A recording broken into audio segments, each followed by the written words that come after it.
Good morning. I will now call this meeting to order. Given that we are conducting an electronic meeting today, we will dispense with the national anthem.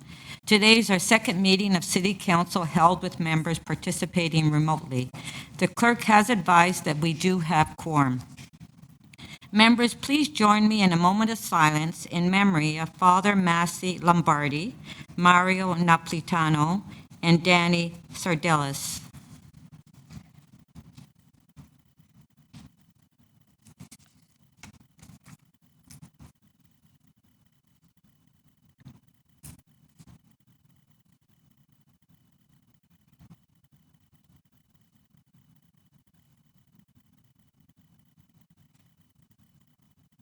Thank you. We acknowledge the land we are meeting on is the traditional territory of many nations, including the Mississaugas of the Credit, the Anishinaabe, the Chippewa, the Haudenosaunee, and the Wendat people, and is now home to many diverse First Nations, Inuit, and Métis peoples. We also acknowledge that Toronto is covered by Treaty 13 with the Mississaugas of the Credit. Before we start the meeting, today is a very special day, I've been advised. Today is the mayor's birthday. So if we want to wish the mayor a happy birthday. We don't have a cake with candles. Happy birthday, Mayor. Okay. What a way to spend your birthday. Members of council, this meeting has been called to consider the following. New business from city officials deemed urgent by the mayor in consultation with members and city officials. Other matters deemed urgent by the mayor in consultation with members and city officials and published on the main agenda, and general bills and confirming bills. The city clerk has posted all of the agenda material for today's meeting at toronto.ca/council. Members, this is a special meeting, and under council's procedures, no other business, such as notices of motions, may be introduced. This rule cannot be waived. Members, before I begin our opening routines, I want to emphasize that today's council meeting is being conducted publicly and is being streamed live on YouTube. I want to welcome the public who are watching our meeting this morning. Members, you will have dedicated IT support throughout today's meeting, and if you need to reach them, the city clerk has provided you contact information. Staff will also be available to answer questions and will appear on the meeting console as needed. Members, based on feedback from our last meeting and experience with other electronic meetings, we have made some adjustments to the voting process. When we come to a vote, I will ask for a show of hands. If a recorded vote is requested, the city clerk will unmute all members' mics before we begin. The clerk will call members in alphabetical order by last name. We think that this new process will be faster and more predictable for members. I will now call for motions to introduce today's agenda business. Councillor Cressy, you have a motion to introduce the Board of Health report. I do. I introduce the Board of Health report.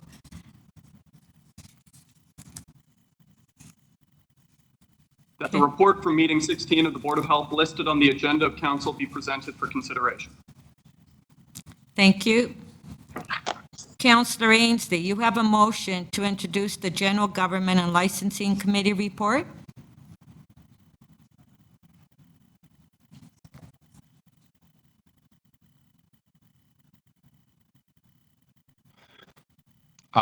Thank you, Madam Speaker. Good morning, everyone.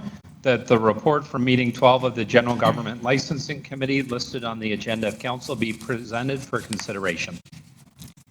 Thank you. Councillor Pasternak, you have a motion to introduce the North York Community Council report.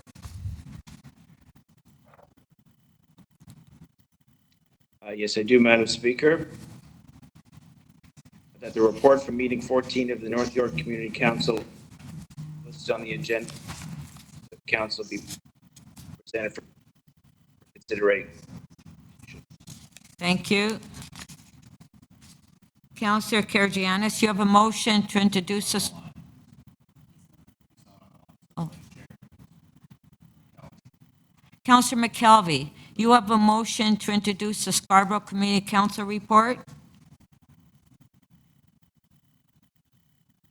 Thank you, Madam Chair. That the report from meeting 14 of the Scarborough Community Council listed on the agenda of council be presented for consideration.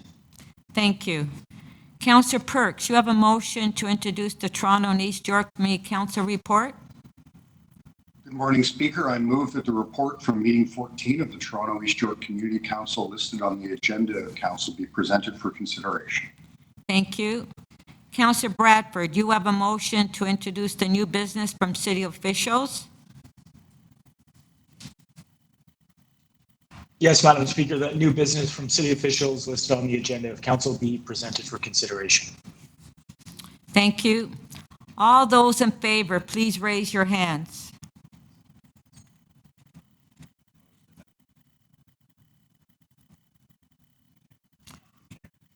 Okay, it was carried. Thank you. Are there any declarations of interest?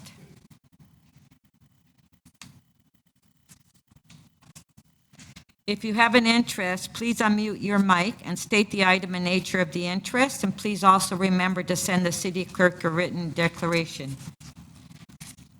I will now call for petitions. Are there any petitions at this time?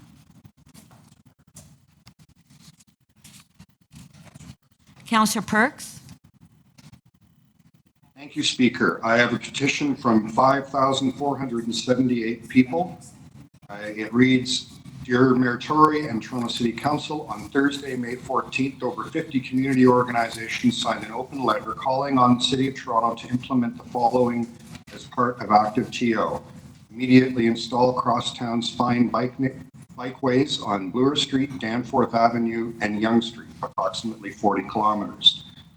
Install 60 kilometers of additional bikeways on an urgent basis after expedited engagement of neighborhood leaders to mirror the busiest TTC surface routes and implement lower speed limits on roads with new bikeways to protect vulnerable and novice riders. Thank you. Are there any further petitions? I can't see anybody. Oh, no? Okay. All those in favor of receiving the petitions, please raise your hands. Thank you. We will now review and confirm the order paper. Once the order paper has been approved by council, any change will need a 2/3 vote. The mayor has designated item CC 2120 on the cycling network plan installations, Bloor West Bikeway extension, and active TO projects, and item CC 21.3 on creating new affordable housing opportunities through phase 2 of the Housing Now initiative as its key matters for this meeting. These will be the first items of business today. I will also propose that council consider the following related matters together. Board of Health, item HL 16.2 headed COVID-19 update with item CC 21.1 headed City of Toronto Service Restart and Recovery Update.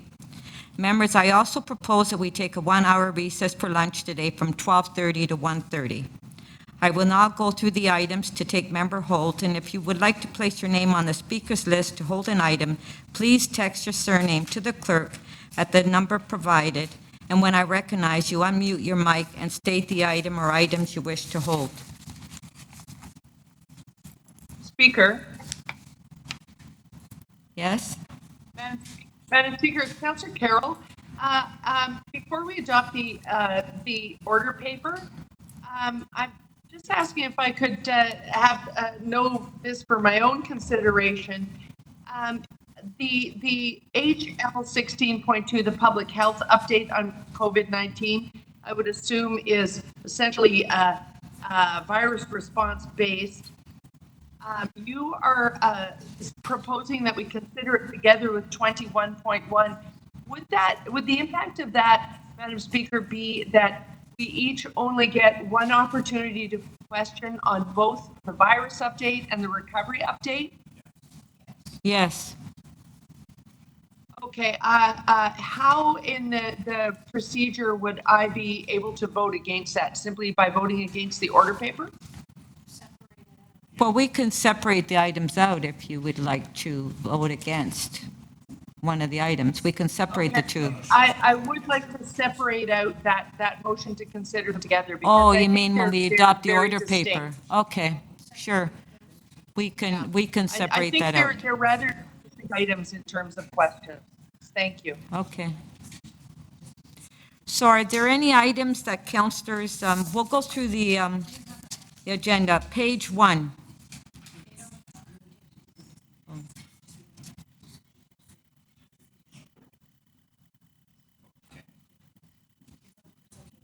Madam Speaker, I'd be happy to hold HL 16.2.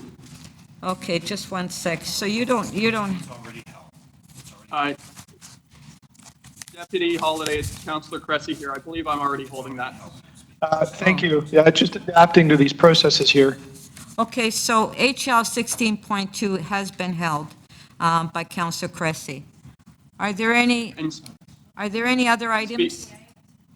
Speaker, it's Councillor Cressy. Should I then assume that, as I'm holding HL 16.2, that I'm also holding item CC 21.1 as they've been joined? Yes, Okay, thank you. Speaker, on a point of order. yes? Sorry, Speaker, in the event that the motion to join the two items together does not pass, does that mean Councillor Cressy is still holding to 21-1?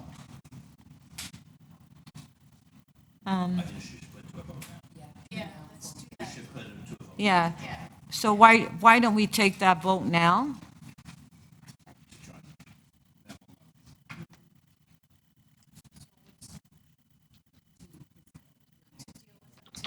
Okay. Do we want to? No, but Shelley Carroll.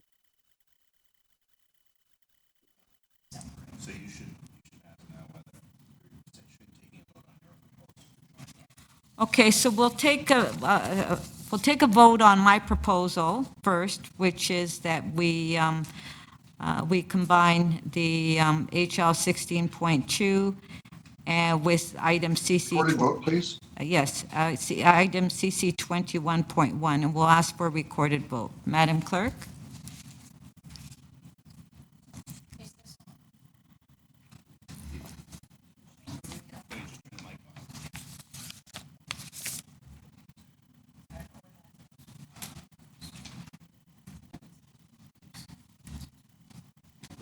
There it is.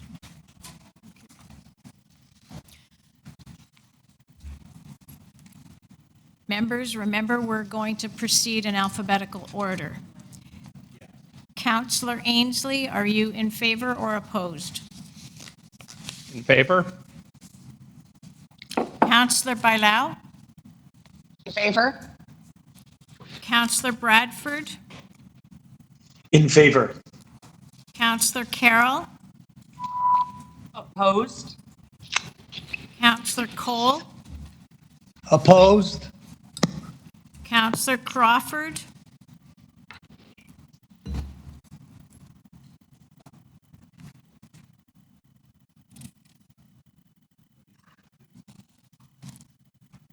Councillor Crawford, how do you vote, please? In favor or opposed? In favor? In favor. Councillor Cressy? In favor. Councillor Fillion? Opposed? Councillor Fletcher? Opposed? Councillor Ford? In favor. Councillor Grimes?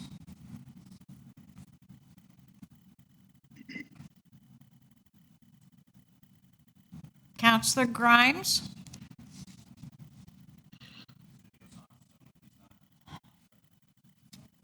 Councillor Grimes in favor. Thank you. Councillor Holliday? Holiday in favor. Councillor Karygiannis?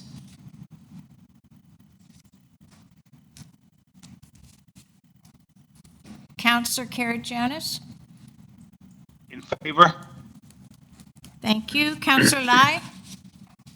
In favor? Councillor Layton? Opposed? Counselor Matlow, In favor. Counselor McKelvey, Opposed. Counselor Minnan Wong, Deputy Mayor Minnan Wong, In favor.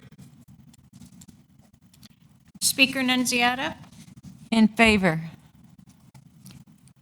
Counselor Pasternak, In favor.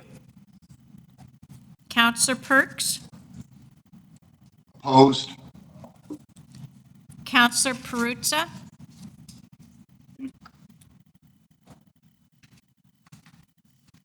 In favor. Counselor Thompson, Oppose. Mayor Tory, In favor. Counselor Wong Tam. Opposed.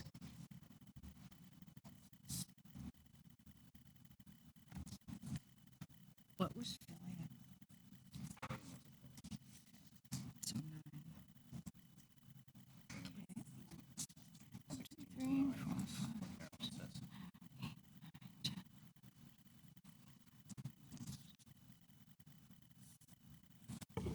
The motion carries 16-9.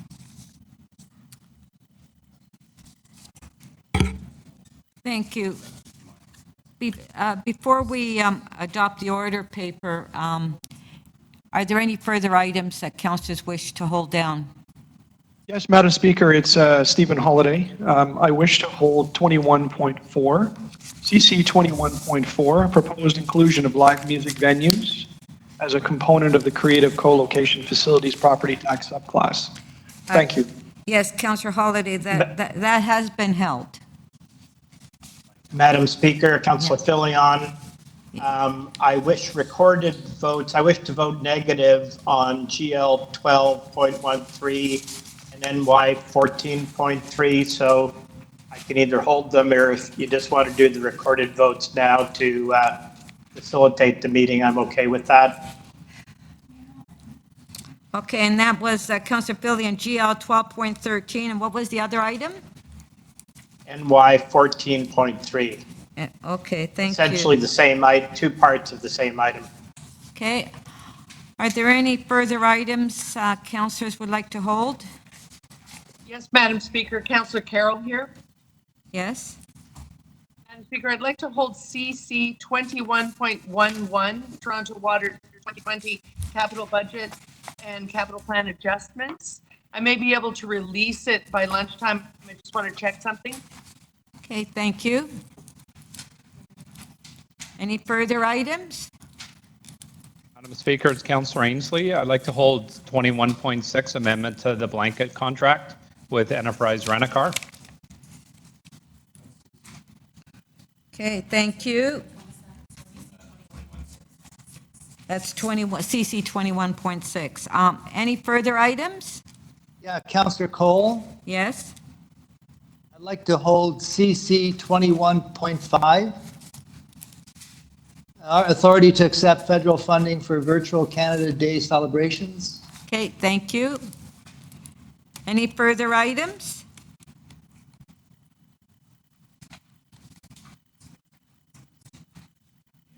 Those of us that texted the number as requested, when should we put our names forward? Okay. Do we? Perhaps now is fine. I'd just like to Yeah, release two items. Okay, just one sec, Councillor Layton. Thank you.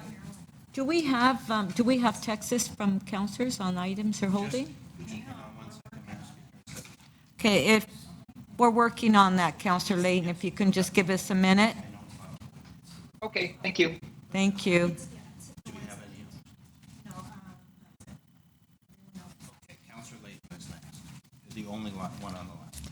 Councillor Layton. Yes, thank you. It's two items to release. I have a motion on the first one, TE 14.6, 2 Bloor Street West. I received a motion from staff to move that limit the shadowing on an adjacent park at Jesse Ketchum School. Okay, so we'll that's on T 14.6, right? T 14.6. So the motion is on the screen, members.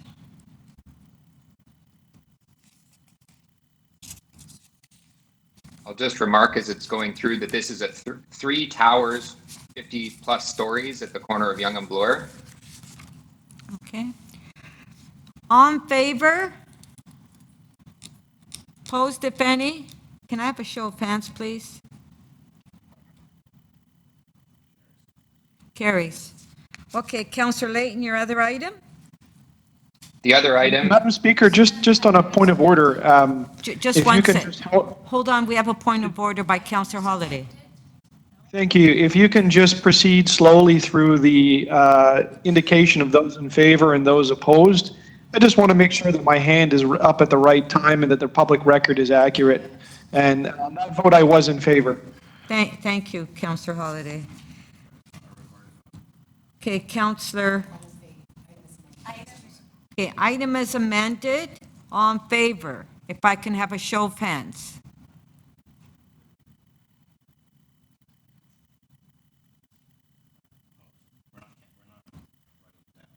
Okay, opposed, if any?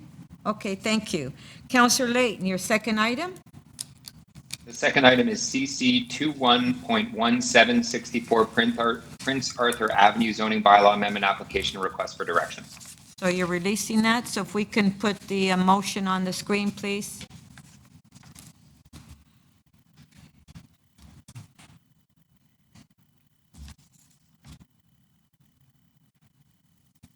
I believe the motion is to move the instructions in the confidential attachment.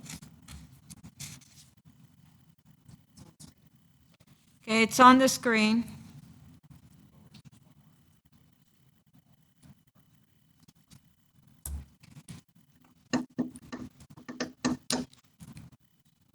Okay, we're ready? All in favor, if I can have a show of hands. Thank you. Carries. Okay, are there any further items? No. Okay, so if I can, yeah, so, Councillor. Councillor Cole, I wanted to hold another item. You went too quickly there. I wanted to hold CC 21.15. The amendment of the contract to Guild Electric Limited for the maintenance and operation of electrical traffic control and related devices. Okay, thank you. CC 21.15, Councillor Cole.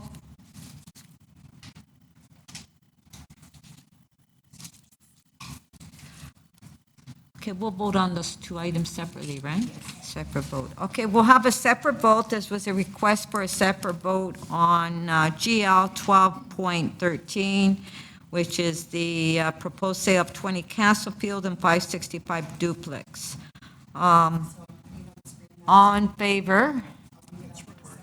Yeah, we need a recorded vote.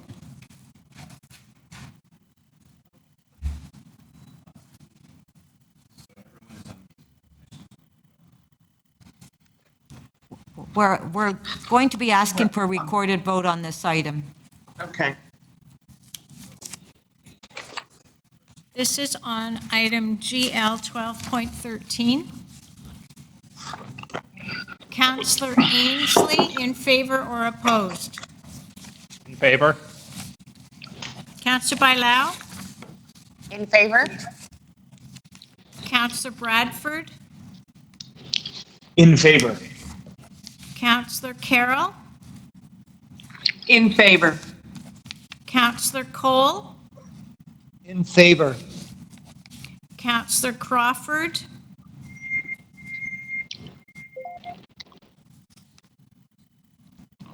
Councillor Crawford? In favor. Councillor Cressy? In favor. Councillor Fillion? Opposed. Councillor Fletcher? In favor? Councillor Ford? In favor. Councillor Grimes? Counselor Grimes in favor. Counselor Holliday, Holliday in favor. Counselor Karygiannis, In favor. Counselor Lai, In favor. Counselor Layton, In favor. Counselor Matlow, In favor. Counselor McKelvey, In favor. Deputy Mayor Minnan-Wong, In favor. Speaker Nunziata, In favor? Counselor Pasternak, In favor. Counselor Perks, In favor? Counselor Perruzza, In favor. Counselor Thompson, In favor. Mayor Tory, In favor. Counselor Wong Tam. In favor. The item is adopted 24-1. Thank you. We'll now have a recorded vote on NY 14.3. For members of council, the staff will be unmuting your mic. Recorded vote, please, Madam Clerk. Counselor Ainsley, In favor? Counselor Bailao, In favor? Counselor Bradford, In favor. Counselor Carroll, In favor. Counselor Cole, In favor? Counselor Crawford, In favor. Counselor Cressy, In favor. Counselor Fillion, Opposed? Counselor Fletcher, Favor. Counselor Ford, In favor? Counselor Grimes, Counselor Grimes in favor. Counselor Holliday, Holliday in favor. Counselor Karygiannis, In favor. Counselor Lai, In favor. Counselor Layton, In favor.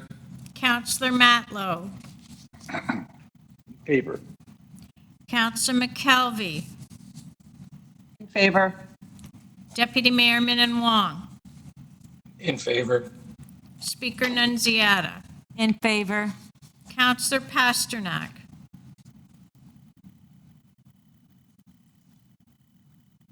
Counselor Pasternak,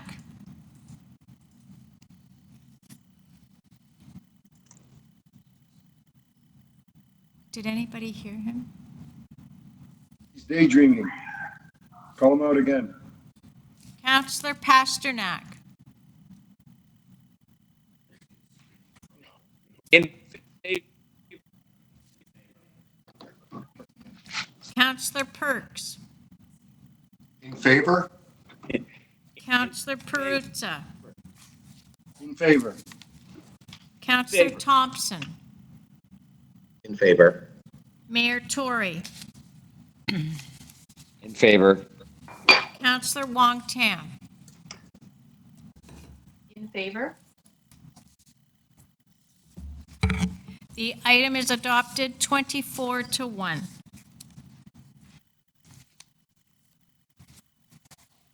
Thank you.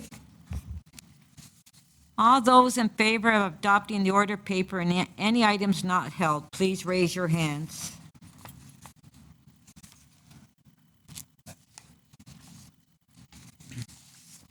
Okay, that carries. Members, before we begin our first item, I want to remind you that although members are participating remotely, you must still submit your motions in writing to the clerk. The clerk staff are available by email to help you with the motions.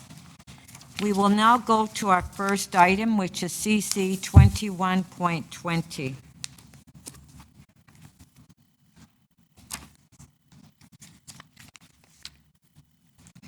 which is the Cycling Network Plan.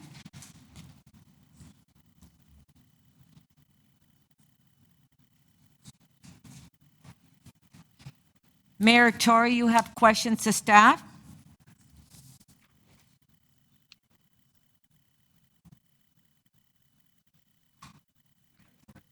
I don't think I will have questions of staff.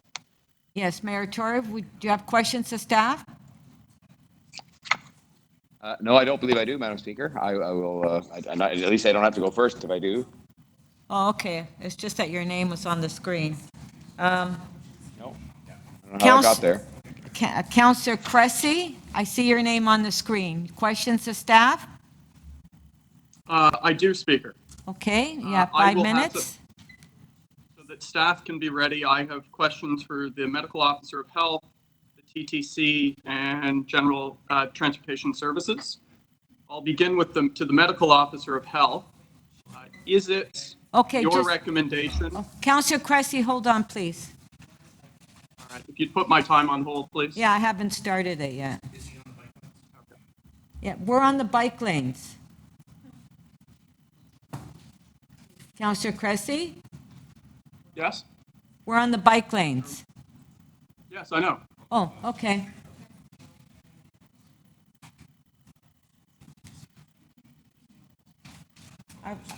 Can we start? So I have questions of Toronto Public Health, the TTC, and Transportation Services. Yeah, pardon?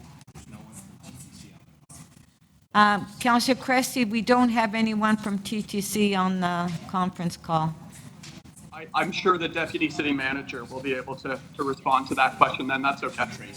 Okay, Trace. So we'll start your time. With the MOH. Yes, with the MOH. Okay. Councillor Cressy, you can start. Thank you.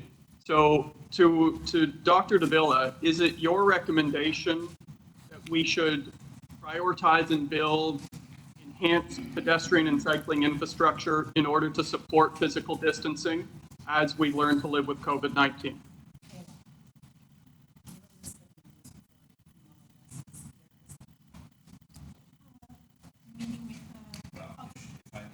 Speaker? Just one moment. Sorry. Am Are I we connected here? now? Please do my time on hold again, Speaker. Okay, okay. All right. To the medical officer, are you ready to answer the question? I am indeed, if you can hear me. Yes, we can hear you. Okay, Councillor Cressy, do you want to repeat your question, please? I'll start again, and I have my timer here. Yes. Dr. Davila, good to see you as always. Is it your recommendation that we should prioritize and build increased pedestrian and cycling infrastructure in order to support physical distancing during this period of learning to live with COVID-19? So through the speaker, the short answer is yes. And of course, we are in support of initiatives that support active transportation as well.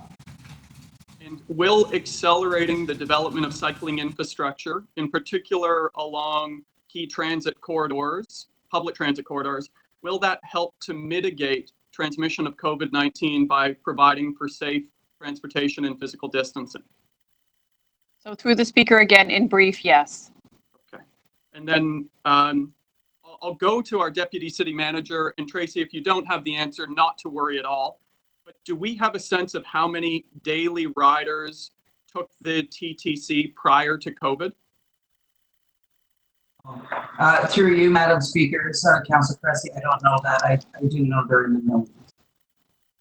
Okay, that's okay. And do we have a sense, and this would be for the TTC or whoever is available, and Tracy, I don't mean to put you on the spot. My apologies if I am. Do we have a sense at what capacity on the TTC will we be able to, will we be unable to meet physical distancing measures of 6 feet? At what capacity? At 30%? Do we have a sense of that? Yeah, sorry, through you, Madam Speaker, I'm definitely going to have to defer that to our TTC colleagues. That's okay. Sorry, Tracy. I didn't mean to put you on the spot. No problem. To the General Manager of Transportation Services, when we're looking at population and jobs, do we know how many people live in downtown Toronto? I know our chief planner may be able to answer if the general manager of transportation cannot. Yes, I think that I certainly have answers to the transit question if that would be helpful. So it was 1.7 million riders daily before COVID, and TTC has said approximately 30% in terms of the capacity of the TTC. Okay, so then on that, so we used to have 1.7 million daily riders on the TTC prior to COVID. Once we reach 30% capacity of that, it will be hard for us to maintain physical distancing. Do I understand that correctly, Barbara? That is my understanding. Okay. And then as we look into downtown, and this may be for the chief planner, Barbara, if you don't have this, do we know how many people live in downtown Toronto?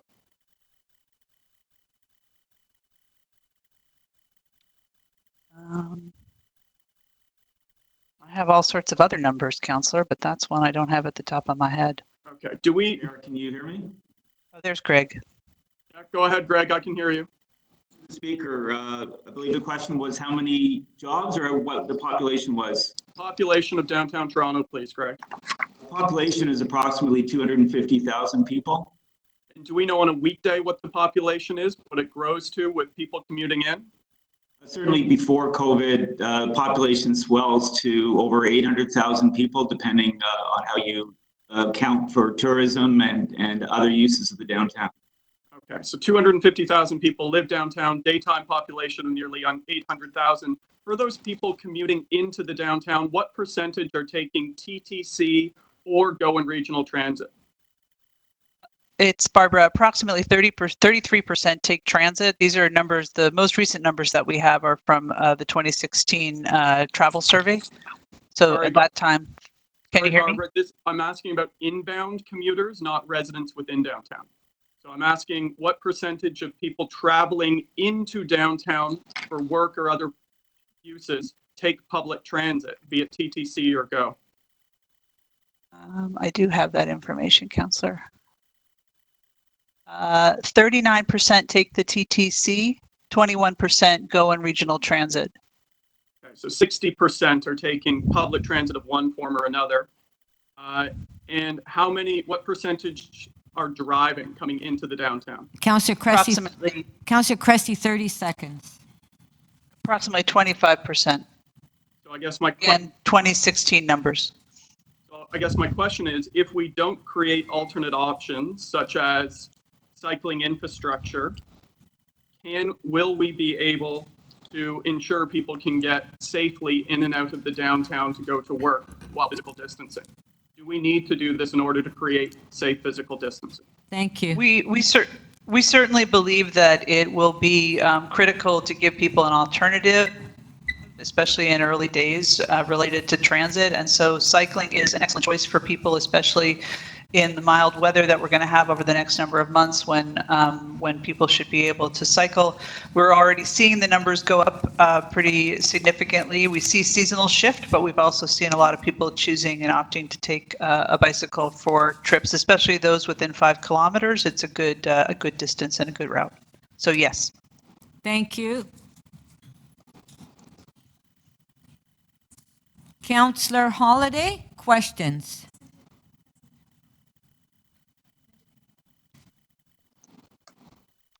Thank you, Madam Speaker. I just want to follow on actually the questions of Councillor Cressy.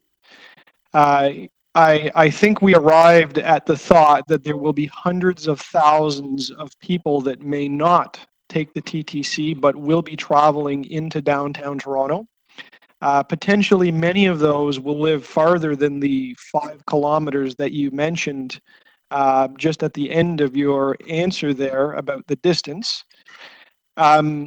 Do we have the expectation as a city that those people will take a bike into the city? All of them?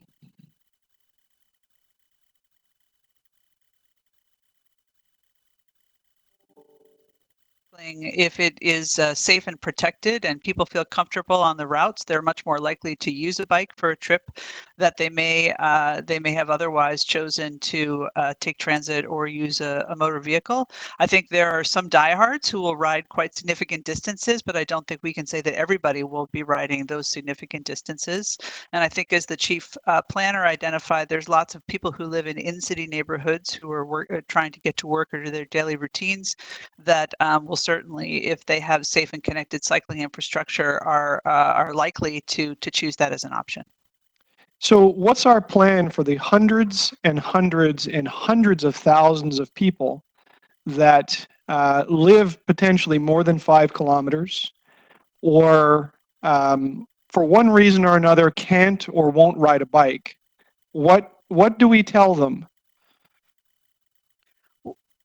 Through the speaker, I mean, I think people make personal choices for themselves. I think we'll certainly see that some people will choose to use their car. I think that working and connecting with major employers on options to continue telework will certainly help. So something we would call transportation demand management will certainly help in terms of managing congestion over this time. But I certainly think there will be plenty of people who choose to drive who might have taken transit previously. And I think as the TTC continues to do their diligent work on physical distancing and managing the transit infrastructure, that people will also gradually return to transit as well. Do you think it's a rational assertion at this point in time that there will be far more people that will turn to motor vehicles to put pressure on the system than there would be that would uptake cycling, just based on trends and logic and reason? That one group will far outnumber the other, and also the other group that will turn to motor vehicles have a different practical dimension, that cycling 20, 30 kilometers, and even people that live outside the city that also work here, it couldn't be reasonable to ride a bike in from, say, Pickering or Mississauga or that sort of a thing on a daily basis. I mean, through the speaker, I don't think that our anticipation is that people will be cycling in from Pickering on a daily basis. We do anticipate that as things transition, there will be an increase in congestion on the roads, as many people choose to take a private vehicle over what might have been a transit trip previously. Our roads have a fair amount of capacity, and we need to be able to manage that capacity as effectively as we can. These are all things we're working through. We will be bringing a congestion management plan back to council a little bit later in the year, probably around September time, because we are taking into account the information that we're gathering and the conversations that we're having about congestion in the region so that we can manage through these unprecedented times. Thank you. And I guess I just wanted to add one more question, the few moments that I have. The report speaks to some of the installations as being temporary. It's my understanding that for many of the bicycle lanes that will be added, they are going to be painted onto the road. It's not pylons that we're talking about. And the changes or the authority that we're granting you today doesn't necessarily have an end date. I understand that you are to be instructed to come back to committee and to council in 1 year's time in 2021. But there's nothing, temporary over the next couple of months that's being contemplated. These are more or less permanent changes unless council chooses to remove them. 30 seconds. Through the speaker, so the temporary nature of these and the delegated authority that we're asking to, similar to what we asked for on the King Street pilots, is so that we can make changes during the time that these facilities are installed. So we do consider them to be temporary. There'll be a number of different options in terms of the installation. We'll be working closely with the local BIAs and resident groups in a short amount of time, as you know, to determine what's the right way to install these temporary measures. And as we know, with many cycling installations that we've made previously, there are often tweaks that need to happen over time. And so that's why it makes it valuable that there's temporary materials, because we can monitor them quite closely and make modifications as necessary. So we certainly do consider them temporary. And before any of them would be made permanent, we would be coming back to council with some information about how the temporary lanes performed, what modifications we made, and what our recommendation would be for future installation. Thank you very much.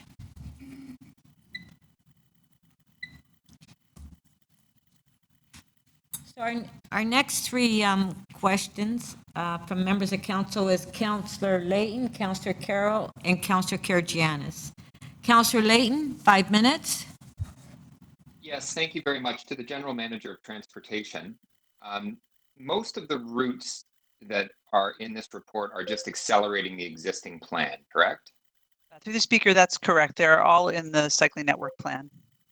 So all of them are in the cycling network plan to either be implemented or studied at some point in time in the near future. Correct. Some are in the short term, like in the 1 to 3 year implementation, and others are further out. So really, this isn't a debate about whether or not they should be on those routes. It's a debate about how fast we should implement them.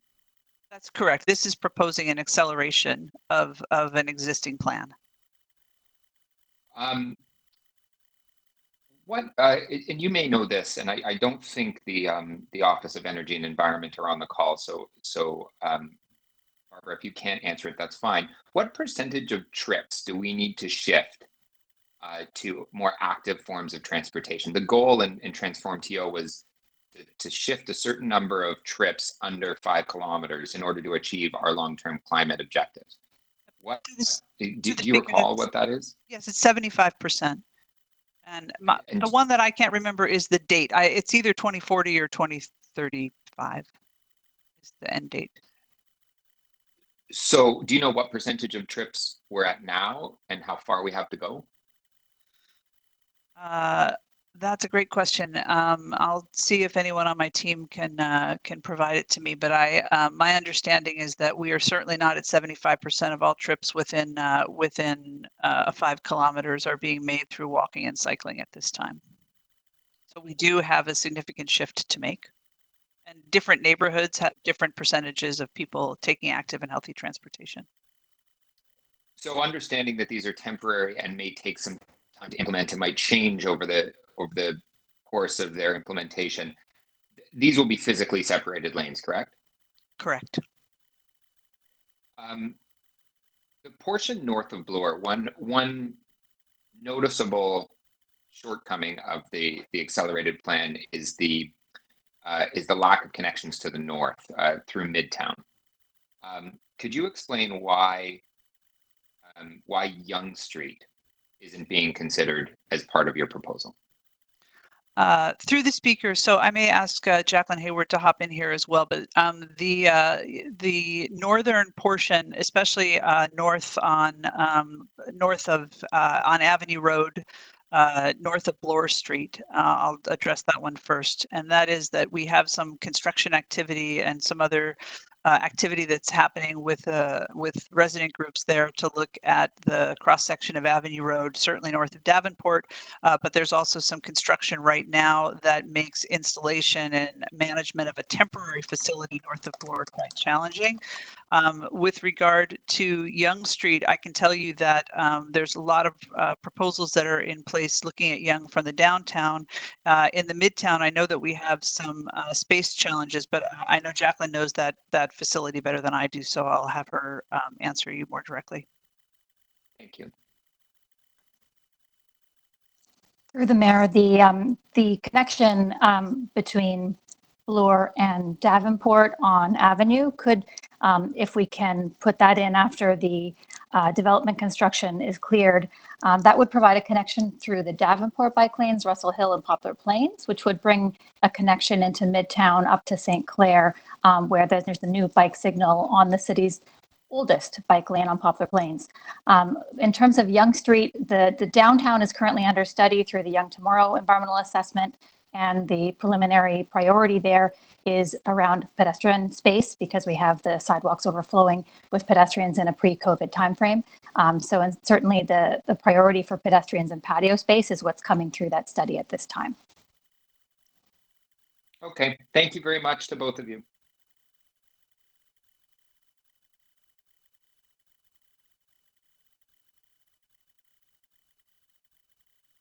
Thank you.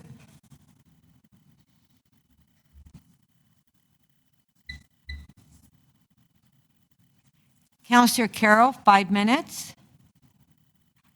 Thank you, Madam Speaker. My first questions are about just a quick question about the financial impact. There's an assumption in here of lost parking revenue to the Toronto Parking Authority, but it's based on 2019. Do we know roughly the revenue impact on Toronto Parking Authority during the first parts of the lockdown?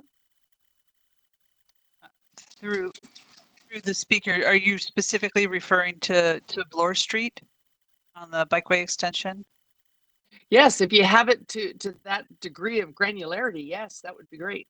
So, and Jacqueline will correct me if I'm wrong here. So there's removal of about 194 pay and display spaces that, to your point, would reduce the revenue by 793,000. Typically, when we have situations with cycle facilities where we have to impact pay and display parking, we look to add them in other locations, whether it's on the corridor itself in other places that make more sense or on adjacent corridors. So if we Yeah. So if What we I know that part, sorry to interrupt, but I have some other questions. I'm worried about time. I know that. I know what we do typically, but what I'm asking is, do we know the change in revenue? Because we're not really losing $769,000 if in fact we were earning nowhere near that in 2020 due to COVID-19. Oh, I see what you mean, Councillor. I don't have the information of the loss of TPA parking, but we plan to offset the removal of the pay and display so that the net loss would only be about 62 spaces. So we do actively manage that and work with the TPA to manage that because we're cognizant of the impacts to their revenue. Okay, and moving now to the suburbs. As you know, I had a bit of a struggle with doing the neighborhood street, the quiet street installation in my area. It's now been removed. One of the biggest pieces of feedback was this isn't where we need it. Where we need it is where we'd like to be doing alternate commuting to taking the bus. Why not Don Mills Road? Why not Shepherd? So we see that approach being taken now today in this item. So the question is, if these items are successful, could you speak a bit to if you would consider other installations if we're looking at really a need extending all the way to September? Is there any potential, if this is successful, to look at some other areas, more suburban, where people are trying to cycle commute? So through the speaker, we're certainly open to looking at other areas. I would, one of the things that we've been really focused on is trying to put forth or accelerate proposals that have already had some council oversight and have already had some involvement. So if there are locations that are not currently in the cycling network plan, certainly there would be opportunity to look at those, but I think we would have a lot more limited capacity to deliver. As you know, this is a huge delivery program, but if there are issues or spot issues that would be helpful, we're certainly happy to work with your office on that. Okay, just one other question, Madam Speaker. So beyond these, this creates a sort of a framework for it, but the biggest consideration, if we wanted to add to it, would be financial at that point. Is that fair to say? Well, I think the financial piece would be a piece of it, but I also think that there's the very important consultation that needs to happen when we do projects like the 10-year cycling plan. We try to do careful consultation, and then when we do installation is happening and will happen, at the completion of council's deliberation today, there'll be a lot of very intense consultation with communities where these cycle facilities will occur. So the consultation piece is really quite important. And then another piece with a 40-kilometer delivery program as is proposed for this season is just the staff resources to actually design, paint, and get in the infrastructure in a timely fashion. Thank you. Those are my questions. Thank you.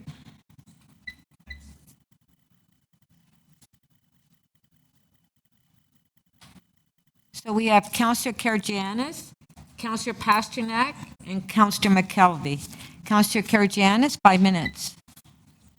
Thank you, Madam Speaker. Good morning to all, and through you to staff. I'm having Huntingwood from Victoria Park to Midland that I have proposed to put bicycle lanes in.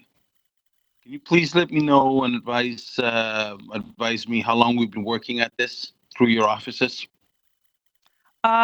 Through the speaker. So we certainly, that proposal, I'm happy to say, is one that we have been working on for some time. Jacqueline can probably provide a little bit more details on specifics if you'd like, but I know we've been in touch with your office and Councillor Lai's office prior to this acceleration. So it's one that we felt pretty confident about, and it makes some important connections in North Scarborough.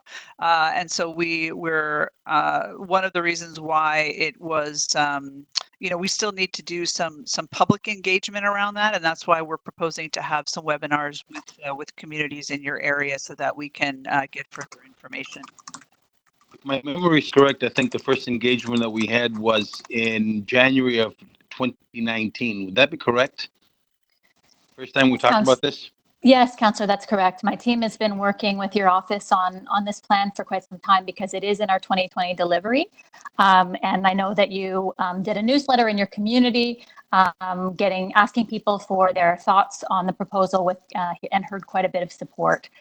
So we had sort of designed this, and we had to put a public open house event on hold because of COVID, but we were otherwise ready to go. If I remember correctly, it was supposed to be April 13th that we had discussed about that meeting. Would that be correct? That's right. We had a date and a notice all ready to go. Okay. So those are my questions, and I thank you very much. Appreciate it.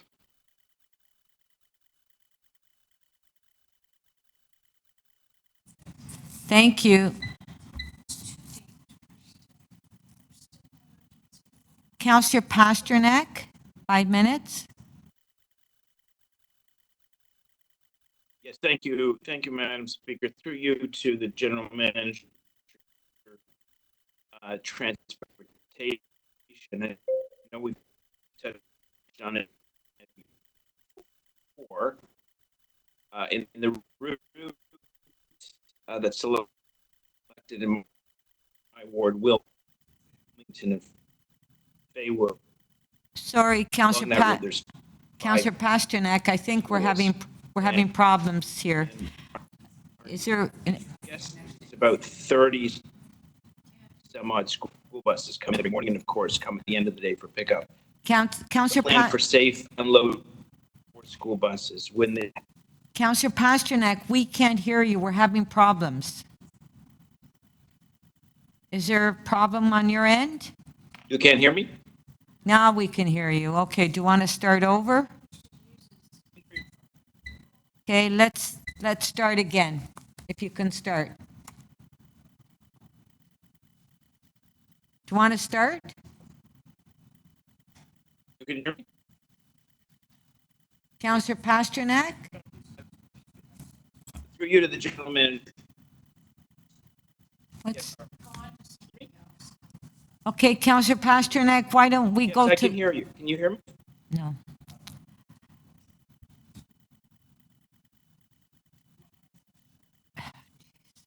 Now I can. Can you hear me?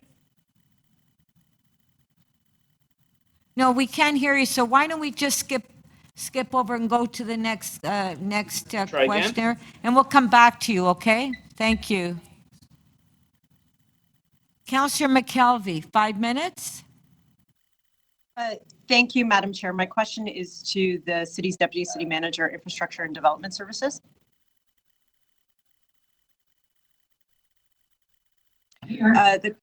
Excellent. My question is, have you had a look at our ravine system and trail network corridor and recognizing that they are active transportation sites, if there are opportunities to excel any of those projects, such as the Meadowway, since that's a 16-kilometer trail that connects both the Don Valley to the Rouge Park and could be one of those corridors that's used?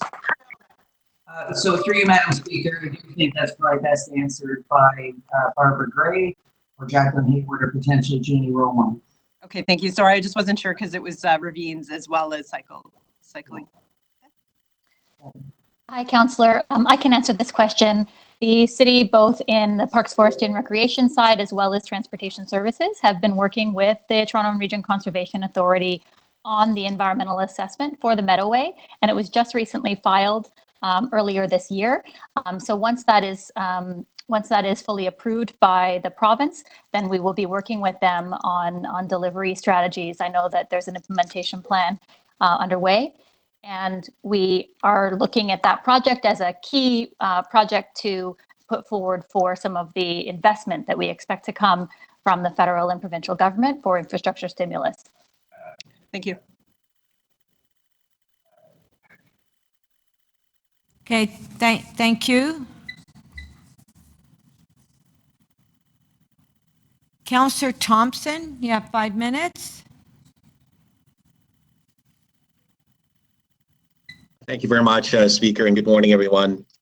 My question is to the General Manager of Transportation. Can you provide me with the percentage of people in the Scarborough area that are cycling to the downtown core? Through the speaker, I don't have that number. I'm going to see if Jacqueline has it. Well, You can get back to me on that. I just want to get that information because I have some questions and want to get it all in within my 5 minutes. You and I discuss Brimley Road. There is plans to obviously active TO from Lawrence down to Kingston Road.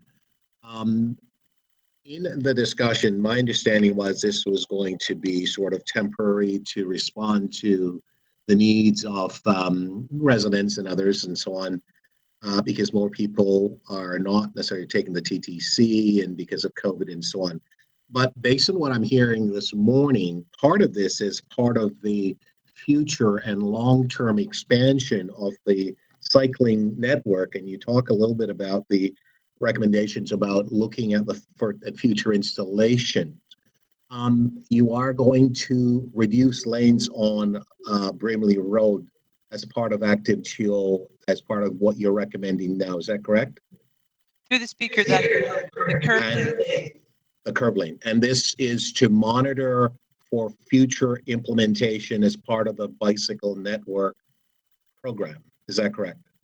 Correct, and Brimley will be up for reconstruction within the next few years, and so this provides us with an opportunity to see how those cycle facilities perform, and then we can make the decision as part of detailed design with the community about whether we want to retain them as part of that future design. Now, is that part of your consideration looking at the ability to use the expanded I would say, area in that there's a lot of land in that area, both on the east as well as the west side. Are you considering actually utilizing the land space and not necessarily touching the road network itself, where you can create bicycling a network or opportunities in other parts of Brimley Road, but not directly on the road itself because there's sufficient land? Is that part of the consideration? That's certainly an option when we do a reconstruction. It is not an option when we do a temporary facility. We have to work within what we have. No, I appreciate that. I appreciate that. I just want to make sure that that is up for consideration, because I will tell you now, many of my residents do not want to see the elimination of the actual streets, but they're okay with looking at expanding the area adjacent to the street and creating that network. I just want to make sure that that is an opportunity for consideration as opposed to simply the reduction of lanes on Brimley Road. So through the for future, to your point, so the reconstruction proposal that would come forward with design options would look at a number of design options, and it would look at the number of lanes on the road. We would make that determination at that time. Okay, fair enough.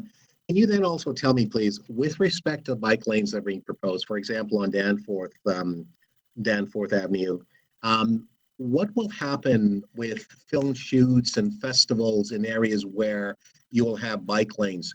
What will happen with respect to can we close bike lanes with those types of activities, or will there be other mechanism to create an interface with respect to the events, film, shoots and bike lanes interaction as well? What are you proposing? Through the speaker, manage cycle facilities when we have construction projects, film shoots, and special events all the time. Sometimes we reroute so that we can avoid that area. And certainly we've been known to close them, and we can also work with the film office to avoid impacts and challenges and try to find the right fit. So we manage them when we have them through the locations where they exist. Major events, street events like Taste of the Danforth, things of that nature, the cycle facilities typically do not go through during those short-term street events. Fair enough. And my final question, 5 about seconds. patio expansion. Can you help me to understand how will that work, let's say on Danforth Avenue? Thank you. So we are looking at the Danforth Avenue as a number of these other corridors, but certainly the Danforth as a complete streets approach. And we've been working collectively with the communities there, the councilors, economic development and culture, as well as city planning, on the importance of making sure that the installations on the Danforth focus on all of those critical pieces. So sort of the small business support and the patio development, the connectivity of the cycling network, the ability to access and get to local businesses through parking. All of that requires a streetscape approach, a complete streets approach, and that is what we have started, and we will continue to accelerate that activity in the near term here to get to a good solution. Thank you. Okay, let's go back to Councillor Pasternak. Councillor Pasternak?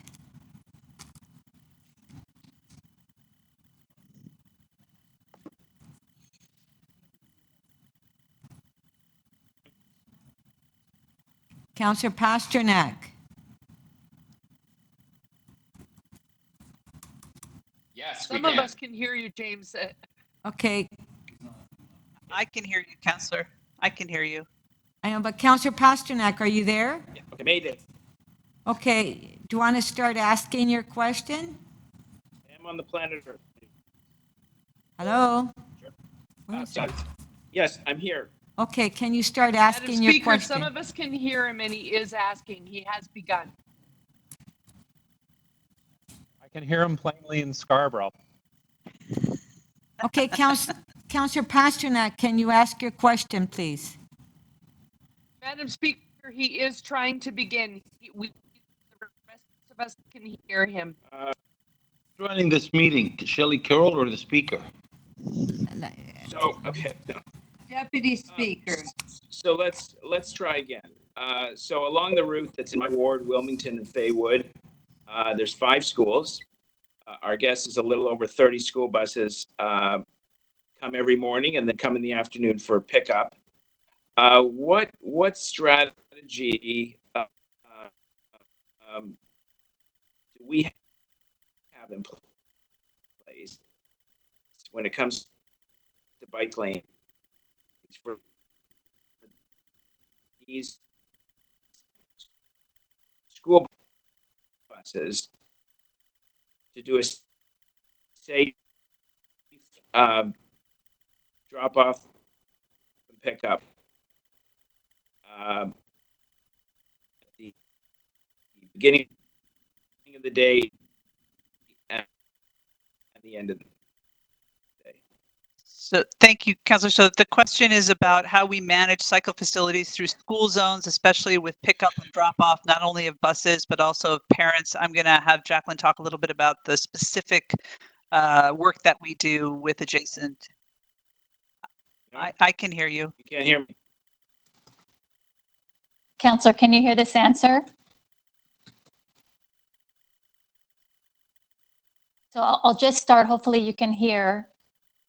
The design of bike lanes beside schools is something where we connect with the school and we talk about the location of pickup drop off and work with them to find a solution either on that street where it is and we have a break in the bike lane with markings indicating school zone, or in other cases there are locations either within the school property or adjacent places where some of that pickup drop off can take place. It's something that we do in dialogue with a local school, with the principal, about the way that configuration should be.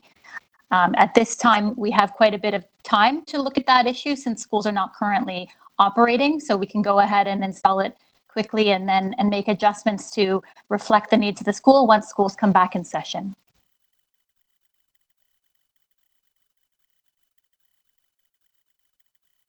Counselor, did you hear that answer?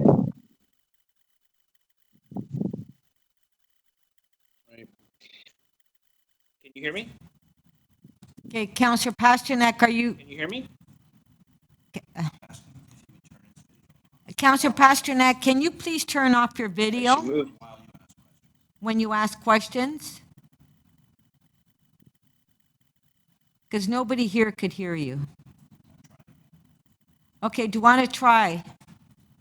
Speaker, I don't think it's his fault. I think it's technology. But nobody is saying it's his fault. We're just trying to get him connected. He's not connected. Sounds like it's his fault.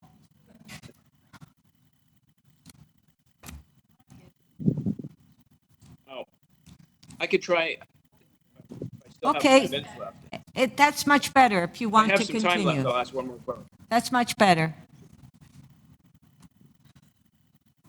Okay, so the second question involves the lanes, the cycle lanes, and for University Avenue. And as we all know, there's 3 hospitals, it's a rehab center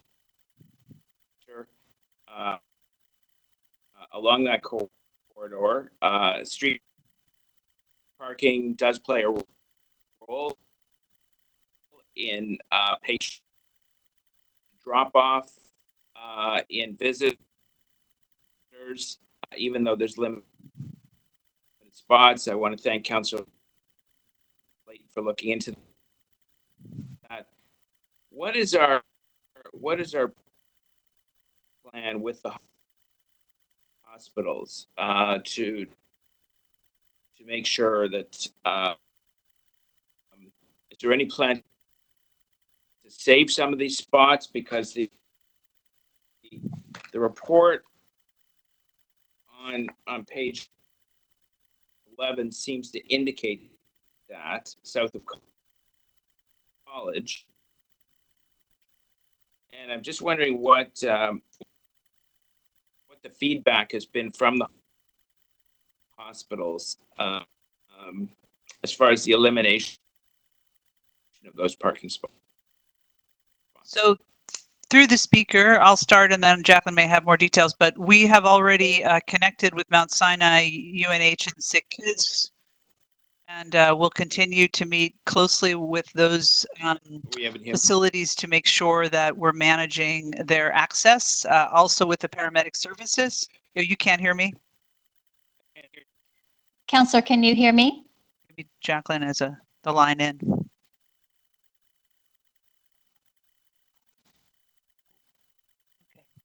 Oh, okay.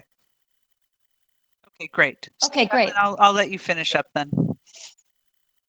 Counselor, staff met with UHN, Sick Kids, and Mount Sinai Hospital earlier this week, and all of the hospital facilities were very supportive of the plan and gave us feedback on where they needed to have some pickup drop-off space for either taxis that drop off people for appointments or that kind of thing. So we're working through a few design issues to accommodate their needs, but there's overall a great deal of support in terms of providing a link for their employees and for patients and doctors to the hospital row.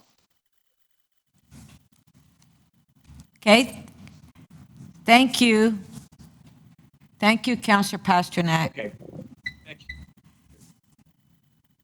Councillor Fillion, questions? Yes, thank you. I've had, with all of the discussions about more space for pedestrians, outdoor patios, et cetera, cycle lanes, I've sort of been inundated with people saying, why is nobody talking about Willowdale section of Yonge Street and Transform Yonge? So my understanding is that a report, the Transform Yonge report, will be coming forward to council in the early fall. Is that correct? That's correct. And is it also correct that regardless of what council decides when the report comes forward, it is likely 5 years or slightly more before we would actually be able to do all the design work, deal with the Doris extension, and actually reconstruct the street? Would that be about right? That's correct. All of the recommendations for Yonge Street through North York require a reconstruction in order to provide more space for pedestrians where it's needed, as well as recommendations for parking laybys and cycle tracks and reconfiguration of some of the service roads like the Doris extension and some changes up in the northwest for Beecroft. So this is a package of a long-term investment. It's not a near-term solution. And between now and the reconstruction, there's a pretty urgent need for more space for all of those things. Certainly, the sidewalks are extremely narrow in some spots, and the restaurants are kind of crying out for help for more space for a variety of things. So just to kind of get it out there, your department is working closely with myself and local residents and businesses to try to come up with a interim plan that works during this time between now and when we do reconstruct the road. Would that be right? Yes, Councillor, and some residents may be confused because there's a surface repair, a very light surface repair going on in that section of Yonge Street right now. As soon as that is done, we're planning to deliver some of the curb TO initiatives and make space for curbside pickup, pedestrian queuing, as well as envision where potential expanded patios would serve local business there. So that's our priority as an interim stage for Yonge Street in North York. Great, thank you very much. Thank you, Councillor Fillion. So I just have one question to the general manager. As you know, I had a committee in my ward where we brought forward a report a few years ago with a number of recommendations. So it's my understanding that some of those routes that we did approve at committee will be coming forward very shortly.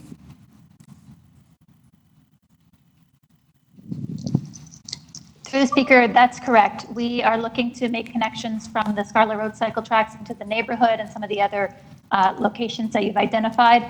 So expect to hear more on that in upcoming reports. So that report will come forward in the fall? I believe that's the timing, yes. Thank you very much. Are there any further questions? No? Okay, we will now go to speakers. No, Councillor Cressy to speak. 5 minutes. I had a question. I texted my question in. Oh, okay. They told me I was on for a question. No, you weren't. So sorry. Councillor Cole, question. I had confirmation. Yeah, go ahead. Go ahead. The center table. Go ahead. Okay, question of the Chief General Manager of Transportation Services. First of all, what's the modal split now in Toronto for cars, transit, and cycling? What are the percentages? So, through the speaker, the most current information that we have is from the 2016 travel survey, and the split is 47% walk and cycle, 22% auto, 32% transit. That's how downtown residents travel to work. If you're talking about people coming into the city, it's about 60% on transit, 25% single occupancy, and 2% walking and cycling. So 2% right now are walking and cycling. Correct. Overall, people coming. Oh wait, I think Jacqueline has better information than I do. I may be confused. You want to? Sorry, Barbara, just to correct the numbers that you're referring to in terms of 2% walking and cycling, that's people coming into the core from outside of the core. So those are those long distance trips. Let me just pull up the actual overall citywide modal split for cycling is 3%. And then it's another, I believe, 9% for walking. So it's in the range of 12% for walking and cycling citywide. So this acceleration that we're looking at in our cycling network, we're at 3%. What will this get us to in the modal split? What are your estimates? I mean, through the speaker, we'll certainly be tracking all that data, but we're not necessarily estimating at this point what the impact will be on modal split. I think we're seeing lots of unprecedented information that's coming out of people's changed travel patterns due to COVID. And so one of the things we're going to be doing as part of this active TO work is monitoring that. And certainly it's something we can report back on when we come back to council, but we haven't made an estimate. Okay, now in terms of this plan to accelerate the cycling network, many of the critics have said this is a very downtown Toronto-centric plan that really does not include the people who live in Councillor Peruzza's ward or my ward who want to cycle but have no cycling routes to get into the core of the city or vice versa. So what can we tell them that might be in store for them so that Councillor Peruzza and his people can get downtown on their bicycles and my people can get downtown on their bicycles? Thanks for that, Councillor. So we are trying to get to some of the densest and most high demand corridors, especially those that parallel the subway. It doesn't mean that we don't understand the need for additional routes and connectivity from the suburban communities to get to where people want to go. In some cases, that's within existing communities. In other cases, it would be a further expansion or acceleration of the program. We've tried to hit a number of areas of the city with this program, but we haven't been able to deliver or make proposals in every one of them, in part because there aren't always perfect alternative routes.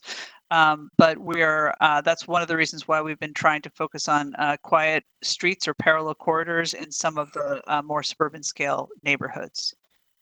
Now, given the, I think it's 80% plus drop off in public transit use in the city, don't we need something much more dramatic to, in essence, enable people to travel since they're afraid to use public transit right now? Can we not be much more aggressive in planning some cycling routes that include the whole city? 30 seconds. So certainly, Councillor, the cycling network plan reaches the entire city, and there's a connected network that's proposed in every neighborhood.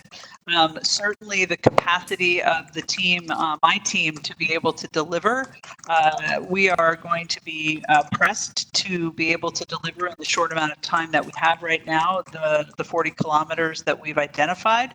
And it's one of the reasons why we're trying to provide quiet street routes in communities to further expand people's ability to cycle and give them more connected routes in their neighborhood that are good choices. We have some routes in 2020, both in Downsview at York University that we have already approved. So we're trying to do both of those things, right? We're trying to implement the cycling network plan all over the city, and then also focus acceleration on areas where we have some of the highest capacity transit corridors. Thank you. Thank you. Councillor Fletcher?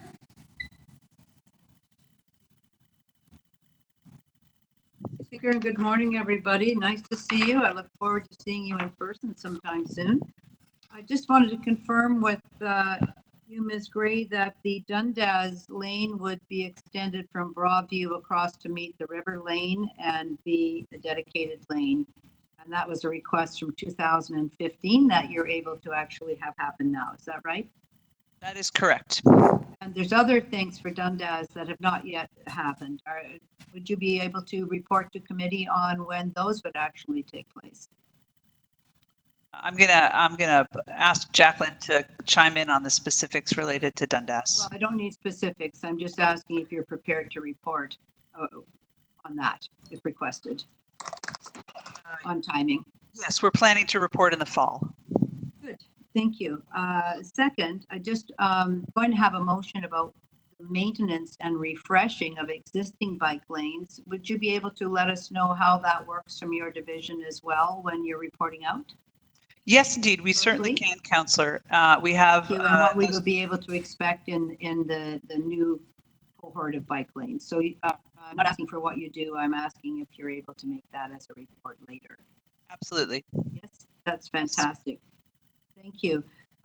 This is, I don't know if Mr. Williams is there or not this morning, but the Danforth segment of this bike cycle track is as part of a big, larger project, which also includes, being called Destination Danforth, to add cycle tracks, but to enhance pedestrian safety and as well to assist businesses with patios.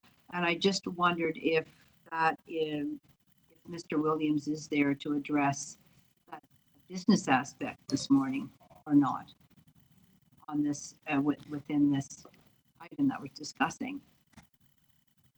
Speaker, and if you're taking a minute to find him, could you hold that time for me, please?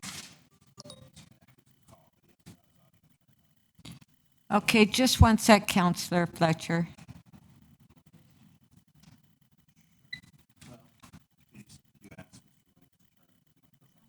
Thank you.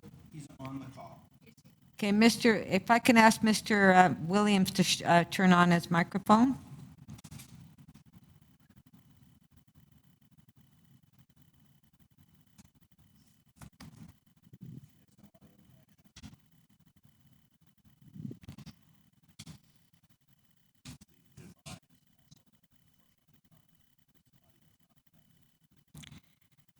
So, Councillor Fletcher, unfortunately, his audio is not connected.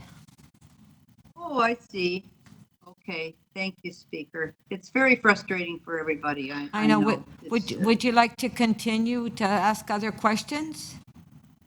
Yes, I guess I'll just ask a couple of questions then for Ms. Gray and her team. And that on the Danforth segment, I know that you're looking, there's quite a large number of parking spaces that exist on the Danforth currently. But the plan for the Danforth would maintain parking on both sides for local businesses and shoppers, is that right? As well as loading for large vehicles. You're looking at making that work? That's correct. Danforth is wide enough to provide a parking/loading space on both sides of the street, which, because it would be permanently parking/loading, it would add 20 additional hours of parking availability per stall per week. So similar to the Bloor West extension, which is also on this report, it's wide enough to provide parking on both sides. Councillor Fletcher, can you hear me now? I can, yes. Okay, I think you're, Mike Williams is on the line now. Councillor Fletcher? Oh, yes. Yes, he's on the line. Okay, he's connected. That'd be great. So would you like to ask your question again? As long as I'm not using up more time. No, I'm I happy put your to, time on Speaker. hold.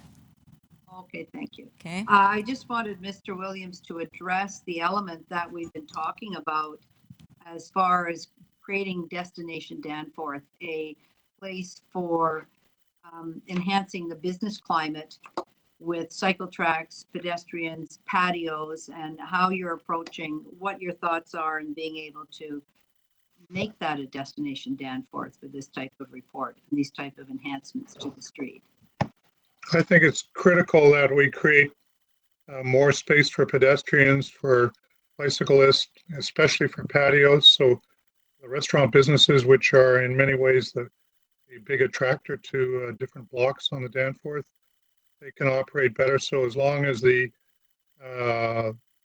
bike lanes include strong provision for patios and extra pedestrian space, then that would be a win-win, I think. part of our COVID response to enhance the Correct. business climate. Correct. Okay, thank you very much. And my last question then is just about pedestrian safety. I've had a letter of people worried about pedestrian safety with the cycle track, and I know that Ms. Hayward, Ms. Gray, your staff have really looked at that in enhancing pedestrian safety and the pedestrian experience, including more of public realm improvements. And I wonder if you could just address that for my remaining time.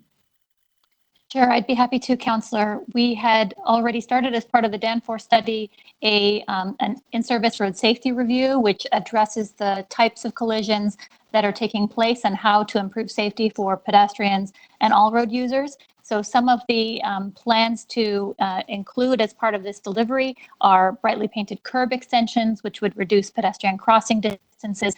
We have identified space for the opportunity for where new protected crossovers are required as well. And so pedestrian safety is a critical part of the design. We have found in other places that have had cycle tracks similar that we see collisions reduced for pedestrians and motor vehicles as well as cyclists. So it's a safety benefit for everyone using the street.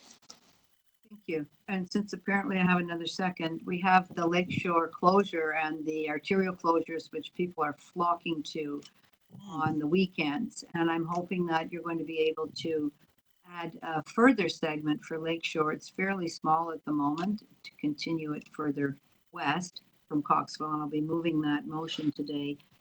Do you see any problems with that?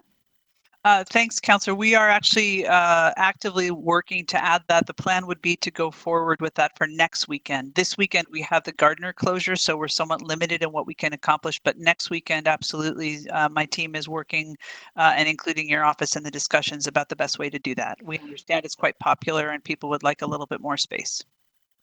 Thank you very much, and thank you for all of your work on this virtually. It's not easy. Thank you, Councillor Fletcher. Thank you. Are there any further questions? We will now go to speakers. Councillor Cressy, 5 minutes. Well, thank you, Speaker. I think it's pretty clear to see that COVID-19 has forced us all to rethink and reimagine our city. And that includes specifically how we get around and how we get around safely while physical distancing. And so as we learn to live with COVID-19 circulating, as we embrace this new normal, I think we have an opportunity and in fact, a necessity to build a new and better normal. And so a couple facts I want to put into this debate. Fact, 1.7 million people ride the TTC every day. And we have been told that at 30% capacity, in other words, 510,000 riders, it will be hard to physically distance. That's a problem. Fact, 1/3 of all the jobs in the entire city of Toronto are currently located in the downtown core. And we currently have 500,000 people who commute into the downtown core each and every day. 60% of them taking public transit. It's a fact. Fact. If a significant number of those people who commute in and out of the downtown core move from public transit into cars, our existing road system does not have the capacity to serve them. In fact, we will be stuck in gridlock, the economy and people. That's a fact. And the final fact I would put into this debate is that public health experts here in Toronto and around the world are recommending active transportation and the acceleration of those options as a key health component to our response. And so when I take those facts together, the conclusion is that in order to keep our residents and in turn our economy moving forward, active transportation is part of the solution. And so the plan in front of us, active TO, listen, do I wish there was more and we were doing it faster? I do. You're going to obviously hear me say that. Is this the biggest cycling move in our city's history in 1 year? It is. Let's acknowledge that and celebrate that. To some of these components, and I would highlight in particular the east-west corridor running along Bloor and Danforth in a subway line and the north-south spine running along University Avenue, another subway line. Does that represent a game changer for cycling in our city? It It certainly does. And so the plan in front of us is bold and sensible. The plan in front of us is ambitious and practical. And so in looking at this plan and voting on this, I do want to recognize and thank our transportation services staff. This is a huge lift in a short amount of time, and real credit goes to Barbara Gray and Jacqueline Glady Hayward and their team. To the broad and vocal cycling community, perhaps one of the most vocal communities, thank you for pushing us always. And I want to recognize and commend the mayor. In years past, a proposal to implement 40 kilometers of bike lanes, 25 kilometers at an accelerated pace, would have resulted in endless debates. But I think it is fair to say that those old debates, the debates of bikes versus cars, thankfully those debates are over. In fact, it's about designing our streets to move people and move people safely. And kudos to the mayor for getting us there. And so in the 21st century, in the midst of COVID, we have this imperative to build a more resilient city. Redesigning our streets to move people safely is one critical part of that. We can, I believe, build a new and better normal, and I truly believe that Active TO will be a big part of that. Thank you very much, Madam Speaker. Thank you, Councillor Cressy.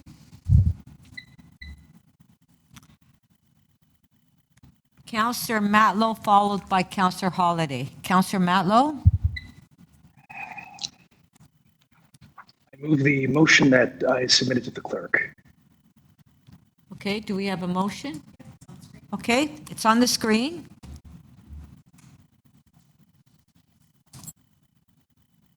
Okay, Councillor Matlow, would you like to speak on it?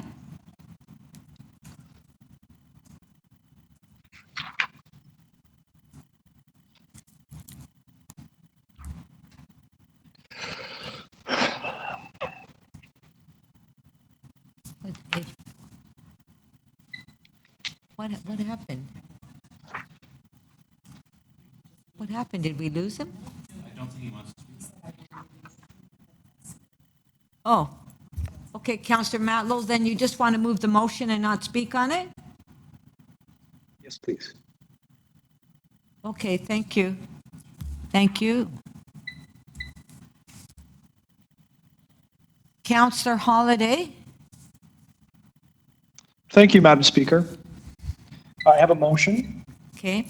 I'll paraphrase it, and that is just simply to set aside this plan and to take some steps on both Bloor West and Danforth for the businesses.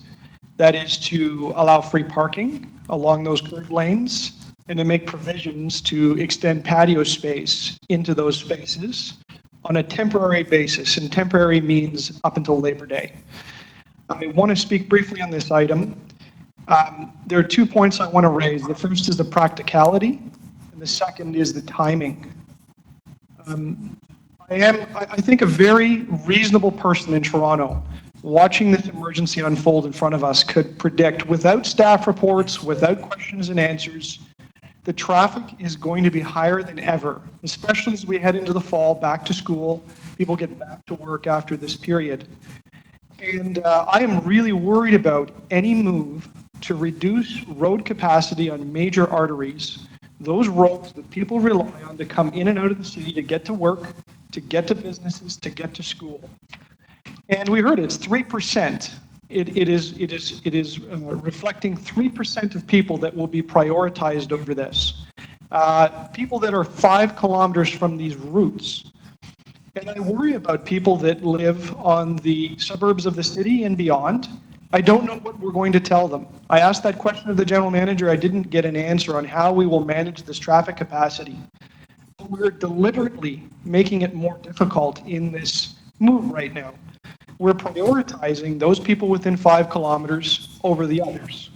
And I think no matter what you say about the math and the numbers, there are going to be a lot more drivers that are going to suffer enormously because of this, as opposed to any uptake in cycling. And to think that people are going to turn to their bikes and solve all of these traffic issues is just unrealistic. And I think people know that. I also want to just talk about the timing of this. I I fully expect that people will wake up one morning having been worried about COVID, not paying attention to things like council, but paying attention to their families and their jobs, and watch city crews paint lines on the road, put in bollards, put in jersey barriers, make changes to the road in front of them, and ask, how did that happen? And we understand that during COVID, it is very difficult to consult with people, which to me is a red flag. I think we should be plain and transparent with people about what is permanent and what is not. I know it's going to take a council vote to ever remove this infrastructure, and I think people should understand that it's not a set of road cones and some caution tape that's going to change things. These are installations that we're not going to revisit as a council for at least a year. And I think, if you're going to bet on this, it's unlikely that they'll ever be taken out. But the last piece of timing that's most concerning to me is, what is it that this council is turning its mind to in the middle of a COVID emergency with strains on resources and very, very little money to go around? We're looking at $6+ million. And that sends a very big signal. And I understand that some councillors may want to send that signal that, we're going to put bike lanes down the middle of our avenue in the middle of the emergency because this is the most important thing to us. But I'm not sure that the public agrees with us on that. In fact, I've heard from a lot of people that are quite concerned about this initiative. It is certainly not a slam dunk. It is extremely controversial, even for the people that live on those routes. And I think more so than ever, we need to maintain the confidence of public in their government. I think there's a lot of people that are going to be very angry with us for making this decision at all, but also making this decision right now. When they don't have a chance to come out to community council, they don't have a chance to have a meeting about it, and frankly are thinking about critical things in their lives, they're going to see these changes occur around in front of them.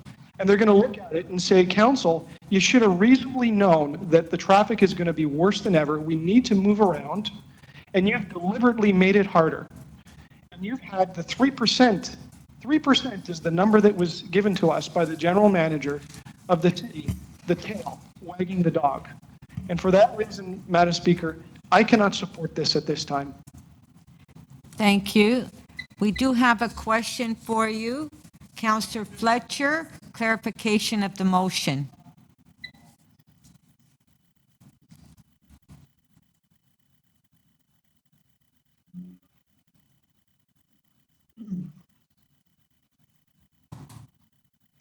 Madam Speaker, I can't hear any audio. I'm sorry. I can't either. Councillor Fletcher? How about now? Yes, we can hear you now. Okay, go ahead. Thank you. Just wondering, there does not seem to be any parking enforcement now on our main streets. Are you aware of that? Are you just extending the current circumstances to September, Councillor? Well, Madam Speaker, whether or not there's enforcement, I think there's symbolism in this motion. And the symbolism is, if we say that there's free parking there directly in front of the businesses, that is a step that will attract people to those businesses. They will not feel that it's a construction zone, that it's a bike lane zone, that it's a place that is welcoming for not just the local residents, but people from farther away that may want to visit the restaurants. And I thought the simplest and easiest and low-cost thing to do, something that's appropriate during an emergency, is to lift parking restrictions and allow people to park their cars to make it easier to go to those harder. I'm just asking if you're aware that currently that is happening. People are not getting ticketed. So that's the good news for you, Councillor, to know that that's the practice right now. Let's make it official. I'm also wondering if you're aware that there's been an uptick of about 60,000 users or rides on bike share since the pandemic started. You might not be aware of that, but that's yes, and I also know that bike share is seldom used through the winter, and when the spring rolls around, they get used even more. But again, I want to focus myself as a councillor, if I can answer the question, Madam Speaker. Yes, clarify. I want to focus Councillor myself. Fletcher, please allow Councillor Holiday to answer. Thank you, Madam Speaker. So he can give me the right answer, Speaker. Thank you. I appreciate bike share, and I appreciate that it may be busier across the city, but again, we're talking about a pandemic and steps that we're taking during a pandemic, and we're thinking about the businesses that reside on these streets. And instead of tearing up the streets and repainting and putting bollards and all those sorts of things, why don't we take swift action and get some patio space extended for those businesses and attract cars to those locations? People from farther away, not people that are biking there. Okay, Thank you. Have you been, thank you. thank I hope you. you're not inferring that that I haven't been supporting small business. at Certainly various not. times, Councillor. Certainly not, Madam Speaker. I would So never much. say that about Every one of my day I'm colleagues. doing that. Thank you. Thank you.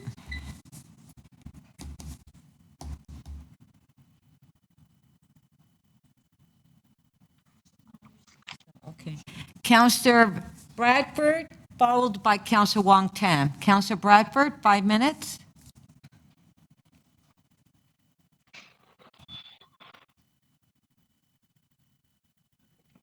Thanks very much, Madam Speaker. Appreciate that. And I'd like to start perhaps by maybe thanking Councillor Holiday there for his commentary. He would know for sure. We normally sit next to each other in the chamber, and we have fundamentally different views on this issue, and a fundamentally different understanding of how people are going to get around the city and the direction of what a 21st century city looks like with a population of 3 million people and a geography such as ours. But those fundamental understandings have changed in light of COVID-19 and what we're going through as neighborhoods and communities and a city right now. Respectfully, I will not be supporting Councillor Holiday's motion because I think it undermines the direction of the city and where we're headed and the monumental decision that we're going to make today. In my view, leadership is about considering many different valid and competing interests. And sometimes things are really straightforward, but sometimes they're challenging and complex. I fully agree that there will be a moment in July when folks will wake up to a very different Danforth, and there will be confusion and there will be anger, but there will also be hope and there will be optimism. There will be a recognition that things today and things tomorrow are not going to be the same as they were months and years ago. And that leadership is recognizing that, standing up and helping move the city forward. So with that said, I would also like to thank our staff, Barbara Gray, Jack and Galati, the entire team at Transportation Services, Economic Development, City Planning. The scale of what they have been delivering over the previous months and what they will be delivering in the coming weeks is truly unprecedented.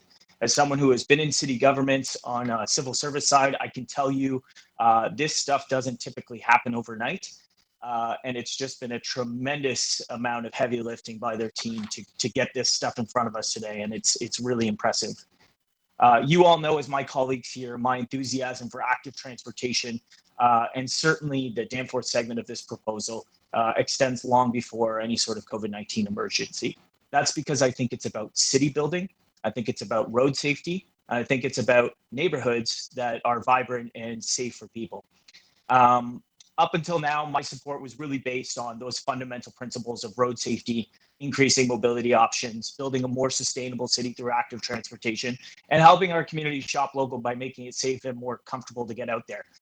The pandemic has certainly reinforced all of those reasons for building out the cycling network and added a long list of other things for accelerating our progress going forward. We are in the midst of a fundamental paradigm shift. Things will look different in the months and years ahead, and we need to understand that, and as government, respond accordingly. That is real leadership. I want to emphasize, as I have been, that the road to economic recovery goes through our main streets, with our local businesses, with our mom and pop shops. And over the course of the pandemic, I've talked to hundreds of businesses, not just in Beaches East York, but across the entire city. And we know that bringing people places back to Bloor, back to Queen, back to Danforth is going to be critical. Before COVID-19, there were as many as 13,000 pedestrians and 27,000 subway boardings on Danforth every single day. With ridership down 85%, the majority of those people are not making those trips right now. And we know that restoring consumer confidence is going to be about giving people choice, making them feel safe, ensuring that they have the safe physical distancing to get out there. Our mom and pop shops have been absolutely devastated over the past few months, and we're not out of the woods yet. The road to recovery will be challenging, but we as elected officials, as city government, need to have a collective voice in doing everything we can to restore that consumer confidence. As I have said over and over, this is about making Danforth your destination. By giving people the space they need to physically enjoy Danforth Avenue, one of the best streets in the city, by giving folks an opportunity to introduce new patios to support their business, by offering 24/7 parking in a new configuration in the right-of-way, by making public realm improvements and investments. That's what's going to get people out there. That's 30 what's going to make seconds. Danforth a destination. As for all the other places that we're building out the network, I think it's about finding safe and sensible ways for people to get out there. I would like to just thank our mayor and his team for their leadership on this. We all know that bike lanes are a challenging, polarizing file to move forward, and that's because change is difficult. But as we've seen throughout the pandemic, the mayor has taken a measured, thoughtful approach based on evidence in front of him and made the best possible decisions for health and well-being of every Torontonian. Thank So you. it's time for action. Let's look to the future, and I'll see you on Danforth. Thank you, Councillor Bradford. Councillor Wong Tam, followed by Councillor Cole. Councillor Wong Thank Tam. you very much. Yes, thank you very much, Madam Speaker. And I would also like to extend my thanks to the city staff for this accelerated cycling plan. I think that given where we are and where we need to go as a city, this is certainly a good step in the right direction with hopefully more to come. I think it's important for all of us to recognize that COVID-19 is not going away tomorrow.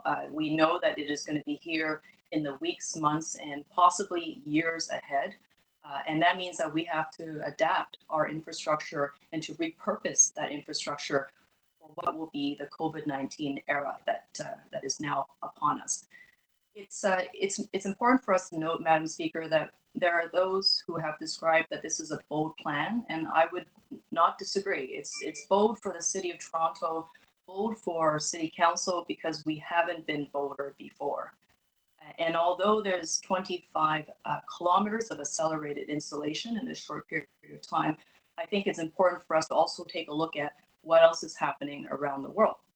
In the city of Paris, they are putting in 100 kilometers of cycling infrastructure as a response to COVID-19 to give their residents more space to travel through an active transportation portal and lens. In Montreal, we don't have to always go to Europe for those great examples. In Montreal, they're putting in 200 kilometers of bike lane. So I think that it's important for us, Madam Speaker, to not just do the work that we need to do today and give the staff direction to get these bike lanes and the new cycling infrastructure installed this summer and not necessarily years from now, but we should also be encouraging them to come back to us as councillors and as city council as a whole with more recommendations to do even greater and to do it faster. In the era of COVID-19, I think it's also important for us to talk about the environment. It's also important for us to take a look at the issues around equity. And when it comes to health equity, and we've had lots of debates, even online, even though we haven't been able to meet in person, and that's regrettable. But online, there's been a lot of tension about who gets access and who doesn't, who gets to use the parks and who doesn't, who gets access to more sidewalk space and who doesn't. If you don't have a front yard, a backyard, or perhaps a ravine setting in your walking distance vicinity, it just means that you have to rely on public infrastructure. And that public infrastructure, Madam Speaker, for years has been prioritized for motor vehicle use. It's been the private passenger vehicle that has ruled the way we have built the city, how we have actually built our economy. And we now know, Madam Speaker, is that we need to rethink it. If the thinking was innovative and people-centered from the beginning, when we started to build the city up, we wouldn't have to be in a reactionary mode where we now have to quickly redesign and rethink city infrastructure if we had only put people's centered decision-making at the core of everything we do. And some of that people decision-making means that we have to aim for some multiple bottom line wins. It's about getting people out and active. It's about making sure that they have safe infrastructure that they can use and everyone has access, because even without the bike lanes, even without the cycling infrastructure, we know, as an example, on Jarvis Street, the cyclists will still be there. So I would say we need to do more and we need to do it faster. In 1975, just going back a little bit, the City of Toronto had a cycling committee. We don't necessarily have one today, and for reasons that council will know, back in 2010. However, in 1975, council adopted as a policy that they were going to make sure that the bicycle was going to be recognized as an efficient use of transportation, that it was going to be a mode for recreation. And by positioning the bicycle and the people that ride those bicycles, they were on the track of making decisions that was going to grow the city, build our infrastructure in a way that was going to allow people to power themselves through. So we need to now take that 1975 position where the bicycle was seen as a dominant force, and we need to now propel that even faster than ever before to all our decision making in the age of active transportation, in the age of the cycling network, which has been on the plans for some time. These are not new plans. These are existing plans. We should adopt it. Thank you very much. Thank you. Councillor Cole, followed by Councillor Thompson. Councillor Cole?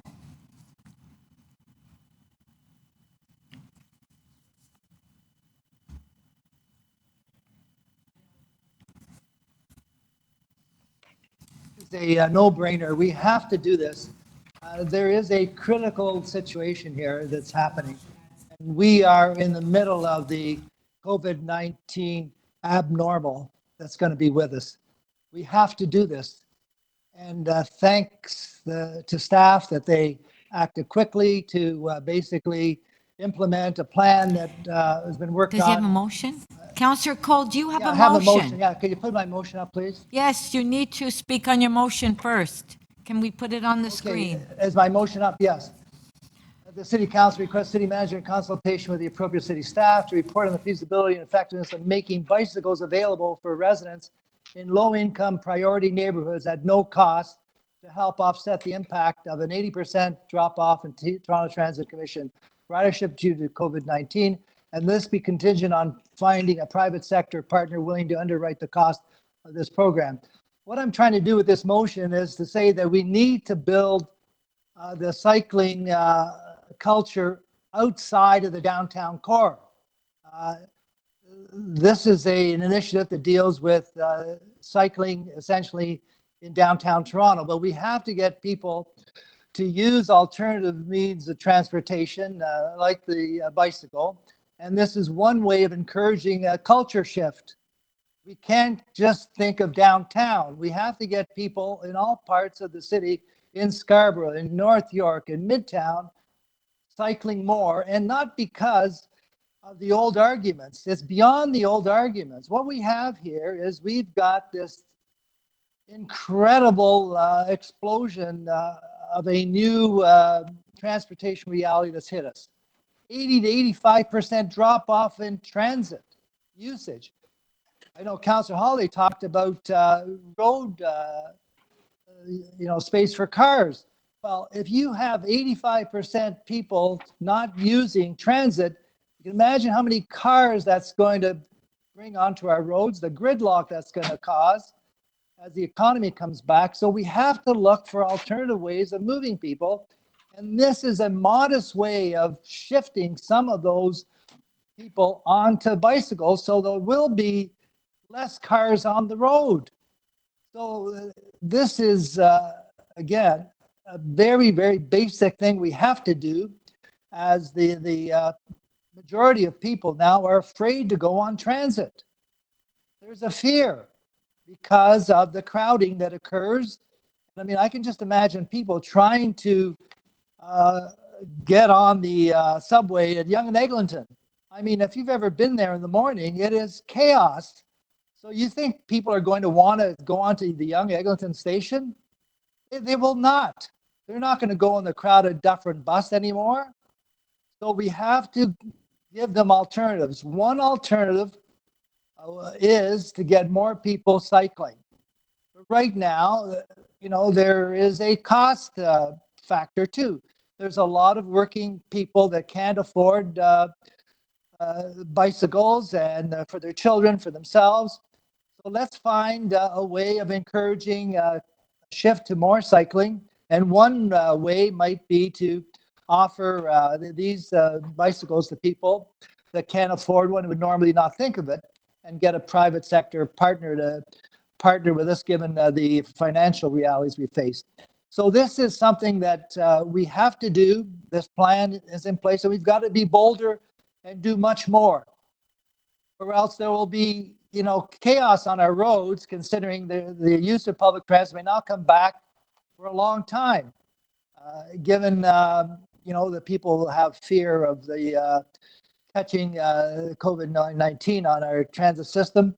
And so in the meantime, while we find ways of making our transit system viable again, we have to desperately look for ways to move people. And not only move people to the downtown, because a lot of people are going to be afraid to come downtown. They don't want to work in those towers and be on the crowded elevators anymore. They may want to move within their area more, the region of Scarborough, North York.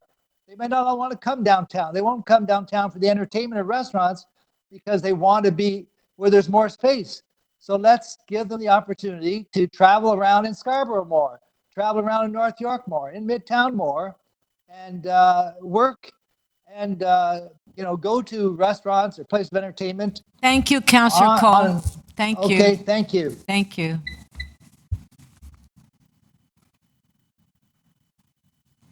Councillor Thompson, you have a question to Councillor Cole, 3 minutes. Thank you very much, Madam Speaker. Through you to Councillor Cole. Councillor Cole, I'm just wondering, instead of asking that we acquire or purchase bicycles for those who you defined as in the poor neighborhoods, I'm wondering if it wouldn't be better just to expand our bike share program into those neighborhoods where perhaps we could provide through the Affinity Card program where those residents could benefit and utilize this card, and it could be of no cost to them, and expand the program to get the desired results that you seek. And I do support the expansion of more people using cycling in the suburban areas. I'm just wondering if you had thought of that as a possible alternative option. I think that's an excellent commentary, Councillor. I totally agree. I just put up the no cost item because of the urgency of the matter and the time frame here. So no, I would think our general manager and appropriate city staff should explore your excellent ideas and others of making these bicycles available to people that would normally not be able to afford one. I'm not going to amend your motion, but I think that perhaps it would be for the general manager of transportation to consider that as part of your motion. I don't know if it's your friendly suggestion as opposed to amending your motion. Oh, absolutely. Yes, I think that's. I think the general manager has heard that. Excellent. Okay, thank you. Those are my questions, Madam Speaker. Thank you.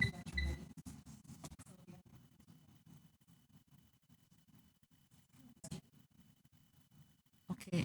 Are there anybody else that has to ask a question? Okay.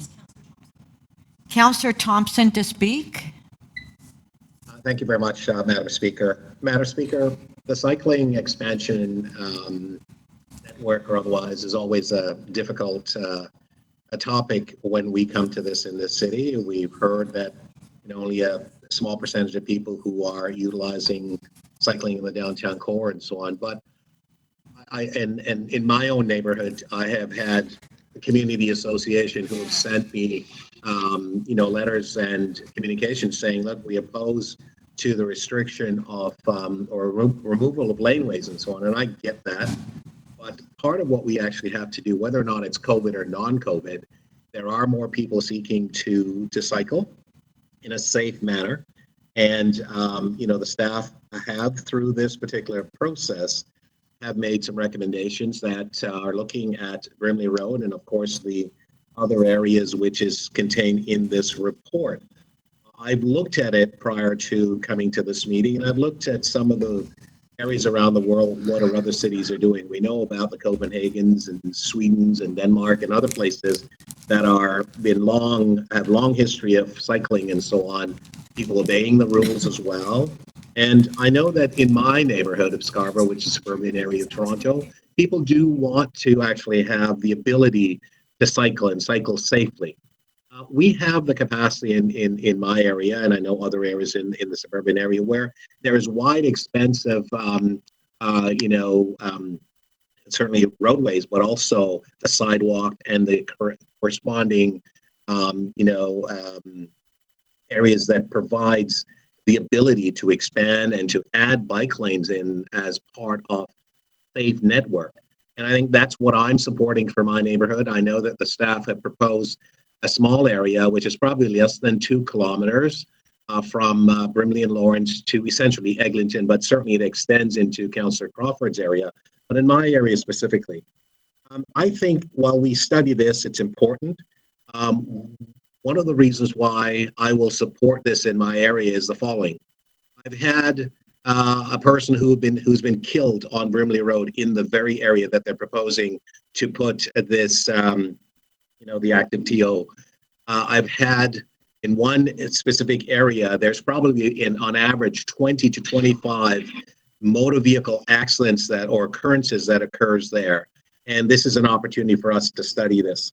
It's something that is also important for the neighborhood. There's one particular house in that area where probably I've had about 7 or 8 vehicles land on the front door, essentially, of that particular house. I was speaking with the homeowner just yesterday. She's very supportive and wanting to see something, introduced in this area to try. I know as well, I know that the BIA there does not support it and so on. And while I appreciate that, I think that looking at the future, there's a really need to recognize that a lot of the economic activities that will take place in these areas and communities will not be from people driving in, will actually be from local residents actually wanting to get around, wanting to be able to shop in their local community and so on. We address the issue around pedestrian safety. Certainly, I want to see that as a benefit. I know that it's a difficult subject matter for a lot of people in that they don't support this idea of removing lanes. And I buy that for my community because I don't think we have to. But in my community, we have access to the Gatineau Trail. We have access to Thompson Park, the Burkdale Ravine, and other areas where people can actually ride, not on the roadways, but primarily in a cycle network, which is in the hydro corridor area, which I totally support. We can provide the mechanism for them to reach those areas without necessarily removing lanes on Brimley Road. The general manager of transportation has indicated that she and her team will be studying it. I will wait to see what comes back in terms of the information, but I've also asked and directed that the community be consulted with. That's going to take place, and I'm pleased with respect to that. So 30 seconds. Thank you. It's about what we do now to help and address the issue for people who want to distance themselves physically and will not be taking transit. So it's a temporary measure, I know, for Brimley Road, and we will look at seeing what needs to be done as part of the expansion. I want to finally thank all the staff who worked on this particular report, the general manager specifically, and thank the mayor for his leadership. Thank you, Madam Speaker. Thank you. Councillor Fletcher, followed by Councillor Carroll, Councillor McKelvey, and Councillor Fillion. Councillor Fletcher, 5 minutes. Thank you, Speaker. There's a number of motions that I have today that will be placed. Get there to those. The first, General Manager, Transportation Services, and General Manager, Economic Development and Culture to undertake the following as part of the active TO cycle plan. Create a new individual, create patios. I'm sorry, I'm kind of reading that. Create patios that are combined or single, and to have a destination Danforth economic vitality plan, which is something we've been discussing as we've been discussing the cycle tracks, to make sure there's sufficient loading and unloading zone, particularly for supply chain deliveries, to look at all the aspects of pedestrian safety. I've heard from residents they're concerned about that. add sufficient bike parking on both sides of the street to assist in that. And then also just a couple of other things that we'll also look at the Danforth study, how we might be able to resume any kind of public consultation if we're not able to go back to in-person consultation. And next up is the actual Dundas bike lane. And I would say in 2015, the late Councillor McConnell and myself sent that letter. Very happy to see that section of the Dundas done. I'm asking to have those other 2 sections or the whole rest of it looked at and reported on July 9th. And next is looking at the maintenance and refresh of the current and future bike lanes to be brought to September 22nd. And also looking at the completion of Eastern Avenue bike lanes to September 22nd. So that's the first set of motions. There's another motion, Speaker.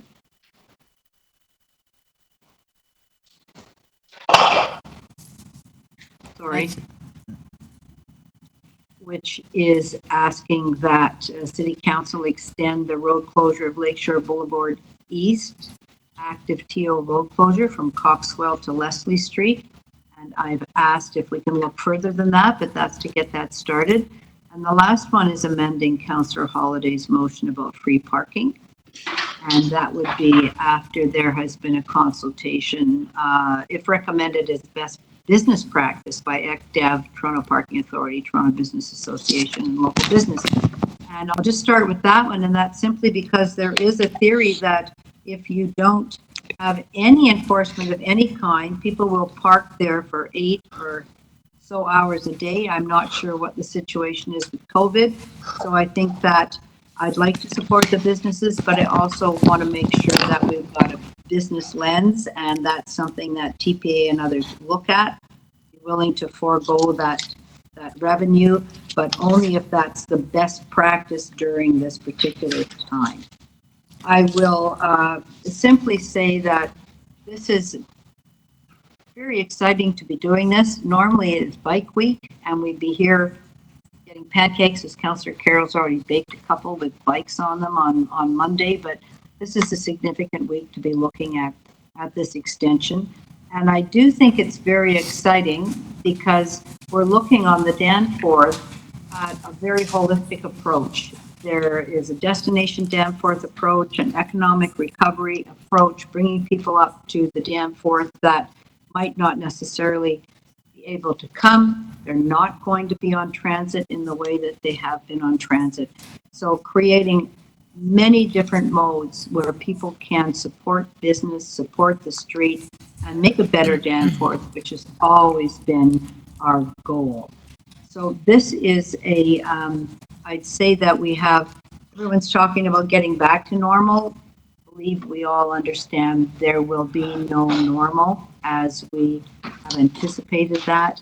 We will have a new normal, and we'll be doing many things differently. It's upsetting and a little concerning. It's going into uncharted territory, which of course is difficult, this type of change. But I think if we do it together, we do it in a holistic way, we will have a great project on the Danforth and across the city. Thank you very much to everybody who's been part. Thank you. Do we have any questions on that promotions? Okay. Councillor Carroll, 5 minutes. Thank you, Madam Speaker. Just reminding Councillor Fletcher about the bicycle pancake, but remember, I got a hard time about using blue gel food coloring to make those pancakes on social media. But Bike to Work Day was on Monday. And for me, this really is about getting to work. And if you're out there now, you know that people are looking for alternate modes. Even in normal times, a lot of people in the healthcare sector, most of whom, because they know what being in bad health does to our bodies, a lot of them are in the pink of health and do a lot of cycling. So, I would ask people who are going to have to make adjustments with their cars, me, you, us car drivers will adjust a little bit. we have lower than average traffic volume now. And on the bike beside us, on sharing the roadway, may be a healthcare provider. Someone who's using their bike because they are doing their level best to stay healthy so that they can go to work and save lives. We just looked at a map that was in the public domain for a few hours last night, and what that map told me, it's very telling. It shows us those shoulders of the city where people who have to go to work in jobs where there's a high degree of public interface, long-term care work, transit work, those are neighborhoods where lots of them live. And they're all looking for safe ways to get from now to the end of our pandemic crisis. And many of them are taking to their bikes. Councillor Cole has pointed out some of them wish they could afford a bike and they'd be on it if so. I've heard from residents in my ward that are very jealous of next door neighbor, Councillor Karagiannis's ward, because Huntingwood will do two things. It creates a really safe avenue on which to experiment in this temporary way and find out, but they wish it continued right on to Old Shepherd and into my ward. I'm content to let transportation show us how effective these measures can be, and then to keep in touch with them about that. That's why I asked the questions of Ms. Gray that I did. I do have some residents who rejected the quiet streets of active TO because they said we already had a quiet street. Spend this money somewhere else. But an equal number of people in the same neighborhood, roughly, were saying to me, oh, we do want quiet streets. We're now realizing that we need to return to the days when our kids could play outside, but right in front of the house where we can see them. They have no camps to go to. They've been isolated far too long. And so we need really, really safe streets for them to be near and around, and maybe sometimes even on, pulling the hockey net onto the street. And so all of these are about being able to achieve that. If we can just think of this in terms of the temporary months, I think some of the panic that one of my colleagues may have been trying to instill in comments might just start to ease, because we have to think of it in terms of we're in a unique circumstance that is temporary, and there are really, really vital people in the city who know they have to mitigate their risk of infection so that they can go on doing this important work. And that's why they're choosing bikes over their regular transit journey. As a transit commissioner, I'd love for them to be on transit right now, but I know they need to stay healthy. And if providing them these extra opportunities makes that possible, I think we've all got to go on this ride, get on the back of one of these bikes and go on this ride and see how this works. What do you think of this? In the end, we will have, someone I think is unmuted, we will have invaluable amounts of data so that later, with full engagement, What's that?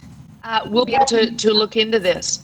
Last night, I had a Zoom call engagement with 20 my community 20 to seconds? consult on active TO. 20 Yes. seconds. I did an active TO consultation on a Zoom call last night, Madam Speaker, and I think our residents are ready to use that mode to engage us fully on these types of moves. Thank you. Councillor McKelvey, 5 minutes. Thank you, Madam Chair. I have an amendment. My amendment is that City Council recognize that our ravine systems and trail network are also corridors for active transportation by pedestrians and cyclists, and that City Council requests the city's Deputy City Manager, Infrastructure and Development Services investigate opportunities to request funding for the Ravine Strategy and Meadoway project from the provincial and federal government, and accelerate design and construction of the trails that are part of the Ravine Strategy and the Meadoway project. We've had a lot of talk about accelerating active transportation on our roadways, and I don't think we've had enough conversation about accelerating our trail networks and our active transportation in our green spaces. I, along with many of you, have been very vocal in calling for investment from our provincial and our federal governments for implementation of our ravine strategy. This investment is more important than ever. During the pandemic, we saw that as we faced closures of our restaurants and all recreational opportunities, the one thing that remained open and accessible for residents was our green spaces. And indeed, we encourage them to continue to walk and cycle for fitness during these challenging times. And something that we definitely saw is that we could certainly use more green space. And importantly, with today's conversation, these green spaces and ravines provide active transportation corridors that residents can use to get to work. In Scarborough, we have a 16-kilometer project, the Meadowway, that connects the Don Valley with the Rouge. And through the west end of the city, there's an 80-kilometer trail network, a loop, that goes out through the west of our city. Both projects need to be accelerated, and this is the ideal opportunity to look at how we do that. Councillor Cole was exactly right. In today's report, we don't have enough opportunities to advance cycling through the suburbs on both the western edges and the eastern edges of the city. And that's what I'm asking that we do through this motion. They mentioned in the remarks earlier that we have the environmental assessment for the Meadowway project. It has had the environmental study report has been approved, and it is ready to go on to detailed design and construction. And so we have to look for our opportunities to advance that. It's very important that we accelerate both the Meadowway as well as the ravine strategy, and I'm hopeful that all of you will support me in this motion today. Thank you. Thank you.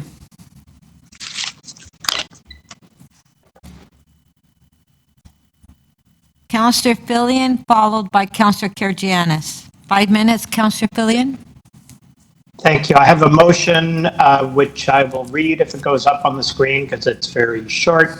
That City Council direct the General Manager Transportation Services through the Curb TO and Active TO programs to explore and implement interim ways to create an attractive space for pedestrians and to support COVID-19 recovery efforts for local businesses, including changes to the on-street curb lane between Shepherd and Finch. I have to say I am so greatly encouraged by the conversation we're having in discouraging times. And I really agree with so many of the comments and would really like to applaud the mayor and the transportation staff for really facilitating this and leading it. COVID will likely be with us for a lot longer than we would hope, and handshakes aren't the only thing that's going to change as we come out the other side of it. So we really need to embrace the change as much as we can, as difficult as it is. And to Councillor Holiday, I would say that rear view mirrors are not of much use at this point. We really need to focus on going forward and what is ahead. We need to really look at how to move people around safely, to support local businesses by creating main streets in areas where that doesn't exist. And I couldn't agree more with what Councillor Cole said about how we, you know, in the future, people are going to need much more opportunities to live and work in the same area. And to, you know, move around comfortably and safely. That it's always been important, but it's going to be extremely important as we move ahead. Many of those objectives are embodied in Transform Young, and I've had a lot of people over the last couple of weeks when they hear the conversations about what's going on everywhere else in the city. Well, what's happening in Willowdale? What's happening on Yonge Street in Willowdale? So I'm really glad to get confirmed from transportation staff that that issue will be coming back in the early fall. Perhaps it was too forward thinking for some people when it first came out about 5 years ago, but since then the future has arrived, and I am very confident that it will pass overwhelmingly at council when it does come back. The motion speaks to the initiatives that are already underway as an interim measure, because whatever option for Yonge Street we adopt, we know it won't be actually reconstructed for 5, 6, 7 years till that's finished. And we really have to look at what's happening between now and then to promote pedestrian safety, to promote people moving around in different ways, and to support a Main Street culture and all the local businesses that are really hanging on by their fingernails at the moment. So there's a lot of great work underway, and the only reason I'm making this motion is just to signal to people in Willowdale and elsewhere who've been contacting me, Willowdale has not been forgotten, and we are moving forward to do all the things that are being talked about in other parts of the city. Thank you. Thank you.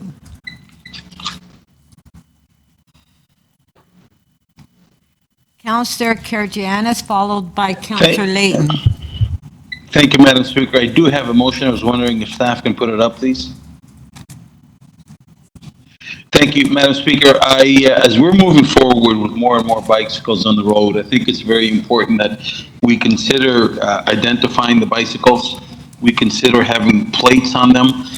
So I'm asking for a report back the first quarter of 2021 to see if we can have a bicycle registration and a number behind them. There's many times that older people while walking either be approached by somebody on the sidewalk or get run over on the sidewalk, and the bicyclist takes off, and we don't know who that person is. So I'm looking for a registration of the bicycles, and certainly this would be a topic of conversation. I know a lot of you might say, well, you know, we don't need to do this. However, we do register cars. We need to have a license for everything that we do. I think it's also important that we give it some consideration and actually look into it. The other thing, Madam Speaker, is that I will be supporting most of the motions that will be going up, and I'll be looking forward to be split because I'd like to vote on my motion about Huntingwood. I thank you, and thank you to the mayor and the staff for giving us the opportunity to look at this. Thank you, Madam Speaker. Are there any questions?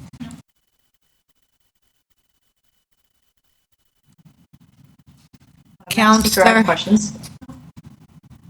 Councillor Wong Tam. Oh, okay.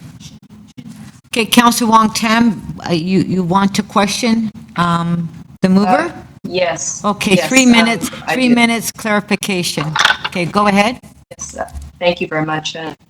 Through you, Madam Speaker, Councillor, I'm sure you're aware that the City of Toronto has reviewed this this particular issue on multiple occasions throughout the decades. Yes, and those were different decades and these were different times. Right now, in order for us to have those 40 kilometers, we had to go through a lot of processes. However, we're accelerating. And as we're looking at different ways of doing things, I would suggest that we should relook at the process that we did in the past. These are new times. These are new issues. And Councillor, I hope you agree with me. I suspect that, so Councillor, with respect to most recently, Council had asked staff specifically, by way of probably responding to motions just like this one, the reasons on why they would not support licensing bicycles. Do you recall those reasons? And it was well, Councillor, I'm just my question is, it was this to you. You agree that we live in different times.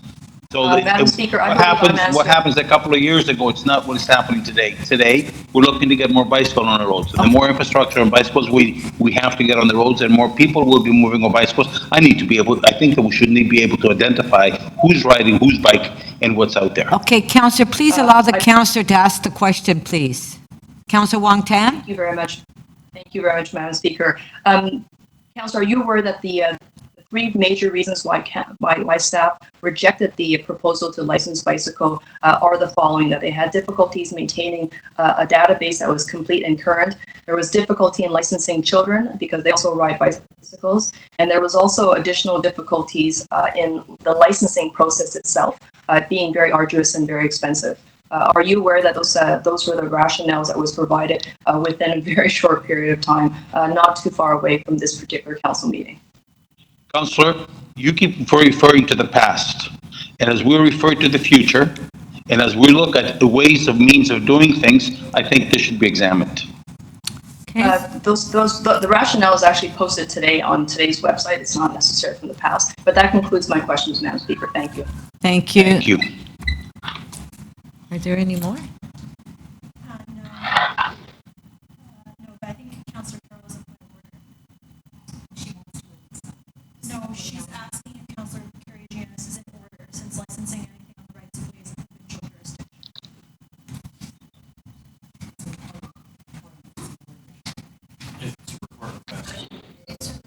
jurisdiction. Yeah. Yeah. Yeah, it's in order. Okay. Are there? Huh? Is she asking for a point of order? I would, yeah, yes. Councillor Carroll, did you have a point of order? Thank you, Madam Speaker. I simply wanted to ask before we vote, if you could comment on whether or not Councillor Karygiannis is in order, since we've been told in the past that licensing any vehicle on the rights of way is provincial jurisdiction under the Ontario Highway and Traffic Act. Yeah, it is a report request, so it is in order. Okay. Next speaker is Councillor Layton. Yes, thank you very much, Madam Speaker. First off, I'd like to thank city staff from transportation planning and other, our public consultation unit, who are taking quick action on engaging our communities around this issue. I'd like to thank the mayor and his office for their attention and their energies that have been put into this, and for fellow councillors for working collaboratively to ensure that their projects will be a success. I want to thank the many doctors, the hospitals, residents association, and advocates who've made their support for these projects known, and who understand the transformative impact that they will have on the well-being of residents across the city. In fact, it's been many decades of advocacy for some of these routes, and I'd like to thank them for their patience and their tenacity in moving these projects forward. Now, while we take steps to open up our city, we're going to need to make sure people can get around safely while physical distancing. But while doing that, we need to make sure we follow one simple rule. We need to build back better. We need to build resilience. We need to build safer streets. We need to build infrastructure that helps us achieve all of our other goals as a city, including Transform TO, including Vision Zero, including all of these other important and critical plans that the city has. Now, I'm very proud to support the plan to create new separated bike lanes across the city, and especially in Ward 11 on University Avenue, on Bloor Street East and West. And this will help provide a safe and low-cost alternative for those who usually take the TTC along those core TTC routes. Now, these are not new routes being proposed. These are routes that are currently in the bike plan. They're just being accelerated faster. Save maybe Bloor Street West, which was in the plan for this year. Cities around the world are making this shift. We are not unique in that regard. And like us, they are moving towards more active forms of transportation to help address physical distancing, but also to increase the health of their residents and to decrease their contributions to climate change. Now, we are in most unusual times, but we cannot continue to look for the status quo for answers. We need to take proactive and transformative steps in this regard. The Bloor Street West bike lane pilot was one of the most studied, if not the most studied, transportation project in Toronto's history. And in that study, we learned a lot. And it broke many of the myths that people have about the impact of bike lanes. The impact of bike lanes on adjacent streets. The impact of bike lanes on the movement of traffic. We didn't see the skyfall that some warned. We actually saw only a slight increase in travel times. We saw a decrease in interactions and dangerous interactions between all road users. It wasn't just safer for cyclists. It was safer for drivers and it was safer for pedestrians. We saw that the impact on business, in fact, wasn't negative, but the opposite was true. And we actually compared the jurisdiction in the bike lane and the area around the bike lane with a control group halfway across town. And we found that the area with the bike lane performed better. Let's not let our biases blur our judgment. Now, change is hard. Putting speed bumps on any street in the city doesn't get unanimous support. And you all know that. And we would all love to have the luxury of time to plan and execute these projects in a more inclusive way. I am one of those people that would like that luxury of time. We don't have it. Let's remember that these are all part of our current capital plan. We're just accelerating. Staff and local councillors will do their best to make it work. And we have already engaged our residents associations and BIAs along the routes that I represent and set up a working group of the hospitals so that we can pull off the operational and address their operational issues. And those hospitals, what have they done? They've written letters of support for this plan. 30 seconds. Now, I would like to see this network grow larger. There are shortcomings of the plan, but don't let that get in the way of us moving this forward and then looking for a phase 2 that will be more inclusive to the rest of our city. Thank you very much again to staff, to the mayor, and fellow councillors for putting the effort in to make this happen. Let's build back better. Thank you. Councillor Pasternak? Yes, thank you. Thank you, Madam Speaker. Firstly, I'd like to thank transportation staff for making this happen, for bringing the report to us, and what we trust will be a quick rollout. I'd also like to thank IT for helping solve some of the problems I was having here at the local level so that you could hear me. 10 years ago, when I ran for city council, if you supported bike lanes, you would lose. But a lot's happened since then, and I think we found a solution along Wilmington and along Faywood in which no one is being forced to cycle and no one is being forced to leave their car at home. We're going to have no lane closures. By doing this, we're going to solve a decades-long problem of racing and speeding along Faywood and Wilmington. We're going to be accommodating the 5 schools that we estimate there's 30 buses that come in and out in the morning and the afternoon. And of course, hundreds, perhaps a few thousand students as well. And we have a solution for religious institutions during high holidays in which some street parking is required. We're going to come up with a plan for that. So people will leave their car at home if there's a safe biking alternative. And this is what the plan is here. To make sure, certainly in my area, that people can go from Finch to Wilson, which is basically ends at the Wilson station, subway station, in a safe manner, in which they have a bike lane to travel in, and that will be able to slow down the traffic. We don't know what's going to be happening in the coming months. One of the reasons our congestion management plan is being delayed is that we really can't tell how many people currently working at home will be able to continue to do so once the risk of COVID has passed. At the same time, we don't really know how many people will elect to drive downtown who were at one time regular TTC users. We don't know the future of commuter parking lots, and believe me, I went through that as well.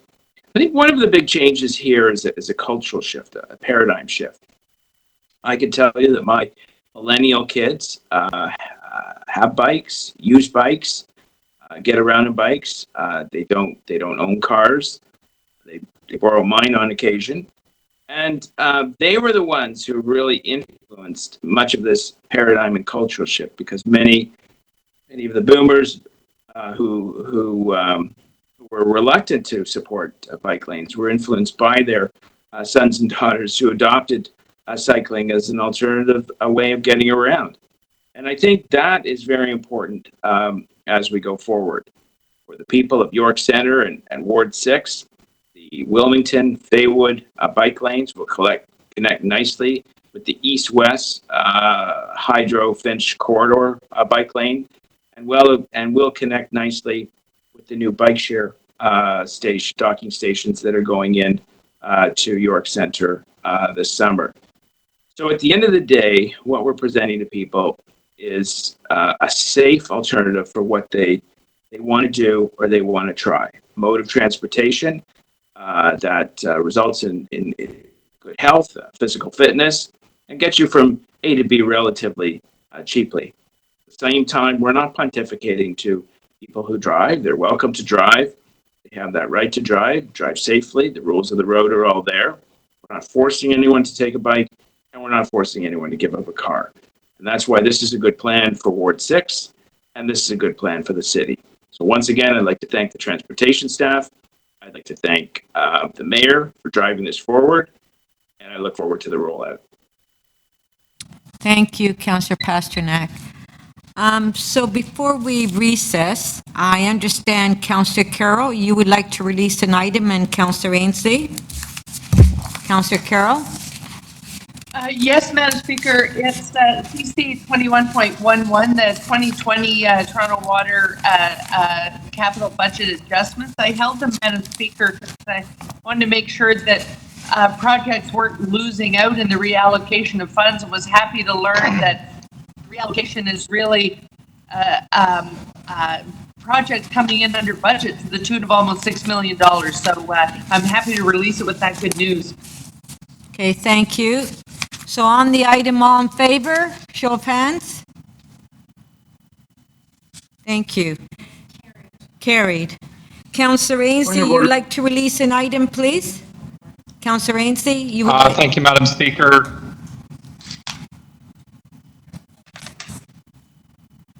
Madam Speaker, I'd like to release CC 21.6, amendment to blanket contract 4702193 with Enterprise Rent-A-Car Canada for short-term vehicle rental services. My concern was this contract's gone up by about $5 million due to the vehicle rentals we need for COVID-19 and to deal with this health crisis. I just wanted to make sure we were communicating with the federal and provincial government about being reimbursed for these monies, and I will release it with that. Okay, thank you. On the item, all in favor? Show of hands. Okay, carried. When we come back from our break, Point of order. Next speaker. Point of order. Point of order. Councillor Perruzza, you have a point of order? Oh, no, precisely. I was just going to ask you, what does the speakers list look like? And if we can have the clerk post the speakers list from time to time on our screen, so we get a sense of, you know, who's on the list and so on. Otherwise, we're all in the dark. Well, Councillor Perruzza, I have been identifying 3 members at a time, and I was just going to acknowledge that after our recess, Councillor Bailao, Councillor Ford, and Councillor Perruzza. You're the 3rd one on the list. Perfect. I thank you for that. But if it could be posted on our screen, we got lots of stuff on our screen. That would be a good thing to have on there too. Apparently, I was told by staff we can't. Okay, recess to 1:30. Thank you. I want to release something. Well, Councillor Cole, you didn't advise the staff. I have to advise the staff if I want to release something? Yes, because the staff Okay, are here, you're at home. I won't release it then. You keep it. Point of order, Speaker. Yes. Speaker, point of order.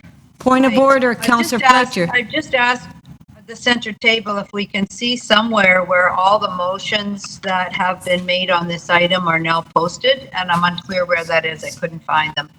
So hopefully we'll get that out to everybody over the lunch. Joe, do you have a headache? I can answer. Okay. Could you confirm that, please? Okay, please, one at a time. Okay, Councillor Fletcher, the clerk will answer your question. Thank you. Madam Speaker, all the motions have been posted online at toronto.ca/council. And they are also, the motions also appear in the members' meeting portal that members have been provided access to. Okay, can I, is that meeting portal the same one that we're on here? On this, okay, thank you. Madam Speaker, we can have someone contact the member over the lunch hour to. Okay, we'll have somebody contact you over the break, okay? So let's recess Goes to. your lunch. Let's recess to 1:30. Thank you.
Okay, we're live. Okay, members of council, this meeting is now resumed. Members, before the recess, council was considering the mayor's first key item, item CC 21.20 on the cycling network plan installations, Bloor West Bikeway extension and active TO projects. We will return to that item after the release of member holds. Members, if you wish to release a hold, please text your surname to the clerk, and when I recognize you, unmute you.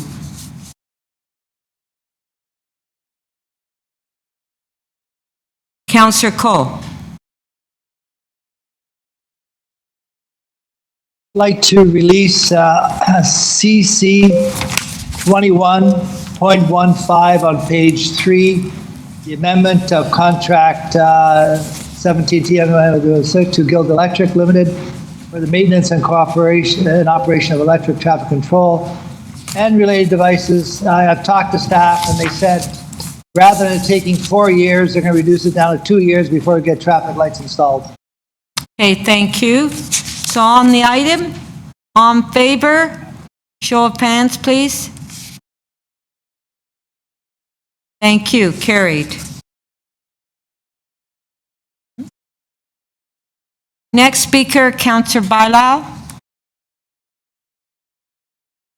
Thank you, Madam Speaker. I too want to start by thanking city staff for accelerating the implementation of these bike lanes. I think this will be the largest on-street cycling installation in the history of Toronto.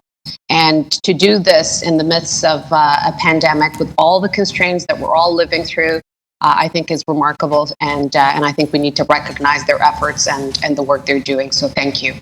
I also want to thank the mayor for his leadership. I know that it was keen and it was important for him to bring this report forward, and I do want to thank them for doing that. Madam Speaker, I believe that the cities that will come out of COVID-19 in a better position, in a more resilient position, are the ones that are not going to put their head in the sand and think that we're going to manage this, and after managing this, we're going to go back to what we had before. COVID-19 has shown us many inequalities, but it has also shown us some opportunities and some just different ways of doing things. And I don't believe that people, after communicating in different ways of shopping, in different ways of working, in different ways of moving around, in different ways, are going exactly to what we had before. And I think we need to recognize that. And as we manage this crisis, I think we need to plan for the changes that are coming to us. And when I was looking at that report, I had that in mind. And I had that in mind, and I had 3 goals that I wanted to see coming out of that report. One of them is that I wanted to increase mobility for everybody, not only during the crisis, but after COVID-19 as well. And I looked at how we can have safer ways for people to move around if they're walking, if they're cycling, if they're on the TTC, and or if they're driving. And we can't expect, I mean, just looking at the numbers, when you have 550,000 people that basically move downtown through public transportation, even a percentage of that to get into their cars, we're going to be stuck in traffic.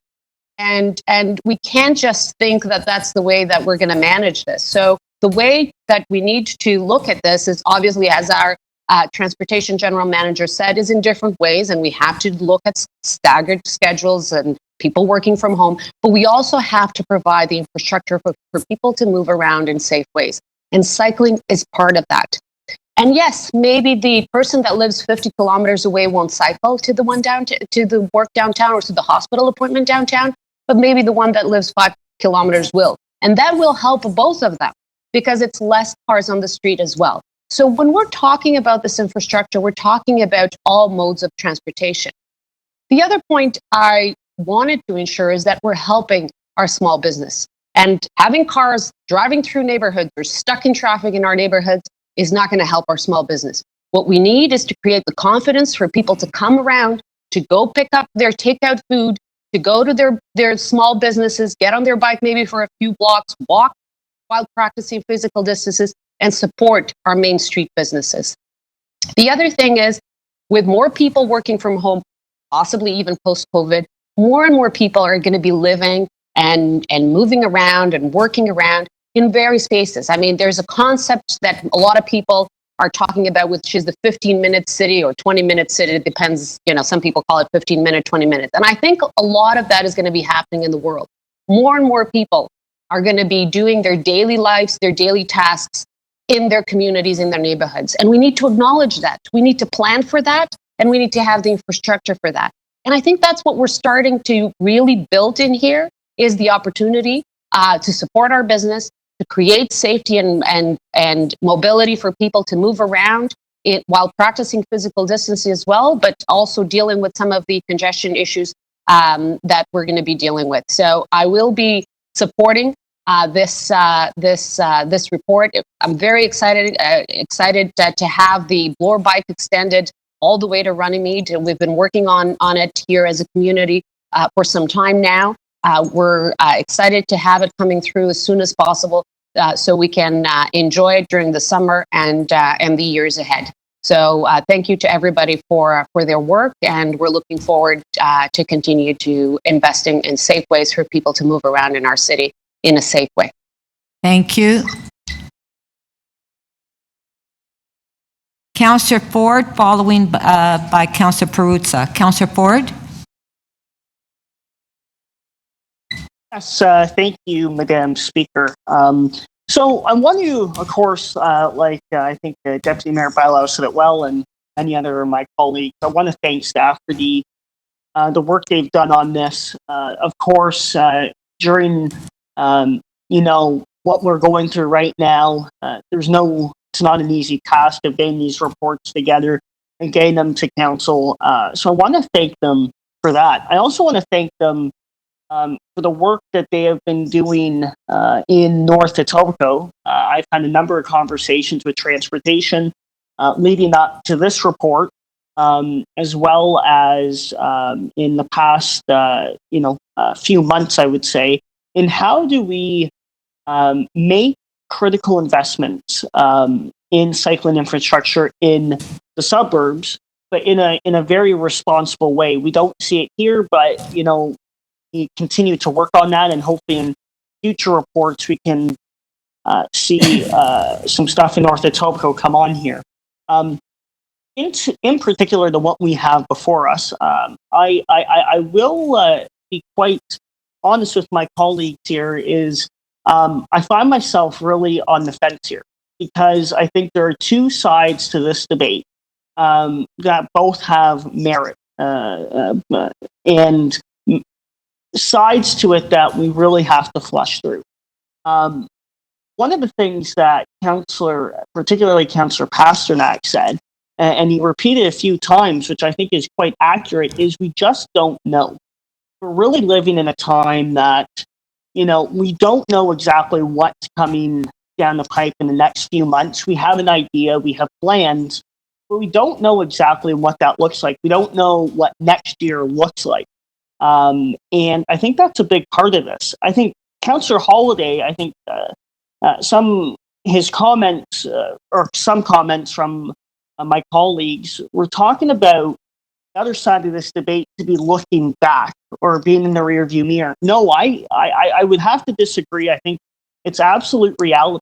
Now, people in my ward do drive. The vast majority of them do drive. They do drive downtown. And that is a balance that we need to understand and we need to respect. So I see huge merit in that. But on the other side of this, and I think this is where I'd like to bring my comments into supporting this report right now. And why I will be supporting it is because it does talk about these as temporary for the time being, which I think there is a lot of merit to. I think, we do have reduced vehicular traffic on our streets right now, especially in downtown. And I think if there is a time to look at it, and a time to put temporary bike lanes in, is now. Because we do want to continue to, physically distance, and we can't be overwhelming our TTC and our transportation network that way. So I think it does make sense. But I will be supporting it because I have got the assurance from our transportation staff that if this doesn't work out, they are going to be very diligent on making any changes that they need to. And furthermore, taking out a bike lane that doesn't work, which I understand that the general manager has the authority to. And they will be reporting to committee in a year's time. I will be taking a keen interest on looking at what the studies show, the statistics show, and where we are then. But I think at this moment in time, I can cautiously support this, and definitely will be paying attention to this as it comes back to council. So thank you. Thank you. Councillor Perruzza?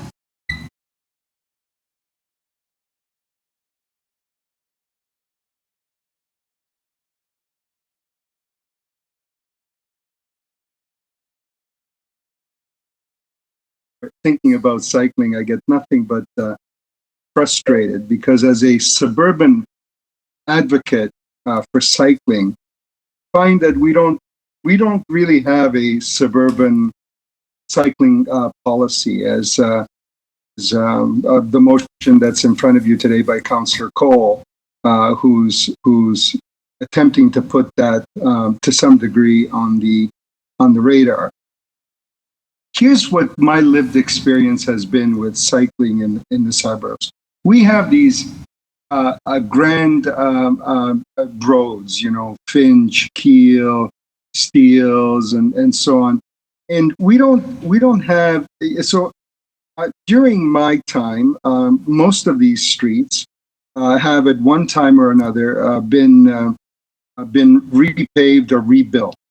They have very, very large boulevards, but we haven't had the wherewithal to put in that safe cycling lane off road. We don't seem to think that way. So we redid Finch. We repaved Finch, a section of Finch between Keele and Dufferin, and they painted a line on the street on Finch Avenue. I never see anybody cycling on that stretch of street. Why would you? You have tanker trailers that are going to the oil depots at the corner of Keele and Finch. You're not going to ride your bike next to oil tankers. Which leads me to my next point, my lived experience with Finch Avenue and the LRT. We got no support from our staff whatsoever on this, by the way. So Metrolinx wanted to put the cycling lane on the road. Staff was absolutely fine with it. Again, having bicycles riding on Finch Avenue from Keele, to Humber College for a large stretch of that roadway. Again, next to tanker trailer. I've never seen anybody ride their bikes on Finch Avenue. They ride them on the sidewalk because of that reason. But I had to fight with Metrolinx for a number of years, bringing them to regular meetings with our staff, beating this issue to the ground with very, very little support. Finally got a cycling lane next to the LRT off the street. Its own right of way. It'll absolutely be brilliant. But it was a struggle. We don't have the cycling advocates in the suburbs. I don't believe on that file. I got a single letter from the cycling community saying, hey, you know what? That cycle lane they're thinking about putting on Finch Avenue on that major thoroughfare in the middle of the street, painted, doesn't make sense. There should be, something else, something more. So we're not encouraging cycling in the suburbs, and no wonder, Councillor Karygiannis has a motion where he'd like to ticket my 7 bike. Where he'd like me to get a license plate for the 7 bikes in my garage, 4 adult bikes and the kids' bikes, and And to some degree, we don't have that because we haven't nurtured a cycling culture in the suburbs. So we now have a safe cycle lane off of Finch Avenue. But I have to tell you, we even had to fight the fire department on it. Wanted to use the on-road cycling lane for their emergency vehicles.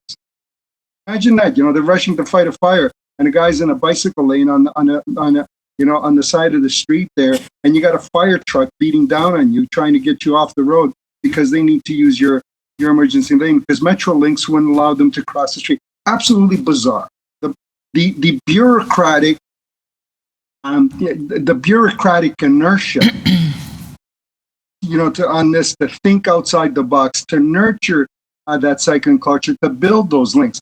For example, we closed down a lane and built a about 100 meter to 150 200 meter cycle track on 15 seconds on Murray Ross. I'm actually got 3 minutes and 30 seconds, but it's your clock. I got it. Anyway, losing traffic lanes, and I agree with Councillor Holiday. Losing lanes unnecessarily to bicycle lanes in the suburbs doesn't make sense. Thank you. When we could have a cycling infrastructure in the suburbs that's far, far safer and encourages people to actually get on their bikes and be able to move around. Thank you, Councillor Perruzza. And I am putting the timer on. The timer is working. Well, I got my time. I got this new swanky iPhone iWatch here, and I started my thing, and I'm at 4 minutes, 12 seconds right now. Okay, maybe we have staff here that are monitoring the timer as well. So, Councillor Lai, 5 minutes.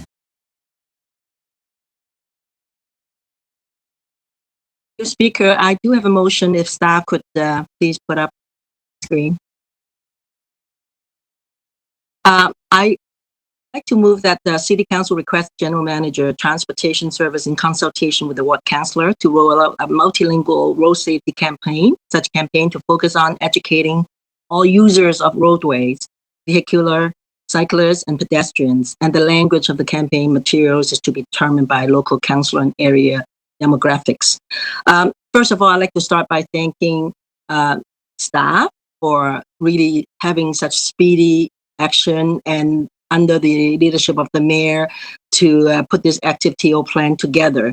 And with my ward, only just a little portion of Huntingwood is being affected, and we are not giving up any lanes, so it's a no-brainer for us that we can really do well in my ward. And being new on council, I don't know about the history of bike lane, but I was being told that this is quite a controversial issue in my ward because people wouldn't want to give up lanes for the car, and then because we have to drive downtown and all these reasons they're giving me. And I'm just very, very careful and being still very, consulting all my residents on whether they want it or they don't want it. And I think that the most important part is to have the city to have enough infrastructure to make it happen. And it's not really easy. And it's not actually quite easy to balance this because we have heard the debate, and some councillors will feel that, we need, especially in the suburban area that my ward is situated, we need to drive downtown. But I think time has changed now, and I wanted to make sure that this, actually interestingly, my two sons, because now that we're working from home, they moved back home from downtown, and they brought their bikes with them because they, and I thought maybe the next generation going forward, maybe it's a good thing because all the younger people, they really wanted to advocate to this kind of mode of transportation. But for some of the new Canadians, for some of the older people in my ward, we have some new Canadians who are actually cycling on the sidewalks, and we do have complaints by local residents that it's very unsafe for them to do it. And in fact, one of my volunteers actually got hurt by a vehicle while she's helping me out during my election campaign, and I really felt bad about it. And she has to be in hospital for 6 months.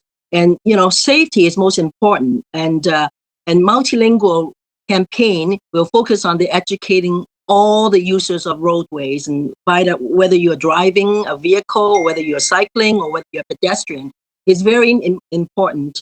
And now is more than ever that we need to ensure everyone understands the importance of respecting road safety and laws and rules. Many residents who are new Canadians and whose mother tongues are not English, it is important to communicate in a language they can understand. And we must do more to keep our road users safe. And educating all of them should be a priority. And that's why I put on this motion. I hope I can count on your support for this motion. And I will support the active PO motion. And I like to actually thank staff for really kicking off all the consultation within my ward. We are hosting a WebEx meeting in the coming week to make sure that we will get this ball rolling and make sure that we are better consultation is within our ward. And it's only by working together that we can make a safer city, moving around our city. And I hope I can count on your support. Thank you. Thank you.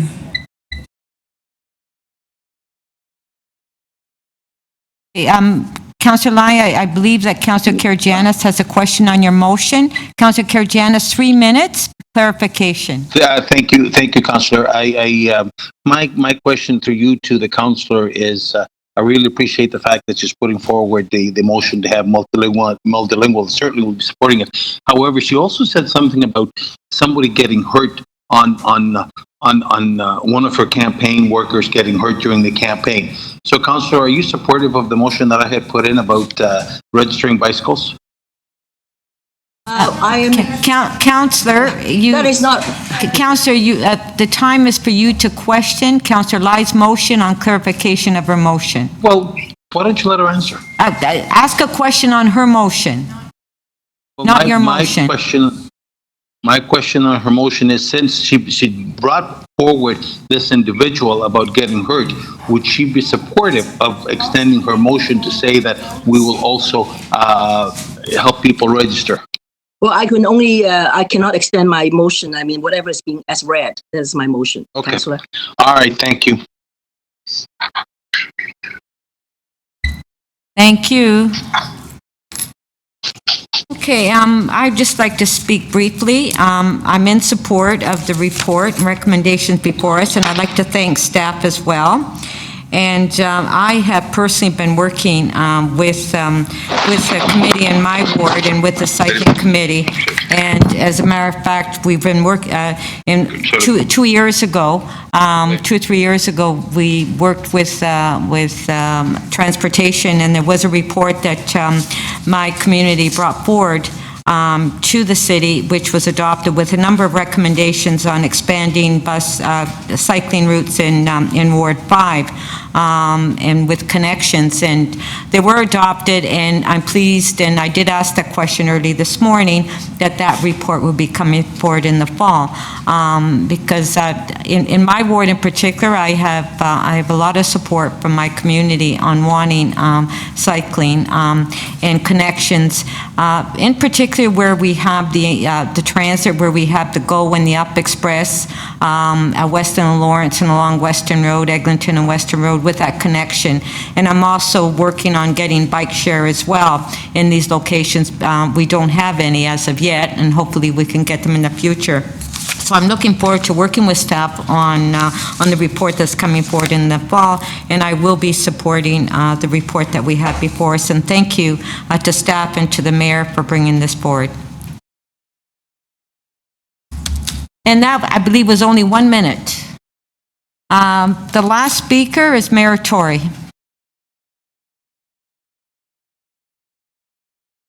Our staff as well. Did I start there? May I say thank you to our staff as well at the outset, Speaker? Yes. If you look at, this is a great testament to public service that has happened during this pandemic, as much as it's been difficult for the city, and that we've seen people all through the city government just do incredible things, our public servants, to move things forward. And now, of course, there'll be a test in getting this infrastructure implemented if we approve it, which I very much hope that we will. I should say, by the way, and this is no offense to Deputy Mayor Holliday at all, but we should be aware of Trojan horses because just in case people hadn't noticed, his motion looks like it says it's just adding parking onto all the other things that are recommended, when in fact it deletes all of the other recommendations and only has the parking. So please don't be fooled by that. Can I just say, I think this series of measures allows us to move forward.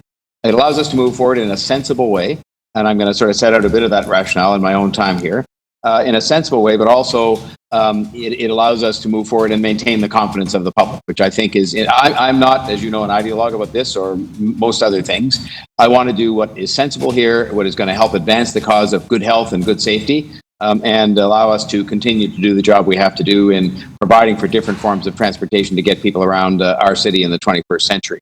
If you look at it, this has been mentioned all the way through, but these are the points worth repeating. It is part of, every one of these things is part of the 10-year plan.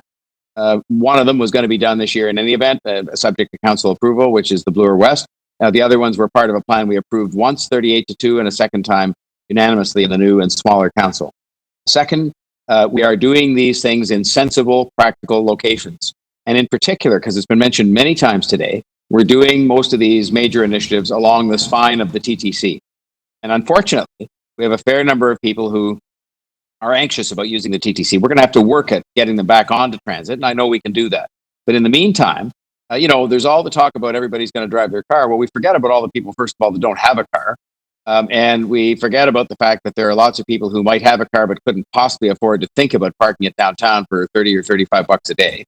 And so I just think there's an awful lot of people out there who will be looking for an alternative for transit, to transit in the short term, and who will be not able to assume that a car is one of those options. I think there are lots and lots of those people.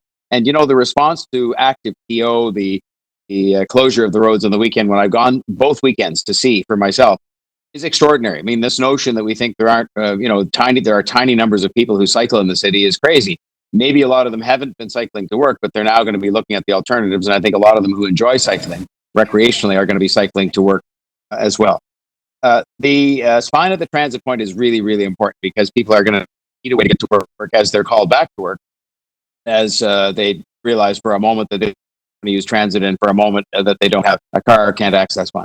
I want to just deal with the cost and only say that the $6 million, some of which was provided for in this year's budget, some of which is actually coming, I think, from another level of government, represents, compared to the amount we spend on road maintenance in the same year, that's $6 million for this, $290 million this year for road maintenance. So, I mean, to me, $6 million is a lot of money, but this was in our plans. In any event, it's being accelerated, and it compares in this year to $290 million being spent.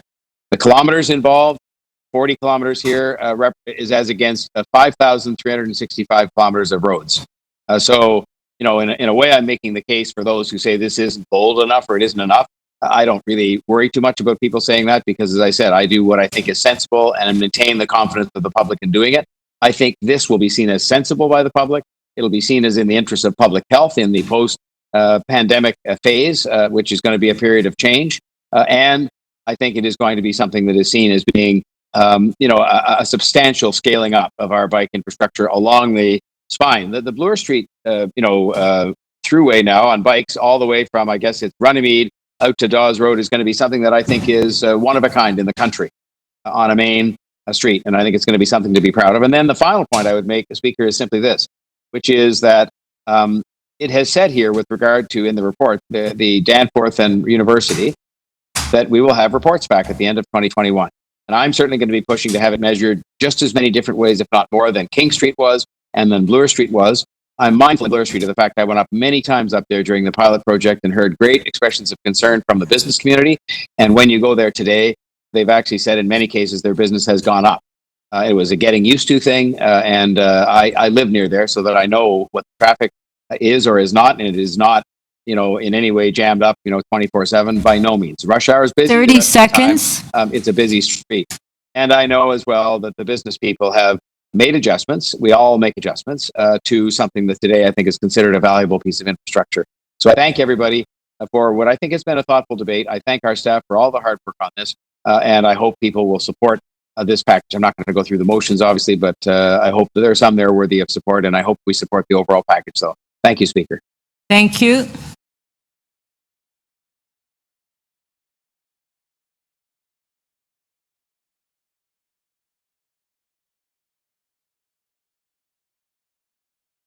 Okay, members, we're going to be voting. And if you'd like a recorded vote on any of the motions, please indicate that. Our first motion is motion 4C by Councillor Fletcher, which is an amendment to Councillor Holliday's motion, and we'll put it on the screen.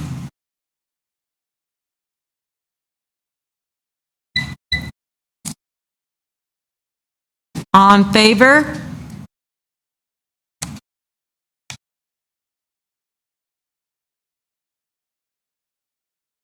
On favor? Show of hands. Okay. Carried. Motion 2 by Councillor Holliday. We'll put the motion on the screen. Recorded. Recorded vote on this one, please, Speaker. Yes, motion 2 as amended, recorded vote.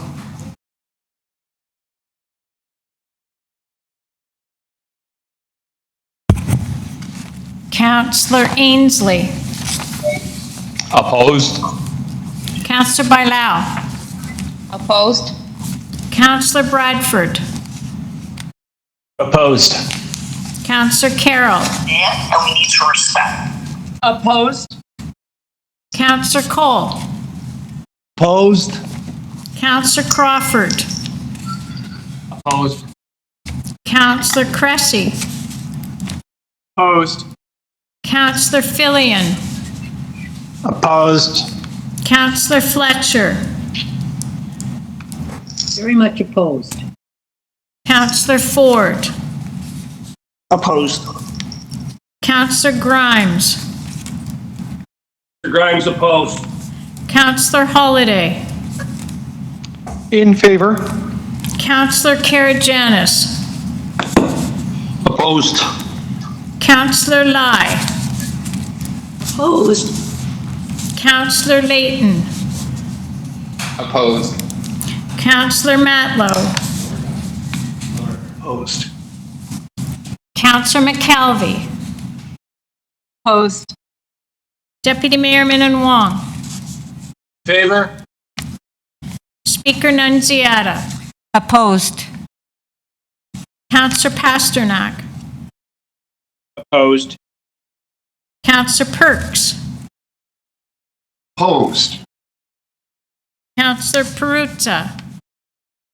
Opposed. Councillor Thompson. Opposed. Mayor Tory. Opposed. Councillor Wong Tam. Opposed? The motion does not carry. The vote is 2-23. Our next motion is motion 4A by Councillor Fletcher. We'll put the motion on the screen. Madam Speaker, on a point of order, I'd like to vote on 4A1 separately, and I do not need a recorded vote on 4A1. I would like a recorded vote on the balance as a package.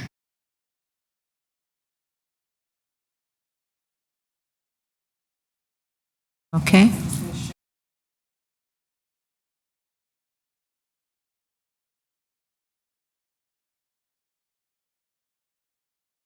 Madam Speaker, I'd like a recorded vote on 4A1. Thank you. Okay, recorded vote. Yeah. We get the motions on the screen. But it's even less. Yeah, if we can put the motion back on the screen, 4A1. Okay, then we can't see you. Okay. We won't put it on the screen then. Okay, there it is on the screen, and now if we can have a recorded vote.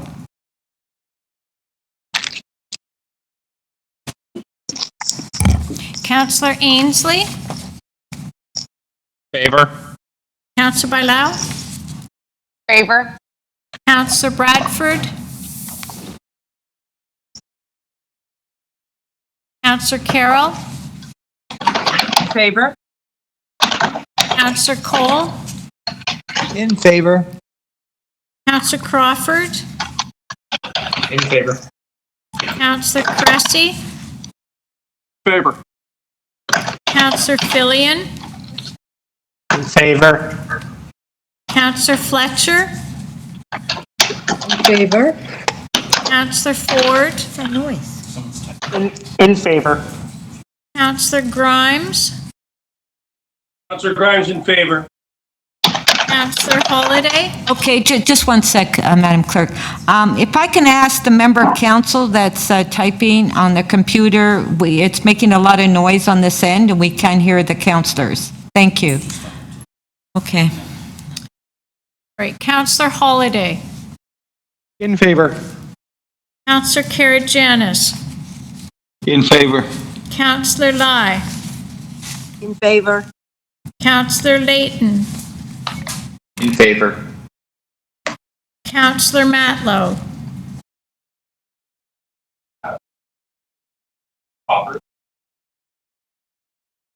Did you hear him? I did. Counselor Matlow, could you repeat, please? Favor. Favor? Thank you. Counselor McKelvey? In favor. Deputy Mayor Minnan Wong? Favor. Speaker Nunziata? In favor.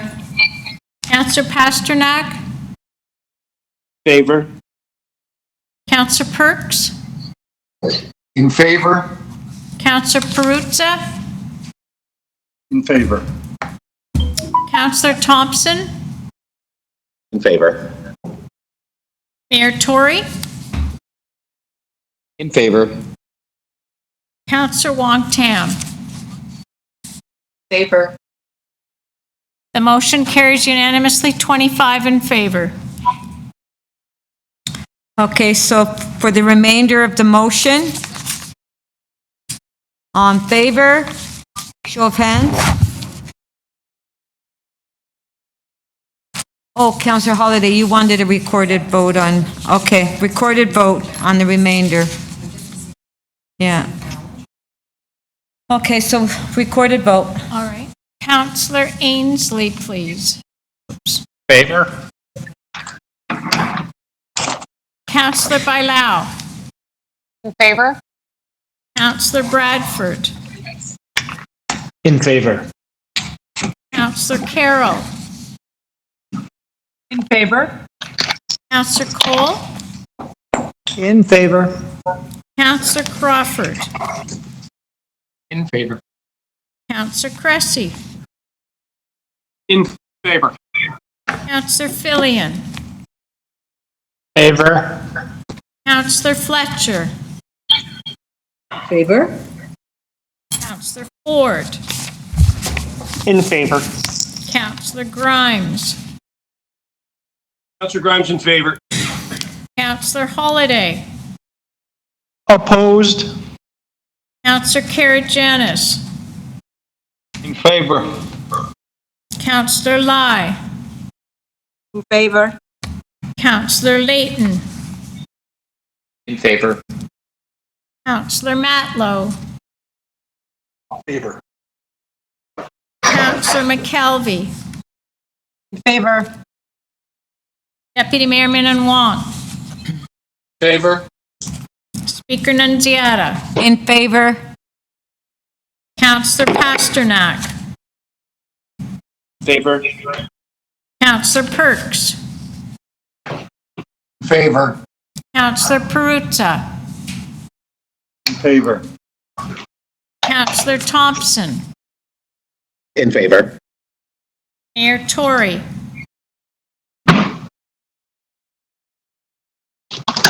In favor. Counselor Wong Tam. Favor. The balance of the motion carries 24 to 1.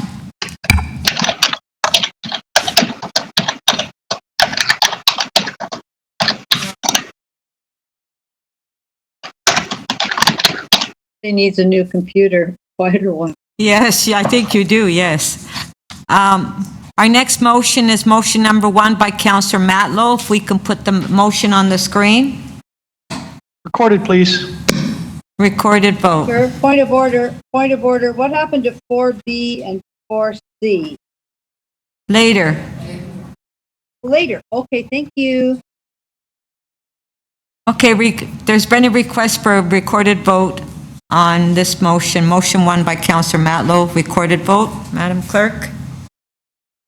Councillor Ainsley, please. In favor. Councillor Bailao.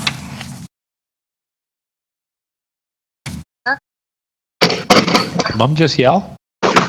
Councillor Bradford. I think so. In favor. Councillor Carroll. In favor? Councillor Cole. In favor. Councillor Crawford. In favor. Councillor Fillion. In favor. Councillor Fletcher. In favor. Councillor Ford. Opposed. Councillor Grimes. Councillor Grimes in favor. Councillor Holliday. Holiday opposed. Councillor Karygiannis. In favor. Councillor Lai. Favor. Councillor Layton. In favor. Councillor Matlow. In favor. Councillor McKelvey. In favor. Or Deputy Mayor Min Wong. Opposed. Speaker Nunziata. In favor. Councillor Pasternak. Favor. Councillor Perks. Favor. Councillor Perruzza. In favor. Councillor Thompson.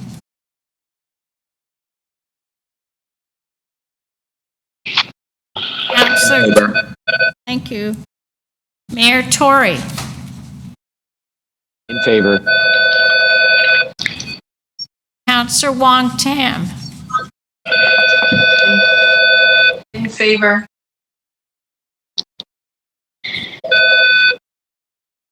The motion carries 22-3.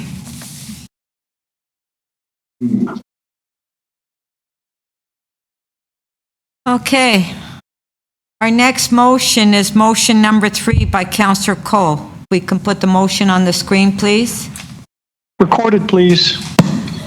Recorded vote.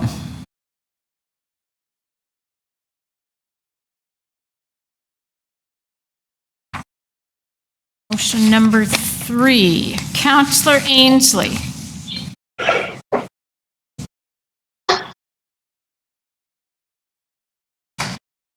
Councillor Ainsley. In favor. Thank you. Councillor Bailao. In favor? Councillor Bradford. In favor. Councillor Carroll. In favor? Councillor Cole. In favor. Councillor Crawford. Favor. Councillor Cressy. In favor. Councillor Fillion. Favor. Councillor Fletcher. Favor. Councillor Ford. In favor. Councillor Grimes. Councillor Grimes in favor. Councillor Holliday. Holiday opposed. Councillor Karygiannis. In favor. Councillor Lai. In favor. Councillor Layton. Favor. Councillor Matlow. Favor. Councillor McKelvey. In favor. Deputy Mayor Min Wong. Favor. Speaker Nunziata. In favor. Councillor Pasternak. In favor. Councillor Perks. In favor. Councillor Perruzza. In favor. Counselor Thompson, In favor. Mayor Tory,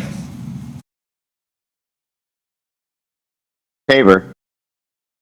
Counselor Wong Tam. In favor. The motion carries 24-1.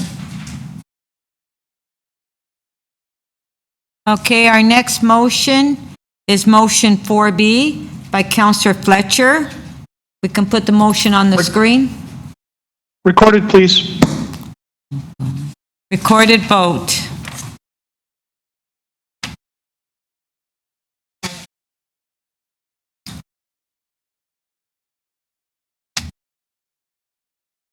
Counselor Ainsley, In favor? Counselor Bailao, In favor?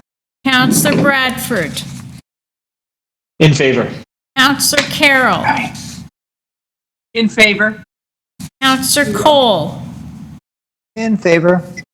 Counselor Crawford, In favor. Counselor Cressy, In favor. Counselor Fillion, In favor. Counselor Fletcher, Favor. Counselor Ford, Opposed. Counselor Grimes, Counselor Grimes in favor. Counselor Holliday, Holiday opposed. Counselor Karagianis, In favor. Counselor Lai,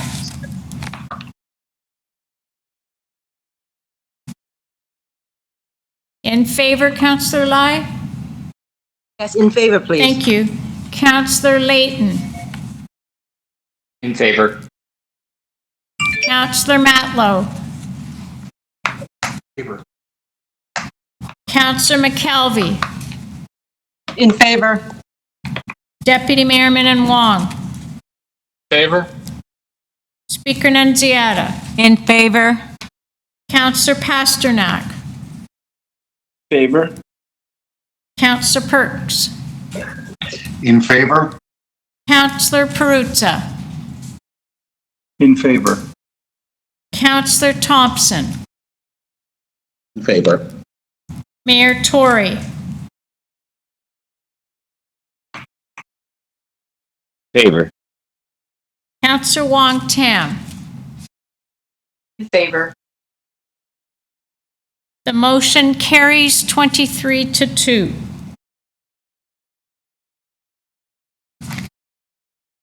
Our next motion is motion number 5 by Counselor McKelvey. If we can put the motion on the screen. Recorded vote. Recorded vote. Come on.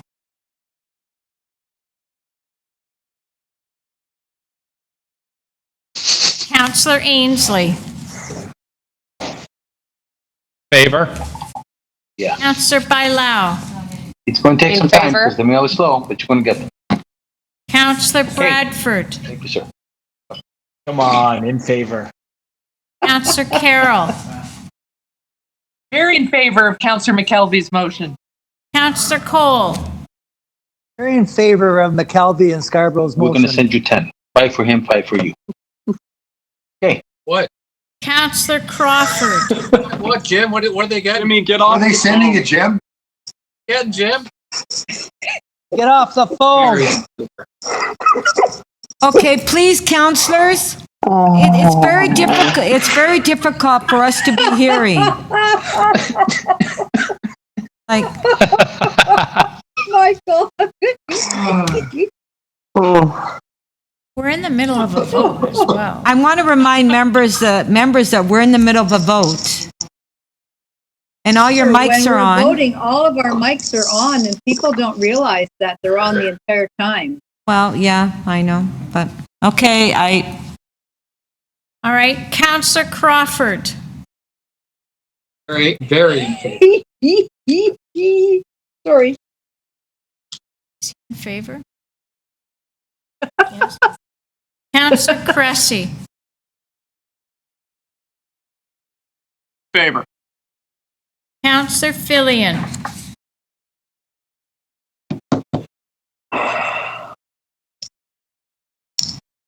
Counselor Filion, In favor. Counselor Fletcher, Favor. Counselor Ford, In favor. Counselor Grimes, Counselor Grimes in favor. Counselor Holliday, Holiday in favor. Counselor Karygiannis,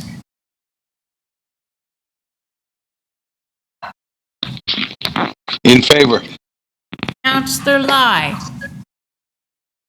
Can't be more in favor. Counselor Layton, Favor. Counselor Matlow,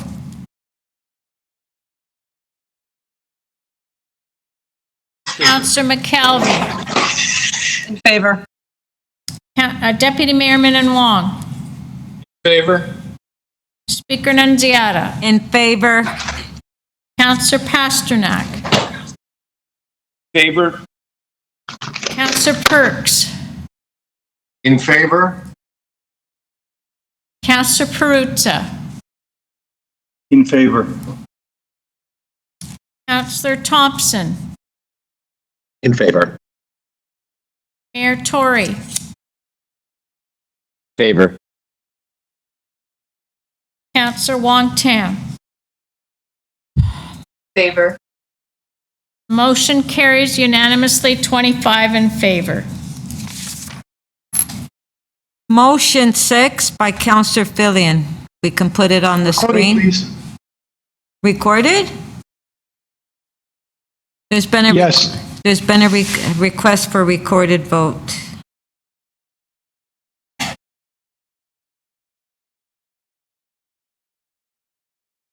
Counselor Ainsley, In favor? Counselor Bailao, In favor? Counselor Bradford, In favor. Counselor Carroll, In favor. Counselor Cole, Counselor Crawford, Favor.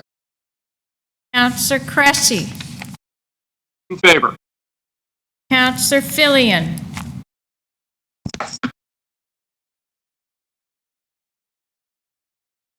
Counselor Filion,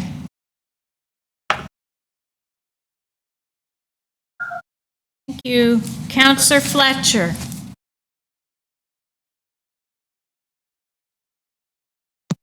Counselor Fletcher, In favor. thank you. Counselor Ford, Opposed. Counselor Grimes, Counselor Grimes opposed. Counselor Holliday, Holiday opposed. Counselor Karygiannis,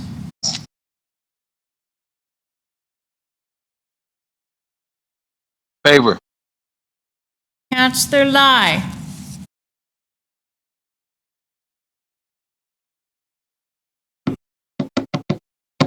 Counselor Lai,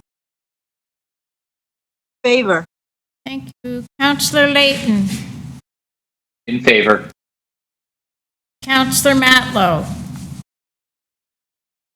Favor. Counselor McKelvey, In favor. Deputy Mayor Minnan Wong,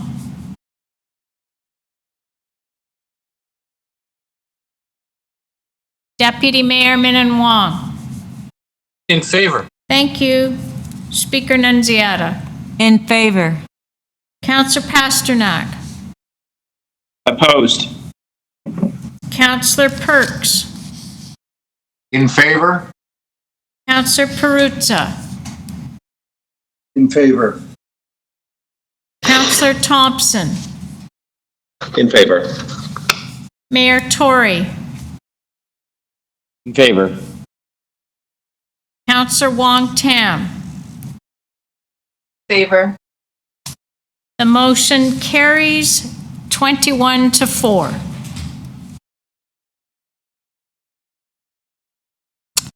Our next motion is motion 7 by Counselor Karygiannis. Recorded vote, please, Madam Speaker. Yes, recorded vote. Motion's on the screen.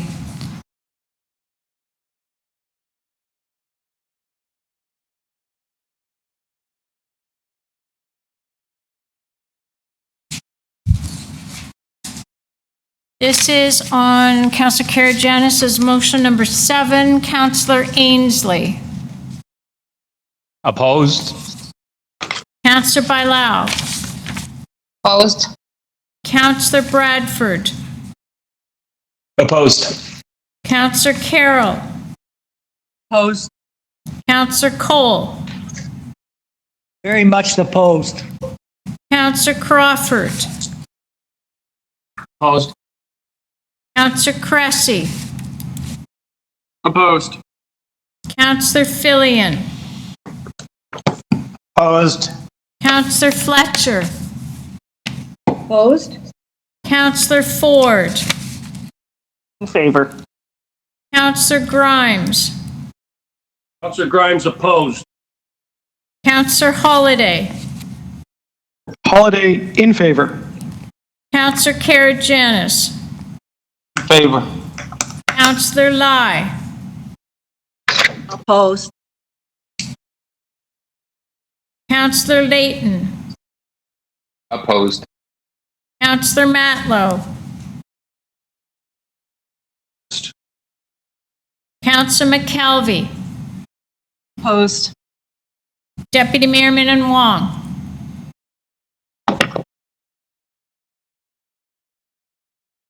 Deputy Mayor. Opposed. Opposed. Thank you. Speaker Nunziata. Opposed. Councillor Pasternak. Opposed. Councillor Perks. Opposed. Councillor Perruzza.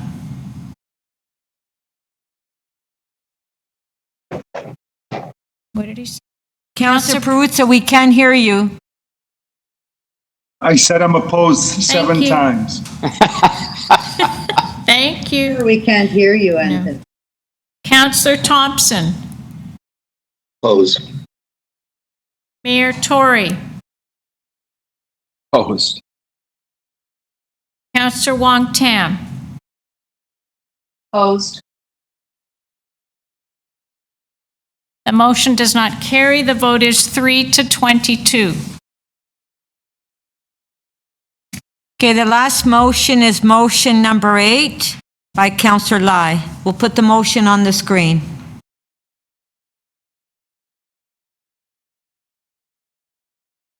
Okay. All in favor, show of hands. Thank you, carries. Yes. Item as amended. Recorded, please. Recorded vote.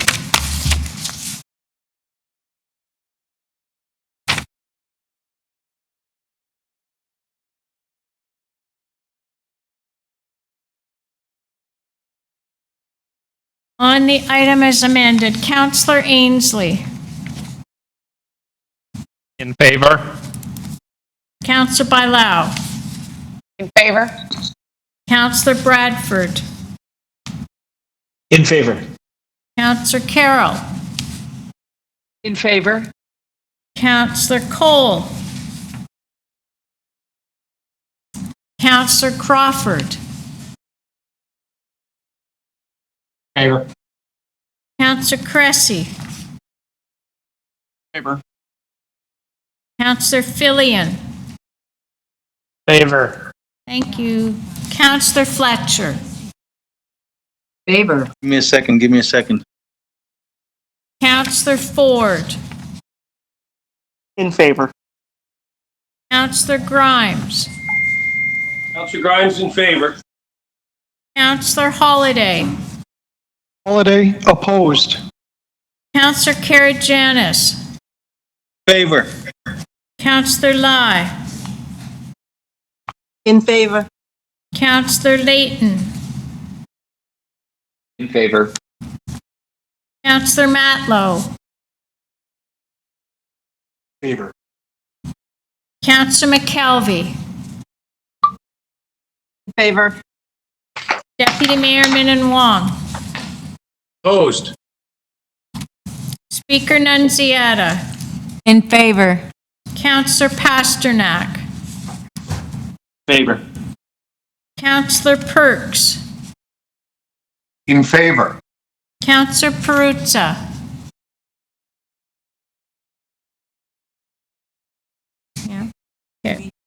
Okay, Favor.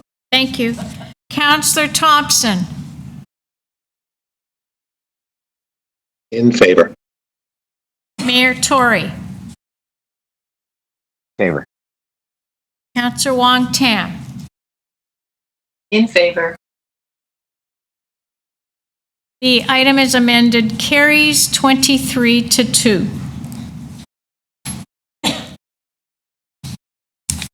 We've completed that item. We'll go to the next item, which is CC 21.3, creating new affordable housing opportunities through Phase 2 of the Housing Now initiative. If members of council have questions of staff, if you can please submit them in, please.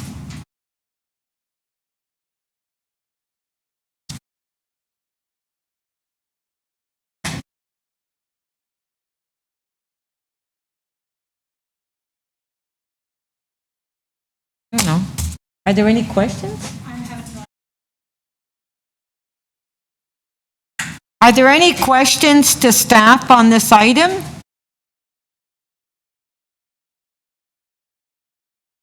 Speaker, I just submitted. Okay, Councillor Thompson, 5 minutes.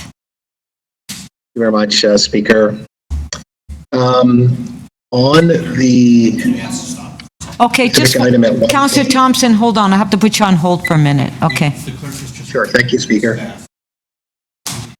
Yeah, if you can just give us a minute so we can bring the staff into the meeting? Sure, take as much time as you like.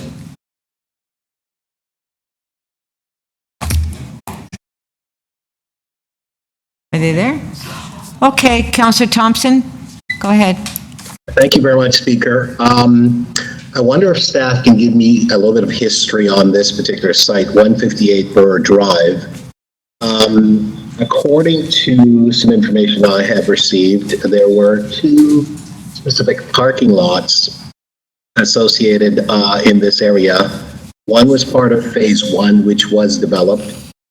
Along with Phase 1 development, there was a Phase 2. Can you help me to understand what is the status of Phase 2 of the development?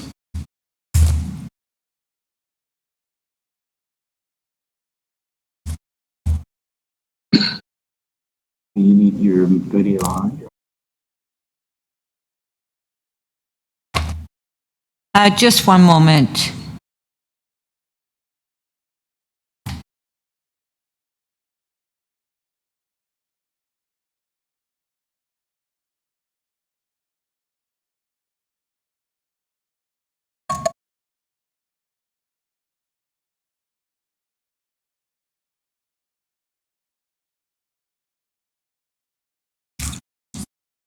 Okay, do we have anybody from planning? Is Greg Linton around?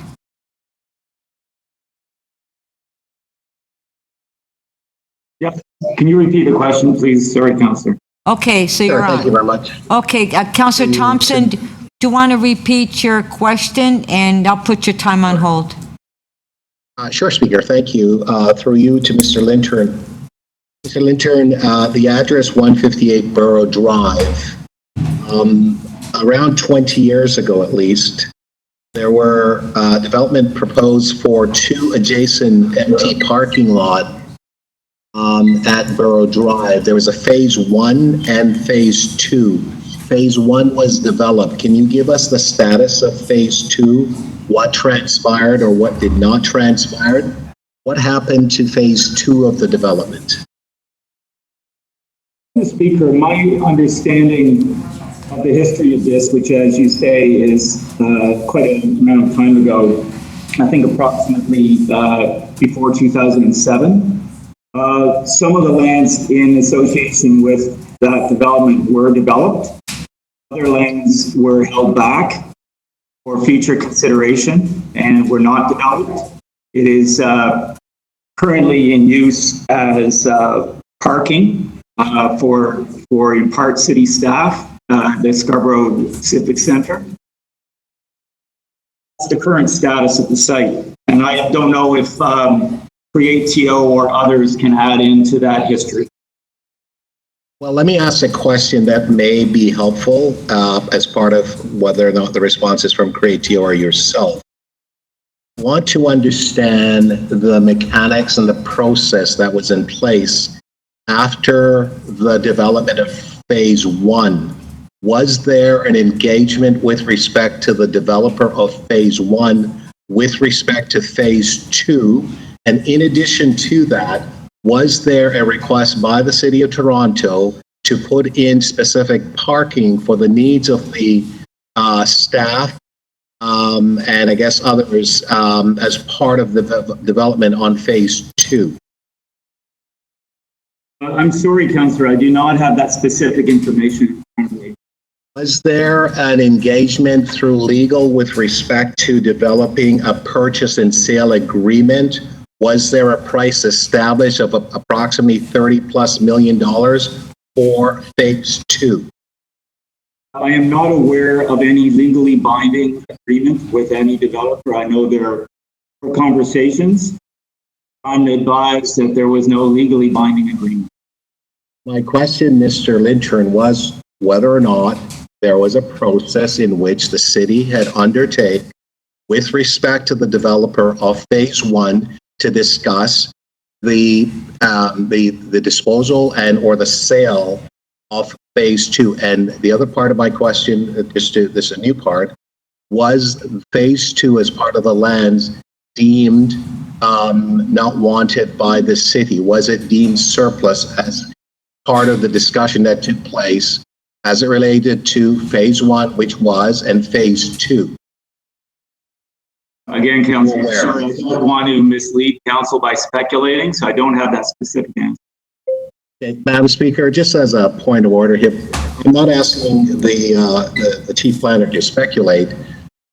Problem that I have is that there is such a history with this site, and it's very confusing. I'm just trying to get a sense of understanding. It's apparent that I can't get that because either staff are not aware. Mr. Lintern, I in fairness, was not a part of this process. This process goes back to, I guess I would use the term generation planners and others, Peter Nohammer, Ed Watkins, Alan Appleby, Russell Cloaks, Joe Nanas, Joe Casale, and many others.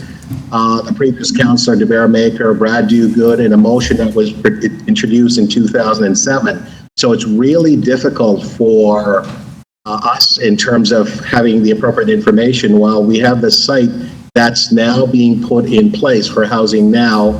And it's very disconcerting to members of the community. And I support housing now, but I really wanted to have a better understanding as to what has transpired, because many of us who are dealing with this particular site today don't know the history. Yeah, Councillor Thompson, so to your question.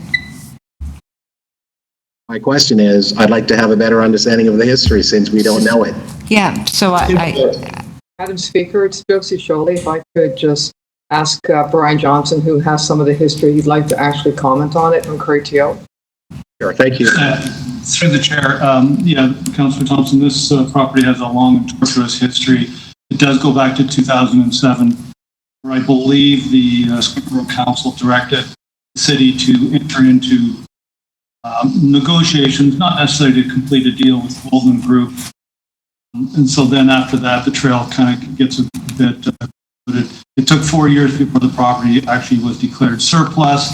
And then it seems, I can't tell you exactly what happened subsequent to 2011. Conversations did restart 2 years ago with the Golden Group on this property. No contractual agreement was arrived at. There was a broad deal, I guess outline of a deal, never put to paper, quite frankly, in a legally binding form. And this property was identified as a good for housing now, and so subsequently those conversations ceased.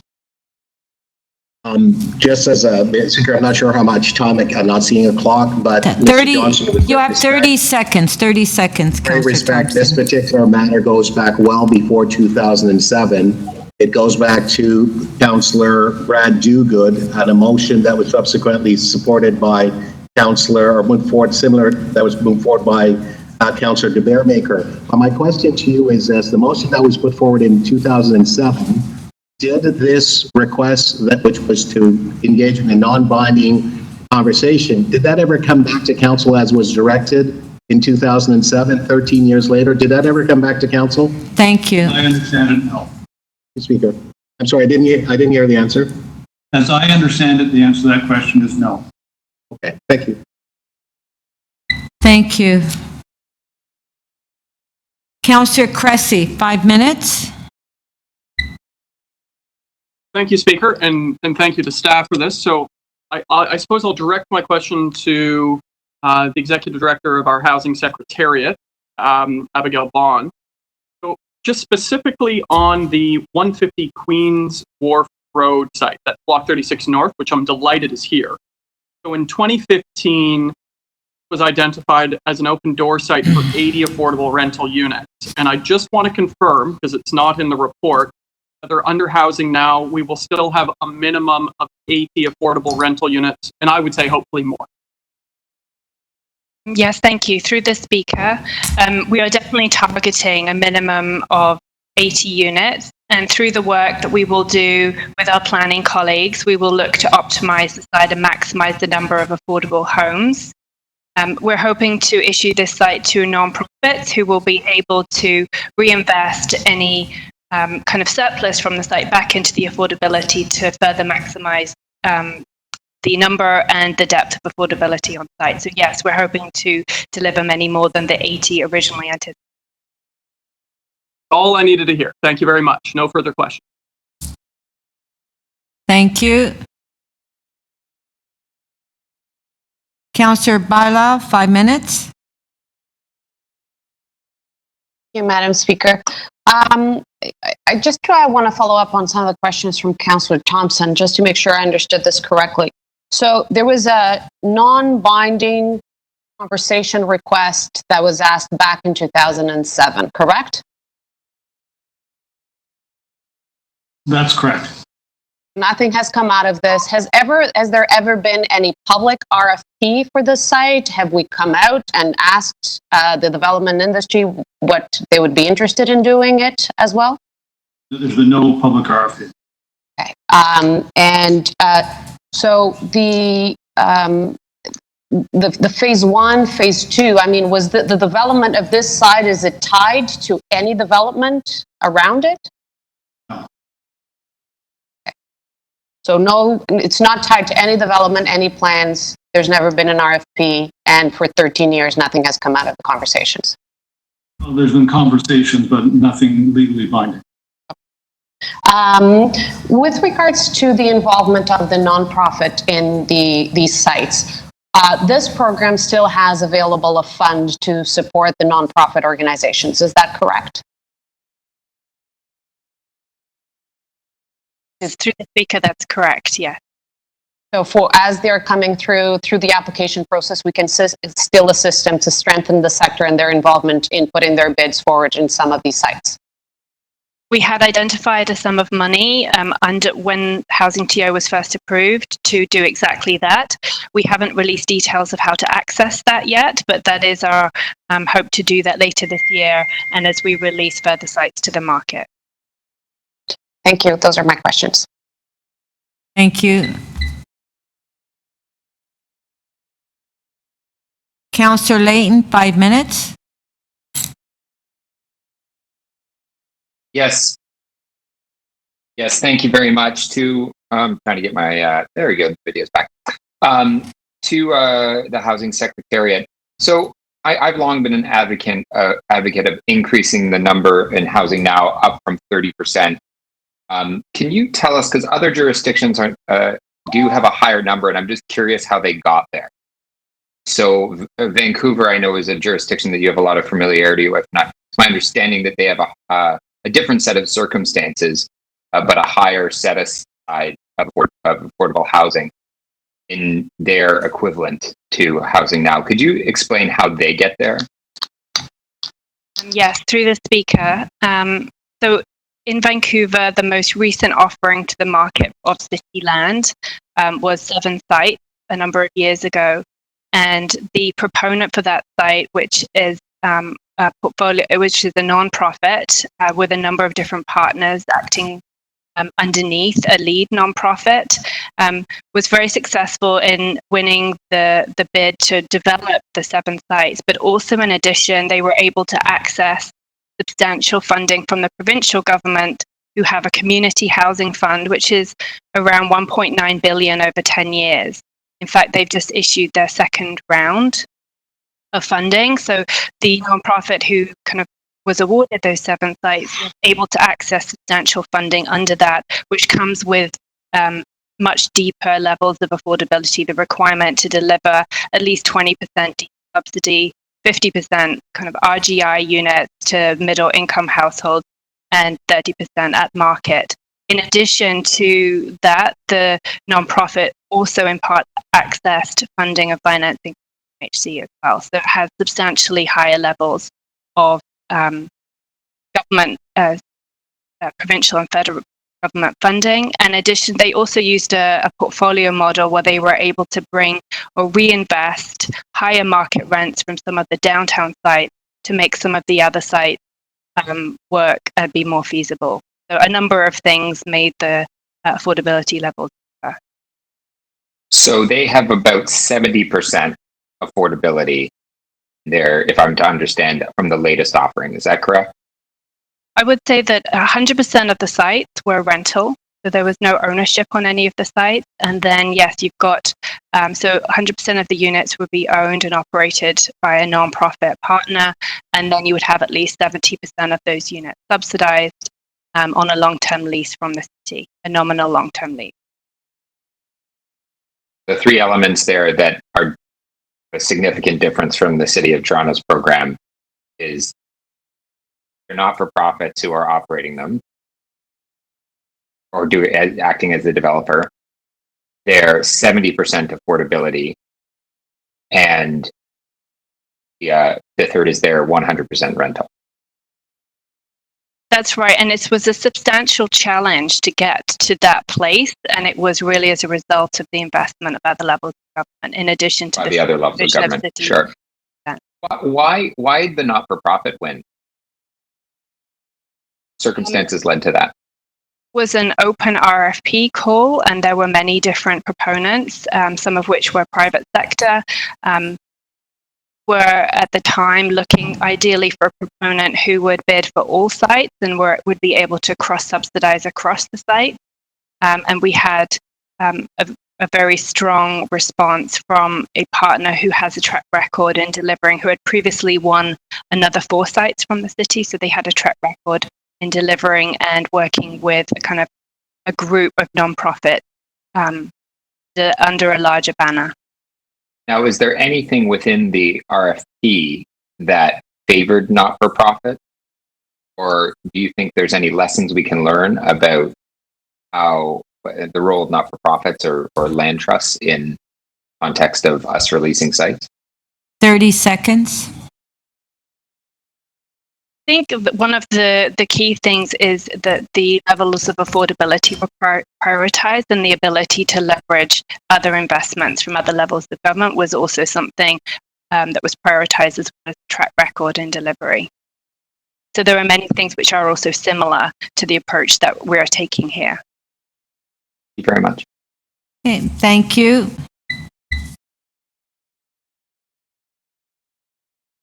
Councillor Wong Tam, 5 minutes. Thank you very much, Madam Speaker, and through you to Abigail Bond. Hello. I'm just curious to know between our Housing Now initiative phase 1, which released the first 11 sites in the first tranche, then now the Housing Now initiative phase 2. What is the most significant difference? How we learned and built upon phase 1? Thank you through the speaker. So one of the things that we're learning is we're seeing a great success. We've had a good response from the market to phase 1, and that is being carried forward and accelerated in phase 2. So the desire from both the for-profit and non-profit community to actually work with the city and build on city land, clearly a success. And so we anticipate being able to bring these to market within the next year. to ensure that we have a continued pipeline of housing coming forward before moving on to the last 5,000 units. Can you go into that a little bit deeper with respect to the quantum? So phase one, we saw 1/3 private ownership, 1/3 rental, purpose-built rental, which is not necessarily affordable, just apartment buildings, and then 1/3 of that affordable to some degree, and then 1/3 of that, which was 390 units, which was going to be deeply affordable.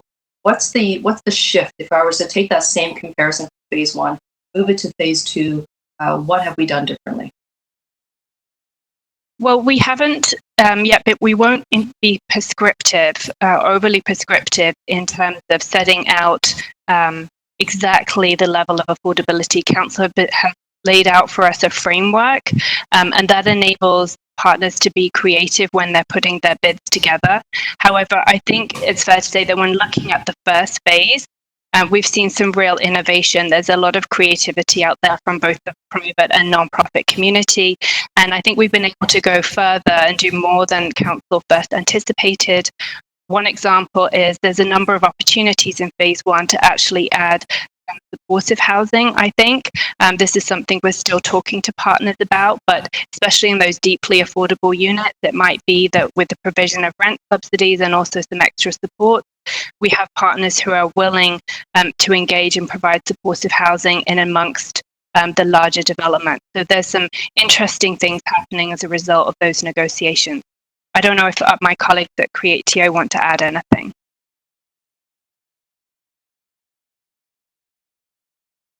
Brian Johnston here. I would say that there's been lots of lessons learned. One is that don't put your Housing Now site where Metrolinx is going to be building an LRT or a subway, because that's actually impacted us on 4 of the sites.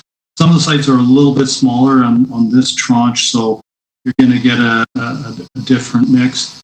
One other point I would make about this, and there's lots of points to be made, is that when the original 11 came out, there was lots of enthusiasm and energy around it, but weren't the staff resources.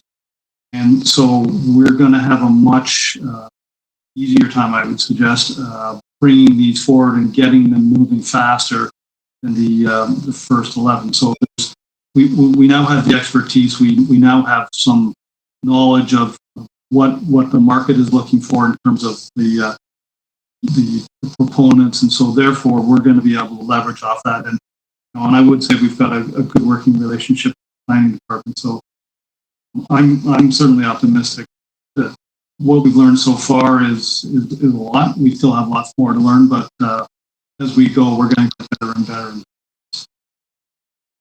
I appreciate those answers. I was hoping that you would get a little bit more prescriptive, so you drill down in the details, because recognizing that phase one was released in 2018, that we now have phase two, I'm just hoping that we can build strength upon strength. What you're saying to me, and I believe this is what I'm hearing, is that you've learned a lot. We will continue to innovate, and now now we're pushing this back out to the market, because we got good responses last time, and you expect them to respond with just equal amounts of enthusiasm this time. So then phase three, which there will be another tranche, assuming. 5 seconds. How are you going to document these learnings so you can actually be more prescriptive in the future? You need to measure outcomes. The Speaker, we have an annual update on Housing Now coming forward to Council in the next cycle in June, and we hope to be able to share more information about the lessons that we've learned on phase one and how we're shifting to something better for phase 2 and 3. Thank you. Councillor Perks, 5 minutes. Thank you. My first question is, in the first tranche, from what we know now, how many of the units are in social ownership and how many of the units are in private ownership? Through the Speaker, I may have to defer that question to my colleagues in Creatio. I don't have the breakdown in front of me.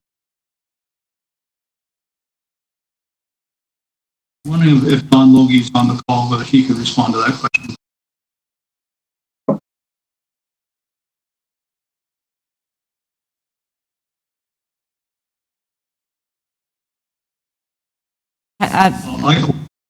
Is that we've got only 2 sites are now we're negotiating final contracts. So the answer to your question right now, the answer is 0.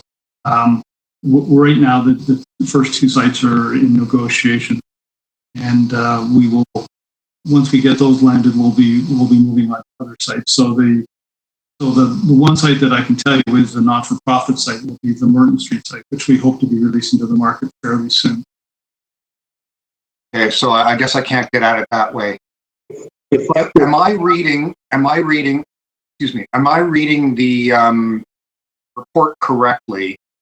That we're saying that of the sites currently in front of us, phase 2, our requirement, the instruction we're giving to staff is that at least a third of them go into social ownership. At least a third of the units approved will be in social ownership of some form.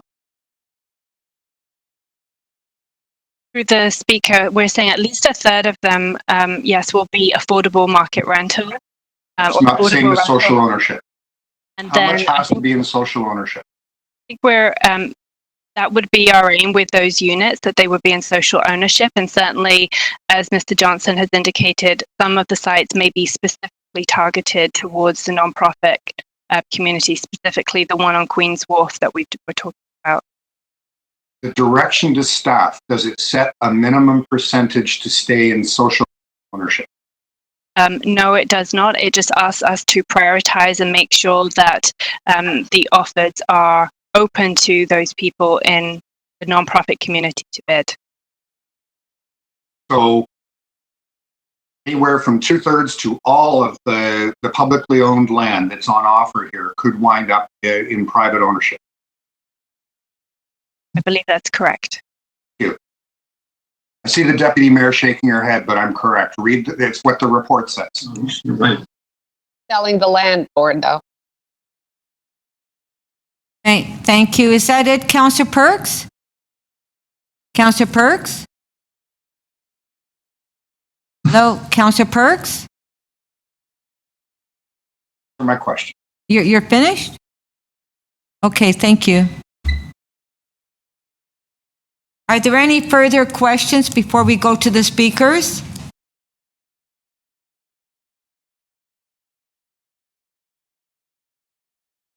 Okay, to speak, Councillor Bradford, followed by Councillor Holliday and Wong Tam. Councillor Bradford, 5 minutes.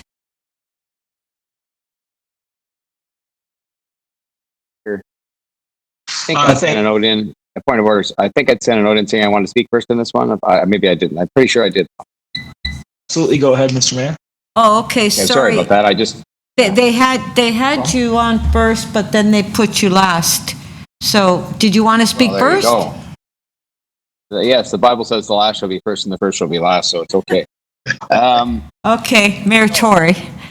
If I may, Speaker, I just want to say how strongly I support this initiative, this next stage of this initiative. It was obviously something that I introduced shortly after the election now, and I think we are learning lessons from phase to phase, but I think what's most important is that we have identified some additional sites, and that is what we are doing today. I want to sort of cover what we are doing today and what we're not doing today. We've identified some additional sites, and that we're moving forward because there was no issue I heard more about in the election, nor is there any issue that I continue to hear about anymore than the need for more affordable housing. I mean, obviously, we're distracted to a slight extent from that task by the events of the last number of weeks, but I think affordable housing still rests together with transit and a number of other issues at the top of our list. I want to say that what we are doing here is identifying 6 new sites so as to permit our staff to go forward and get the people they need to put the RFPs together and then go out to the marketplace. What we're not doing is approving any particular built form, approving any particular ratio, approving any particular financial deal. That's all to come. And I think it's really important to note that, but I think this was a very important thing for us to get done within the context of moving the Housing Now program generally and our affordable housing programs generally forward at this juncture.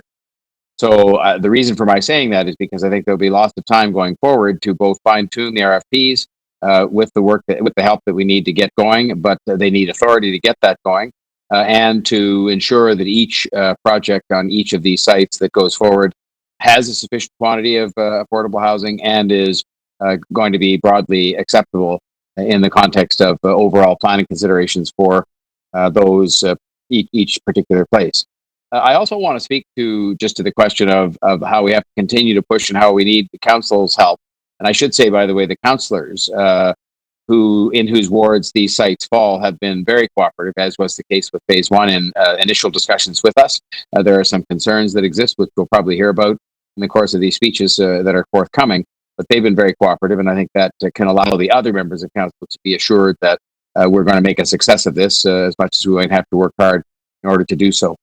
The only other point that I wanted to make is, I guess, one that sort of says that the pandemic has underlined, 15 times beyond the 15 times that it was already underlined before, that the challenge of affordable and supportive housing, and we're not likely to end up with affordable housing on at least supportive housing on these sites, but the challenge of affordable housing is as big or bigger than ever, given that I think what we're going to do is try and do a better job coming out of this pandemic of having more housing in place so as not to have to rely on some of the other shorter term solutions, which themselves proved to be less than completely satisfactory for us when, push came to shove and we were in a very difficult kind of health related situation.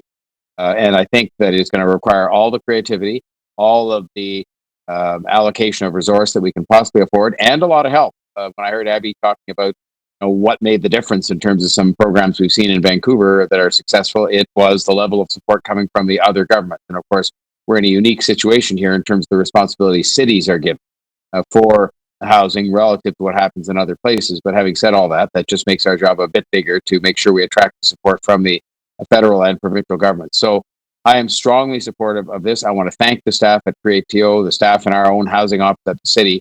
They've worked really hard to go through a whole bunch of sites.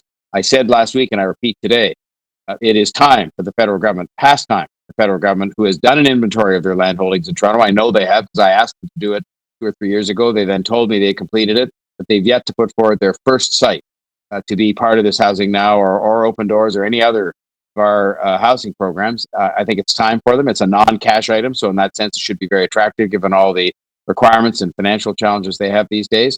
And I would hope that beyond what they've done for us on National Housing Strategy, which is considerable, that they will step up and make available some sites that can be in phase 3 for us, and then maybe the province could come up with a couple of more, and we can add a couple, and we'll have another half dozen before too long.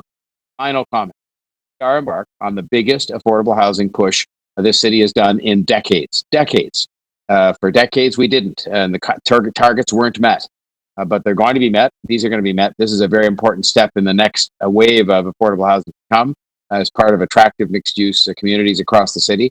And I commend this item to you and ask for your support. Thank you, Speaker. Thank you.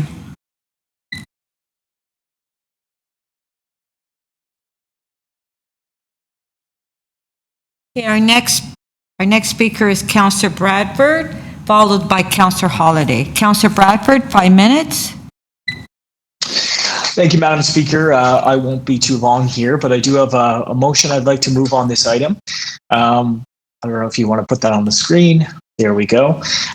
Requesting Board of Directors CreateTO to work with the CEO of CreateTO to ensure that the Housing Now components on Danforth, the Danforth site, have regard for and support to help advance the market offering for the overall site master plan. I've submitted a letter to my council colleagues here, so you'll see the details of that. But I want to start by just voicing my full enthusiastic support for this report and this proposal. I think it's not only exciting, but it's also a privilege and serious responsibility to have 2 of the Housing Now sites in Ward 19, Beaches, East York. And I'm really looking forward to working with all the divisions across the city to help us move forward on our target to build 40,000 affordable housing units over the next 10 years. For me, I see this as a generational issue. And certainly in light of COVID-19, we're just seeing an exacerbation of housing pressures and housing challenges in the city of Toronto right now. So it is absolutely imperative that we continue to drive this work forward for the sustainability and the success of Toronto in the coming years. So the motion here relates to one of the 2 sites in my ward, which is 1627 and 1675 Danforth Avenue. aka Danforth Garage, aka Coxwell Barns. So after several years of consultation with the community on a master plan for this site, which was led by Create TO, we at City Council adopted a master plan vision for the full 5.5 hectares on the site in June, so very recently.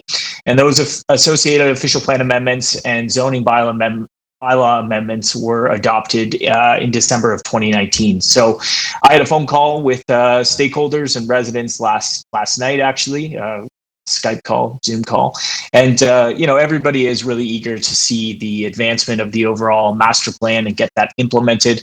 Number of key pieces on the site, including Toronto Public Library branch, historic heritage TTC Barns, new Toronto Police Station for Division 55, as well as opportunities for community space, employment, and housing. So my letter is just asking for us to make sure that we achieve all of those broader city building objectives for the entire site. Affordable housing is a crucial part of that.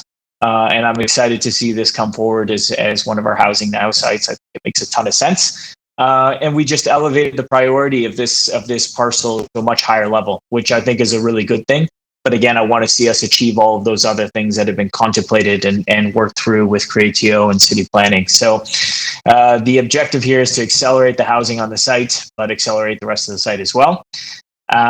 Before this report came forward, we were looking to go to market in the fall with an RFP for the master plan at Danforth Garage. And I'm hoping that we can keep that timeline so that we can advance this work as quickly as possible. As for the balance of the report, I don't think a whole lot more needs to be said. We need to keep moving forward, in the same way we have on modular, same way we have on expanding shelter and supportive housing capacity, the same way we've advanced the housing plan. And, on that note, tip of the cap to Mayor Tory and Deputy Mayor Balau, who have been absolute champions on this, pushing it forward, doing the work at Planning and Housing Committee.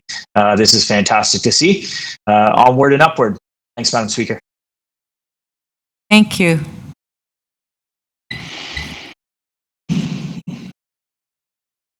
Councillor Holiday, 5 minutes. Thank you, Madam Speaker. I do not have a motion, but I just wish to speak briefly on this item. We're in a special council meeting, and part of that process means that we don't get a lot of time with the reports. This one's been out for 2 days. I've studied it, and I've come to the conclusion that it's largely transactional. But I wanted to speak to the public policy element of this decision that is not necessarily contained in the report. And that is a question of timing. The report speaks to the COVID emergency and the need for housing. But I am very worried about making this decision at this time. The report contemplates contributing $47 million. And those are in the city's contributions plus the value of the land. And I worry about what the financial situation is of this emergency that's unfolding before us. The last number we had heard is upwards of $65 million a week that the city is going through. And so I have to question the appropriateness of making this decision at this point in time without full knowledge of where we are going with the financial status of the city and how we're going to pay for all of the needs that we've got. I understand that we have made political decisions to move forward on the idea of affordable housing. I understand there are different roles of the city, and some of them are more transactional, as they are in this report, more compartmentalized. But at the end of the day, these are also potentially sites that could be developed for just plain old housing and could be monetized, and it could be used towards offsetting pressures that come out of COVID. I'm not saying that we have to make that decision at this point in time. I just worry about eliminating those opportunities for the future. I regret that this is before us right now, and I did hear my colleagues and the mayor speak, just about pressing forward with things. And perhaps the message I would like to leave for council and the public policy question before us right now, is it right to press forward on these things? Should we be not taking a pause here and just getting an accounting of what is happening in the world around us? We're still under an emergency. The idea that $47 million plus the value of the land, I mean, that's a 2% property tax hike right there in one single transaction. And so, if I could have it my way, I wish that we could put this aside and think about it another time. And for that reason, I am not going to support it today. And I understand that many of my colleagues may disagree with that because they'd like to move forward, but these are enormous sums of money. And I am quite concerned about what we are going to do with all of the capital needs in this city over time. Thank you. Thank you. Next is Councillor Wong Tam, followed by Councillor Thompson. Councillor Wong Tam, 5 minutes. Very much, Madam Speaker. I am going to be supporting the staff report and the recommendation for us, but I also want to put it into a context of really what we are trying to do. For years now, and I'm sure, Madam Speaker, you'll recall that I've been trying to bring the situation of the housing crisis and the shelter crisis to the floor of council. I have done everything I can to try to raise the voice of those who were voiceless about the plight that they were living with. And of course, COVID-19 has now made everything that much worse. Those who were able to sort of feed themselves and house themselves have now found themselves unable to, regardless of the government programs that are available. There are still people falling through the cracks. So everybody who has fallen through the cracks has now become a much larger group. And as we take a look at what's happening in our streets, neighborhoods, I think we can see, Madam Speaker, the harm that not having a national housing program that is going to be fully funded and fully implemented, supported by the provinces, and then actioned out by the cities, we have seen that harm come to cities. And it's not just Toronto, Madam Speaker, but right across the country, urban centers are struggling with people who are living now in tents because the shelters have been full. They're struggling with the lack of affordable housing, and everybody has just been in this they've been swept up in this tsunami. And Madam Speaker, I guess the struggle here is that although this particular move for us for phase 2 of Housing Now is good, and it is important for us to get there, we're still in a boat with no oars. And the challenge for us is that without the provincial and federal government coming to the table and supporting the efforts of the city, we are never going to dig ourselves out of the housing crisis. The size of the encampments will continue to grow. The harm that is inflicted in communities that are living on the street and street involved will continue to grow. And then the neighborhoods that are living with the encampments, as they're housing these encampments and hosting these encampments, they will continue to feel the frustration. And Madam Speaker, I recognize that supportive housing is not necessarily a municipal responsibility. I think we can all recognize that mental health, addiction supports are not municipal responsibilities, and no city alone can ever dig themselves out of the problems that we have today.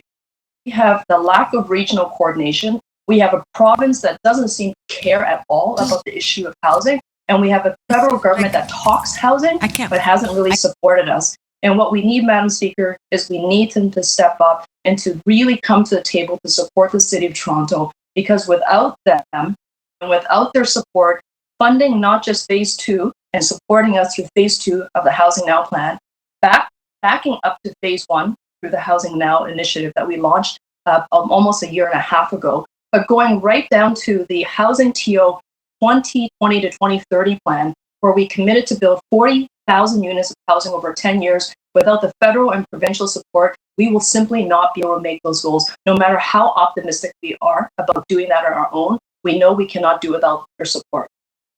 Very much. Thank you.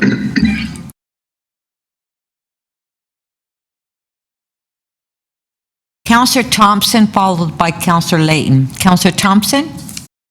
Thank you very much, Madam Speaker. Let me first begin by thanking both the Mayor and Deputy Mayor Bailão for this work. Let me also say that I thank the staff for the work that has come forward. Let me be very clear. I'm a big supporter for affordable ownership in this city. And I understand what is in front of us, and I think Councillor Perks was very good in terms of his questioning, and he drew this out. Speaker, this particular matter at 158 Burr Drive. And there are two items on this list that's in my ward. One is actually on Eglinton, which I will support. I will ask that the 158 Burr Drive be taken out and vote on separately so I can vote against it. Great history that goes with this particular site that seems that we are not clear on. It goes back well before 2007, which is what the staff seems to be relying on. It goes back to the days of the former councillor Brad Dugan in Ashton, which was the first motion that was actually moved, which is similar to the motion that staff referred to in 2007.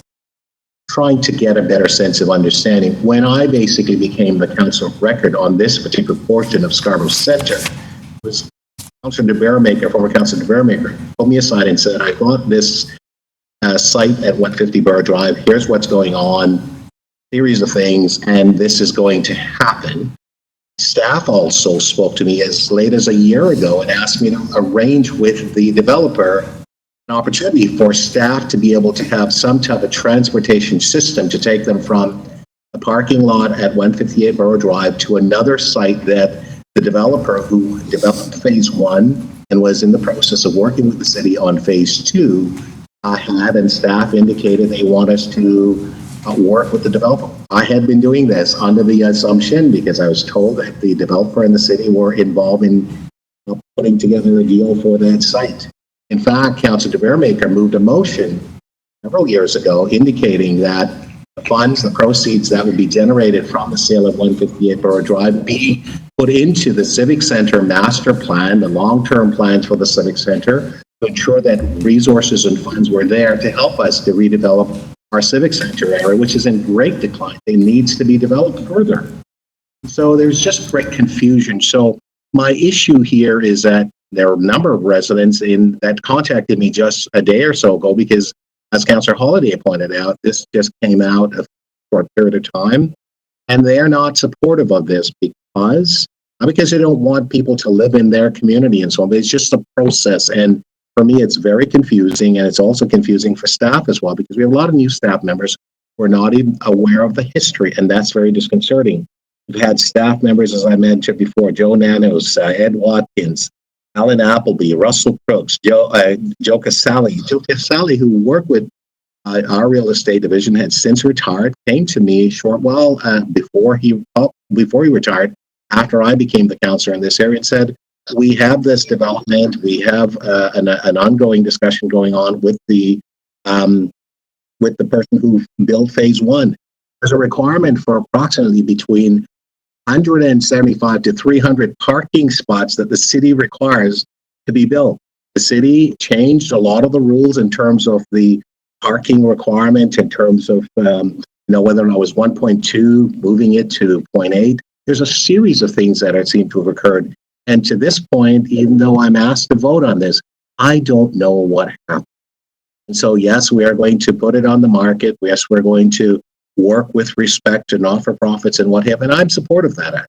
I think that many things happen with this particular site that for us just to simply presume and assume that it was a situation where no arrangements were being made with respect to the developer, it was non-binding and so on. I don't think it really, suits us as a city. It affects our reputation, in my view.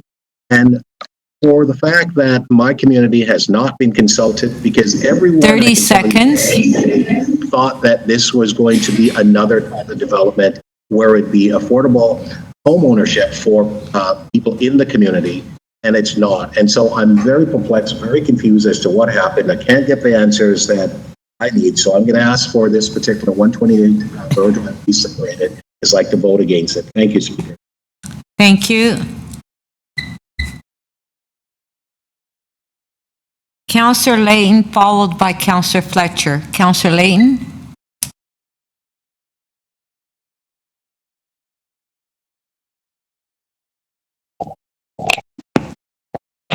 Yes, thank you very much, Madam Speaker. First, I have two motions.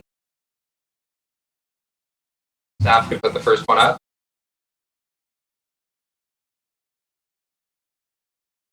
Okay, if you can speak on your first motion. Okay. I can't see my first motion. Okay. You know what it says? I swear. The city, Oh, the John, city, John, your mic's hot. Thanks. City Council requests the Executive Director, Housing Secretariat to explore opportunities and partnerships with other orders of government, nonprofit organizations to achieve a target of 50% affordable housing on each of the Housing Now sites. And the second motion, which comes to us from I understand SIU. the Aboriginal Affairs Committee, was posted just on Tuesday. Madam Speaker, at this point, I think the mayor's mute button has come off. He may want to mute himself. Okay. Okay, Councillor Layton. So again, it's so tiny on my screen. Let me see if I can make it bigger. Yeah, it's on the screen, so you don't have to read word by word. Just talk about it. Okay, well, Yeah. essentially, though, this one says that it asks the Housing Secretary to consider as part of the Housing Now initiative the dedication of sites for Indigenous housing projects and the ownership of the land to reflect the city's commitment to reconciliation, and perhaps looking at other previous arrangements with Indigenous organizations that are leases that might be able to be converted into something that's a bit more respectful of reconciliation efforts. Look, I agree with the mayor wholeheartedly that this is housing is probably the most critical issue that we're facing in our city right now. Despite the fact that we're in the middle of this pandemic, it has persisted. If we look at this notion of eviction being such an important part of or stopping evictions being an important part of our government response to this to the situation that we're in, I don't think it can be understated or overstated just how important it is that we help bring more affordable housing online. And that doesn't mean simply relying on the private sector to deliver it in the end, although some of which I hope that they will, if we're able to advance some of the programs around inclusionary zoning that are currently really on hold by our provincial government. So I hope we can see those moving forward and they'll see the light on that. The motions themselves, I'll speak to the second one first, which as I said, came from the Indigenous Affairs Committee, who saw this notion of having having an Indigenous organization take on a site, but not have ownership of the site. That was in direct conflict with the notion of reconciliation in its really basic sense. Think about it. At the beginning of each of our meetings, read a land acknowledgement. We're actually acknowledging that we're meeting on Indigenous land. And yet, in our Housing Now program, where we are asking Indigenous partners to help us deliver a service to Indigenous people, we're not willing to give up the ownership of the land as the extension of the colonial government that actually took their land rights away. So I think it's only that I don't like the notion of us transferring ownership of land to for-profit. However, long as the space is meeting a public good, I think when we look to not-for-profits, things like land trusts, as well as Indigenous organizations, that we may be able to come up with language that doesn't transfer, that transfers the ownership of the asset over in such a way that 30 seconds. If it was to ever not have that use, that it would come back. The point about the 50%, I think we should be, in particular in times like these, demanding more from and getting more out of our site. I know that it's possible. We see it in Vancouver. We should try to be more like that model where we have not-for-profits delivering more affordable housing on these sites in our city, but we do need other levels of government support. Thank you. Thank you, Councillor Layton. Councillor Fletcher, followed by Councillor Carroll. Councillor Fletcher, 5 minutes.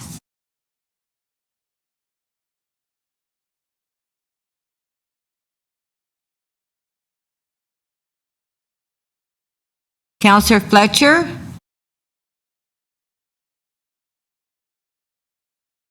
How about that?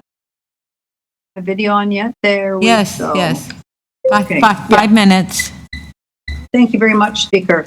I just want to comment on this incredible term for affordable housing and active transportation. I don't think we've ever had a term quite like this, and we still have another at least 2 years to go.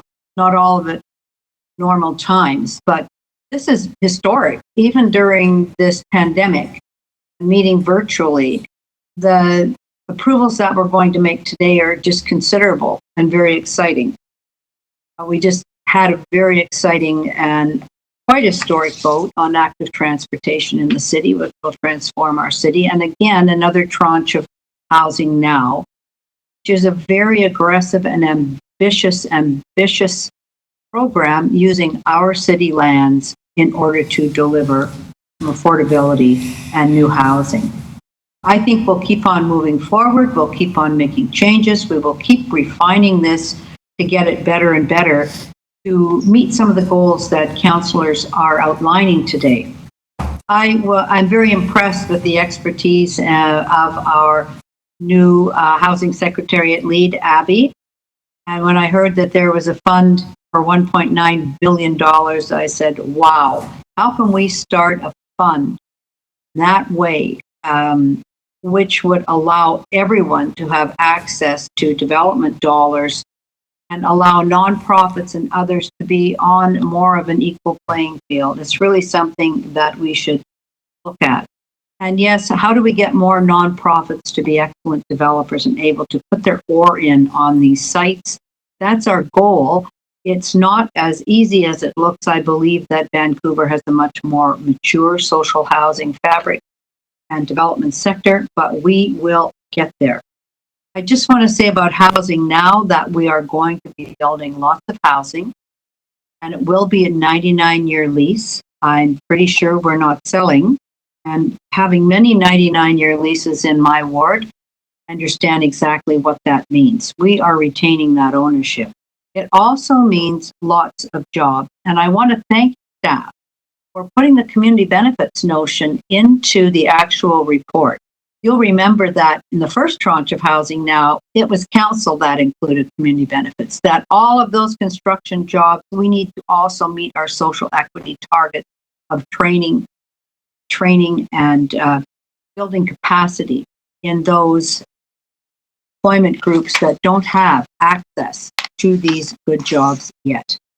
So that's the first thing that I'm very happy that's in there. I'm very happy with a lot of it, but I'm quite excited to see that. I also just want to say that Housing Now truly is set up to revitalize areas, not set out as a revitalization like TCHC says we're a revitalization, but the impact is that of revitalization. And I'm happy to be on the other side of the street to Councillor Bradford's 2 Housing Now sites, and then there'll be a third coming up once the police station moves. We'll have 3 active revitalization, I'm calling them revitalization Housing Now sites.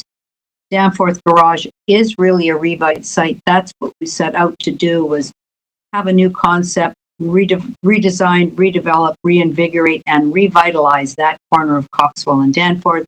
The Don Somerville, which this council passed last year, is a revitalization site, not just for TCHC, but for Coxwell and Queen. And the one across the street in your ward, Councillor Bradford, will do the same. It will be a large revitalization area, which leads me, I'm not doing it today, but Coxwell itself, from Danforth right to Lakeshore, we need to look at this street. Since we are doing so much revitalization, I'm sure Councillor Bradford and I will be advancing that at some point, to look at how do we have a complete street? How do we have a beautiful street? What's the fabric of Coxwell itself?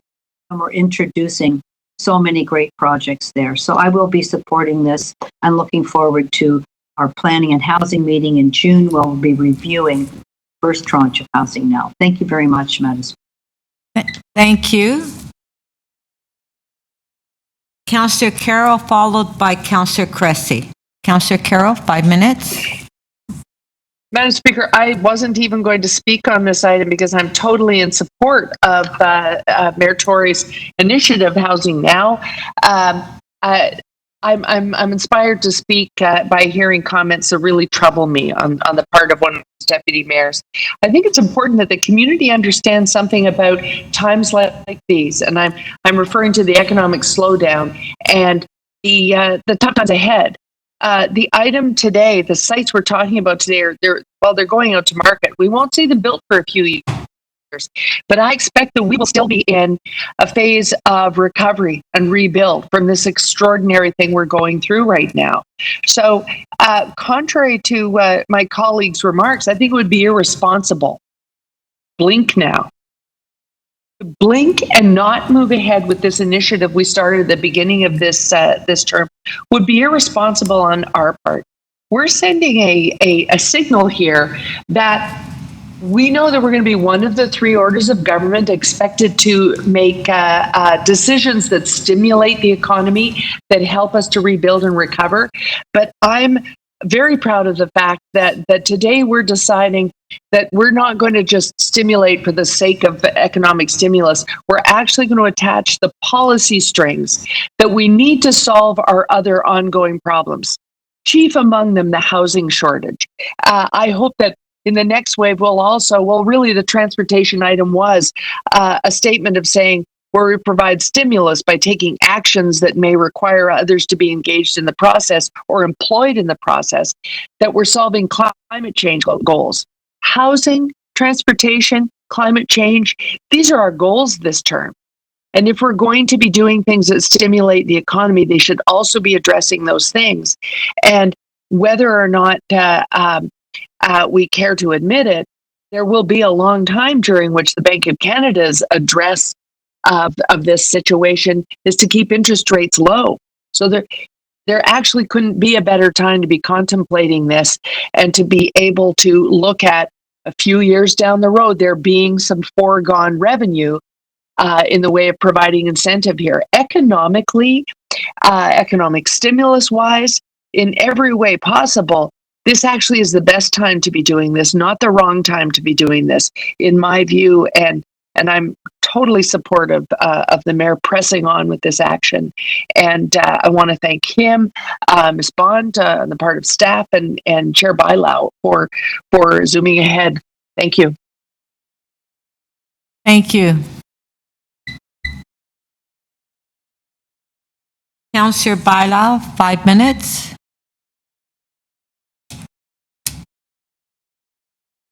Thank you so much. Madam Speaker, I just hope that as we're voting on this item, we think about all the times that we've actually thanked frontline workers, front service workers, our cleaners, our bank tellers, our grocery store workers, because that's who we're building this housing for.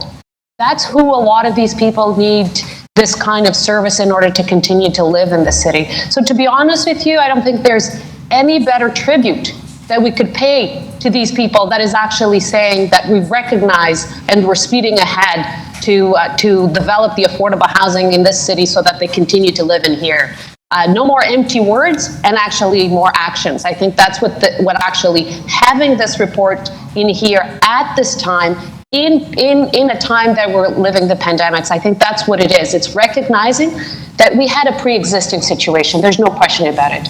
I think the pandemic just highlighted the real challenges that we had in the housing system, and some of them are going to become, as Councillor Carroll was saying, are going to be aggravated. We're going to, we are in a recession, as most economists have said, and the pressures that we had in the housing system are going to get even higher. So to have hundreds of housing units being built in our city, I think is the responsible thing to do, especially in times like today. And I want to emphasize that this program has changed also the way that we've been dealing with our public land. We're not selling public land. We are taking the value of this public land to create affordable housing. That's what we're doing with this. We're revitalizing communities. We're looking for complete communities, and we're ensuring that people can continue to live and work in the city of Toronto. I thank the mayor for his leadership. Staff have been incredible. They're working on many fronts, not only with housing now, but as you know, we have modular housing moving at full speed ahead as well. So we're working on many fronts. But that's because the need is so great, and I think that this council has recognized and has asked everybody, and the mayor has asked everybody to step it up and to go even faster, and I think that is the right thing to do. I do want to acknowledge and I want to thank the recommendation from the Aboriginal Affairs Committee. I think it was an important recommendation.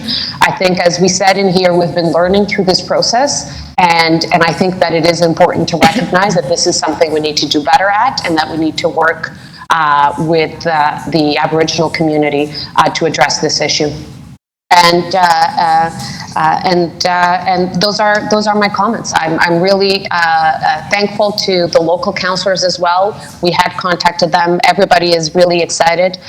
And what has been very, very fulfilling as well is to hear from other councillors nowadays say that didn't have sites in their wards yet, saying, I would love to have a site in my ward. So I think that is amazing. I think that it shows the commitment of this council, and I rest assured that we will be looking for more sites in the four corners of the city to produce the much needed affordable housing. I know that a lot of people have been calling on the provincial and federal government. As you know, our Housing Toronto plan has a big ask of the provincial and housing plan, but I think you're absolutely right. And our mayor and FCM is out there working hard to deal with the issue that we have and the shortfall that we have right now. But I know that we're all advocating hard for housing to be a big part of our recovery plan, and I'm hoping that we'll be able to talk about how we're going to be involving the provincial and federal government in this plan as well. So looking forward to having those conversations with all of you soon. Thank you. Councillor Perks to speak.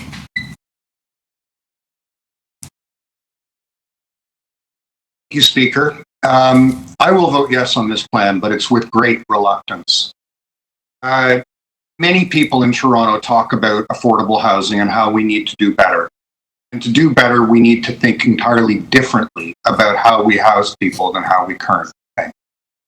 From time to time, down with housing experts and activists, and we look at different models of housing around the world and what has been successful. One of the most successful systems is in the city of Vienna, where something close to 60% of the people who live in Vienna live in housing that is socially owned. That's directly owned by the government, owned by a not-for-profit, or a co-op of some form. That 60% number means that you have a wide array of backgrounds, incomes, and lived experience all in the same housing. You get the kind of diversity of housing that Deputy Mayor Bailão talked about and was talked about in the task force on housing that Mayor Tory brought last term. It's a laudable goal. When I raise that, a place that's actually succeeded, the answer I'm always given back is, well, Vienna can do that because Austria and Vienna bought up and took over all that land 100 years ago, so they have flexibility. Well, what we are doing here right now in this plan is reducing the city's flexibility in the future. I asked staff specifically, does any direction here require that this be socially owned land in perpetuity? And the answer I got back is no. Some of the land will be privately rented, although on a 99-year lease from the city. During that 99 years, every year, wealth created by people working in Toronto will be taken out of the housing system and sent to whatever real estate income trust or developer or bank or whomever it is that's financed it for investment in other things in other places. Money taken out of our society, out of our housing system, and put somewhere else. The report also only guarantees that 1/3 of the land will be used for affordable rental, meaning that up to 2/3 can be privately owned condominium. And I'm sorry to contradict the deputy mayor by law. That means we give away public land forever. Goes into private ownership, owned by that condominium corporation, is no longer ours. We no longer have it for flexibility. We never achieve what great cities have achieved with affordable housing. And this is worth keeping in mind. We have to understand that the single biggest asset class in the world, real estate, $250 trillion, almost all of that residential. We are, with this program, continuing down the path, private ownership of land, which is creating the great wealth gaps in our society, which underpin the affordable housing crisis, which is the very reason that we are struggling right now. This program provides some short-term relief, takes us down a bad long-term path. Thank you. Thank you. Okay, that was the last speaker. So,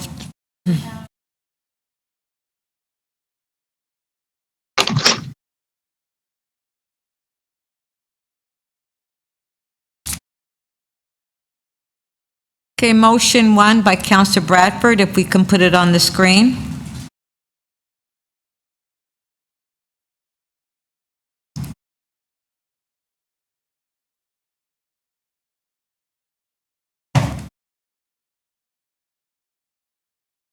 All in favor? Show of hands.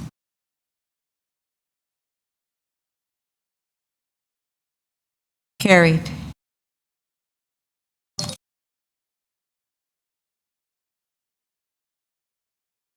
Motion 2 by Councillor Layton, and put it on the screen. Madam Speaker, can I have a recorded vote on this one? Okay, recorded vote.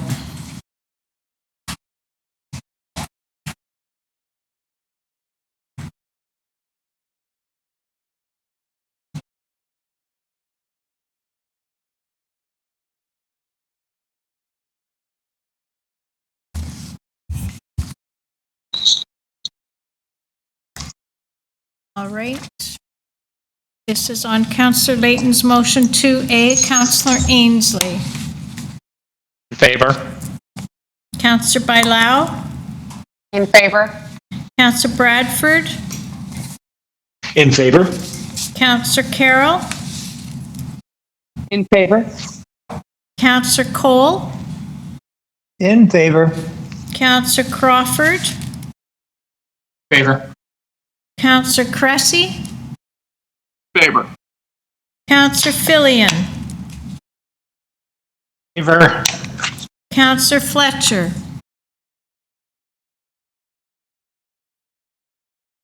Councillor Fletcher. Sorry, in favor. Thank you. Councillor Ford. My mic wasn't. In favor. Councillor Grimes. Councillor Grimes. Grimes in favor. Thank you. Councillor Holiday.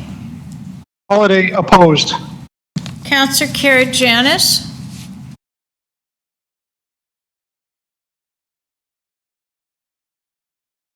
Councillor Karygiannis. Is he here? In favor. Councillor Lai. In favor. Councillor Layton. In favor. Councillor Matlow. Councillor McKelvey. In favor. Deputy Mayor Minnan Wong. Opposed. Speaker Nunziata. In favor. Councillor Pasternak. In favor. Councillor Perks. In favor. Councillor Perruzza.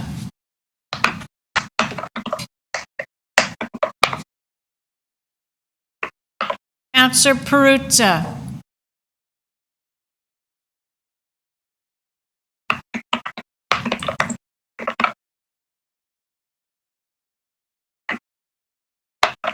I don't know.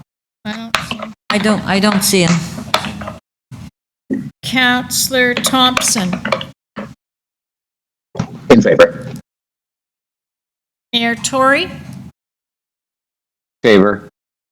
Councillor Wong Tam, In favor.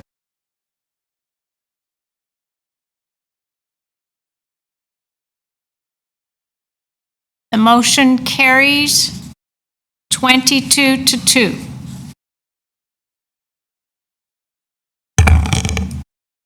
Our next motion is motion 2B by Councillor Layton. We'll put the motion on the screen.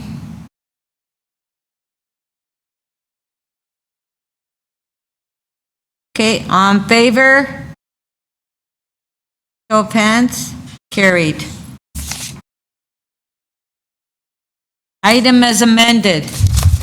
Recorded, please. Recorded vote. Speaker. Speaker. Speaker. Pardon? Oh, yes. Yes, we are splitting your item, Councillor Thompson. Thank you very much, Speaker. Yeah.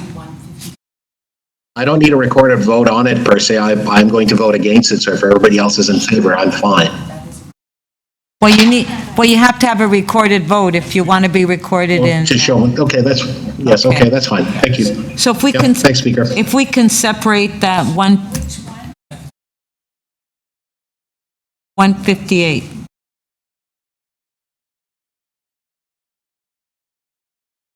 Yeah, we'll do that first.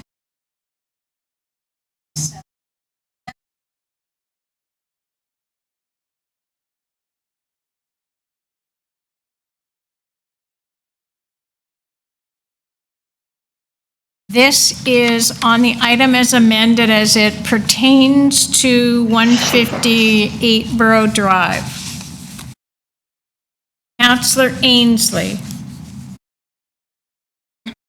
In favor. Councillor Bailao, In favor? Councillor Bradford, In. Councillor Carroll, In favor? Councillor Cole, In favor. Councillor Crawford, Favor.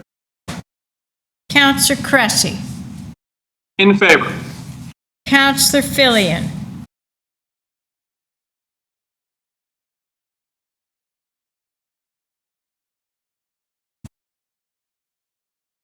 Councillor Fletcher,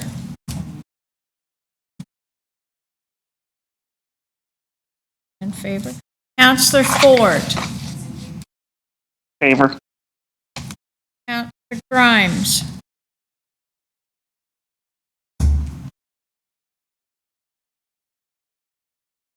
Councillor Grimes, Mr. Grimes in favor. Councillor Holliday, Holiday opposed. Councillor Karygiannis, Favor. Councillor Lai,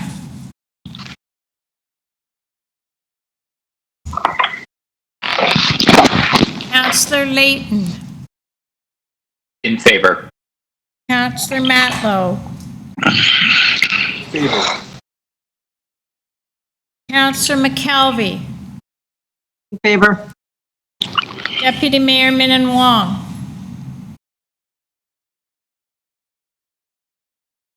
Deputy Mayor Min Wong.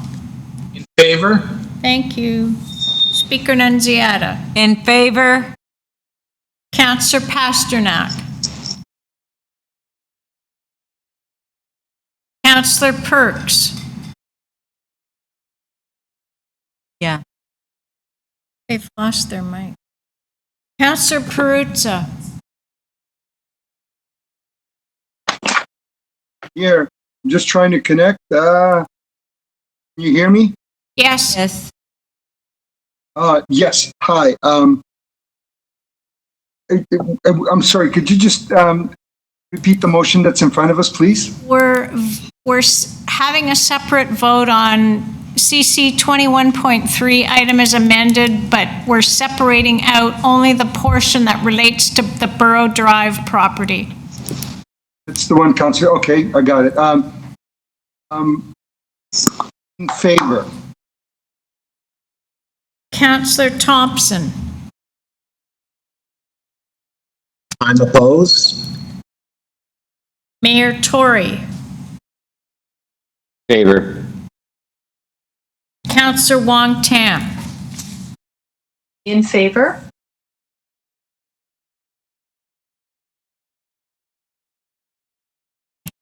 The portion of the item that relates to Borough Drive carries 23-2.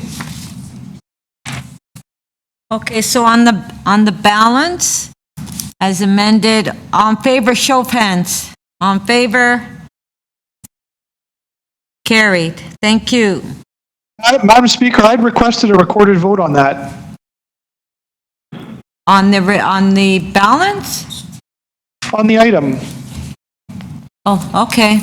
Recorded vote on the item then. Thank you, Madam Speaker. Thank you. On the balance of CC 21.3 as amended, Counselor Ainsley. Favor. Counselor Bailao. In favor?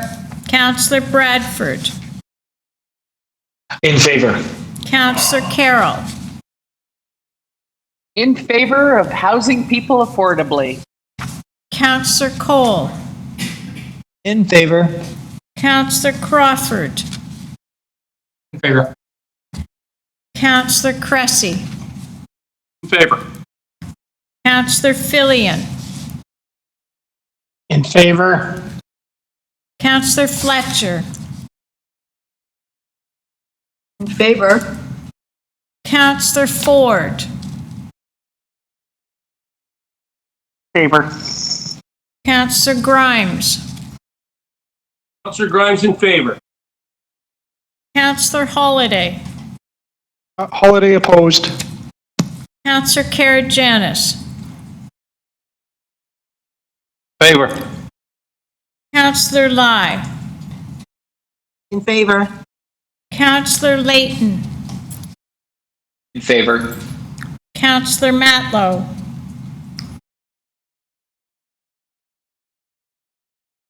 Counselor McKelvey. In favor. Deputy Mayor Minnan Wong. Favor. Speaker Nunziata. In favor? Counselor Pasternak.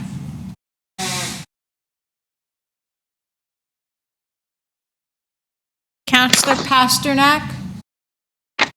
In favor. Counselor Perks.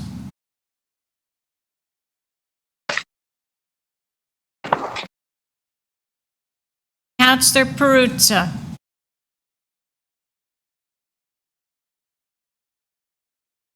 Counselor Thompson. He said I read his favor. lips. Mayor Tory. In favor. Counselor Wong Tam. In favor. The balance of CC 21.3 on the item as amended carries 24-1.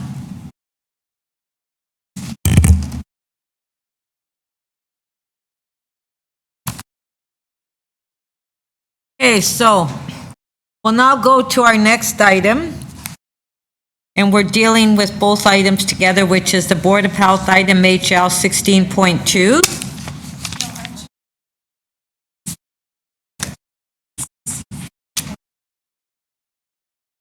Oh, yes. Before we go to that item, Councillor Ford, I understand that you want to release CC 21.13?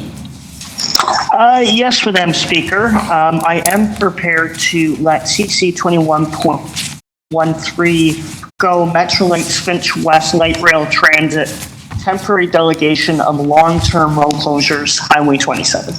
Okay, thank you. All in favor? Show of hands?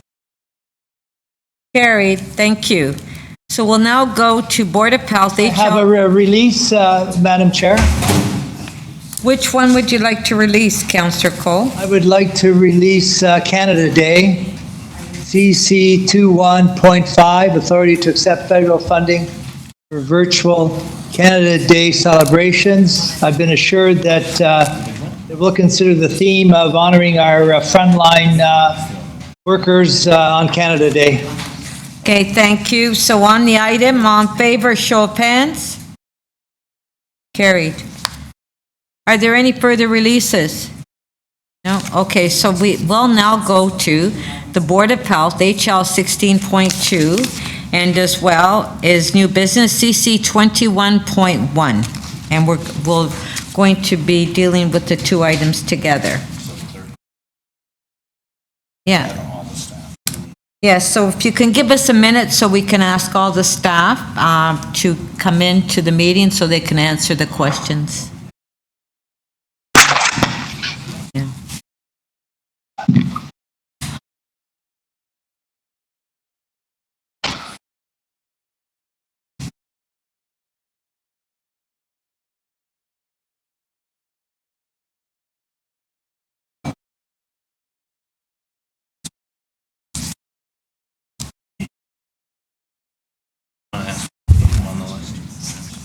Okay.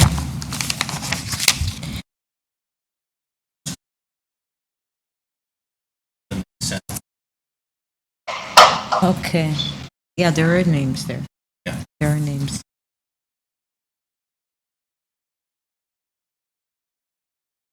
Yeah, so if I can just ask members of council, when you submit in your names to question staff, if you could at the same time indicate to us which staff members you want to question so we can have them available. So if you can do that, be greatly appreciated.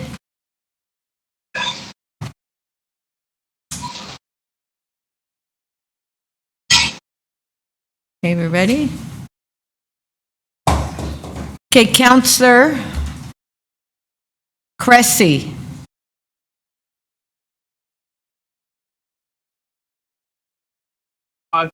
Thank you, Speaker. I'm going to direct my questions to the Medical Officer of Health, Dr. Davila. Okay. Can you hear me? I can. I have you, Eileen. Okay, good. So, in Speaker, assessing Madam Speaker, where we are... sorry to interrupt. Oh, fixed. Someone's button was, we were hearing the washing of dishes. Okay, let's move on. Okay, so Councillor Cressy has a question to the Medical Officer of Health. If you can go ahead, Councillor Cressy, and restart your time. Thank you, Speaker. So, Dr. Davila, in assessing the last 3 months of this pandemic, both what's transpired and where we are, my understanding is Toronto Public Health is collecting disaggregated data based on socioeconomic status, race, occupation, and other factors. Is that correct? That's correct. Not for the entirety of the time, but yes, we have started doing that. All right. And so in your early analysis, I know at the beginning of the pandemic, we saw largely travel-related cases, though in recent months or weeks that's changed. Based on your early analysis of some of those factors, economic status, occupation, race, what is the data showing? Who is the pandemic impacting the most? So at this time, the analysis shows that those that are most impacted are neighborhoods in particular that have individuals with lower socioeconomic status, that come from racialized groups, and certainly those that work in certain areas, essential workers, that kind of thing. So these are still very early analyses, but that is what we're seeing thus far. We hope that as we collect more, we'll be able to determine further. So just to dive deeper into that, last month when we had our first special council meeting, you talked about two pandemics, that impacting the general population and that impacting congregate settings, looking specifically around shelters, homelessness, long-term care.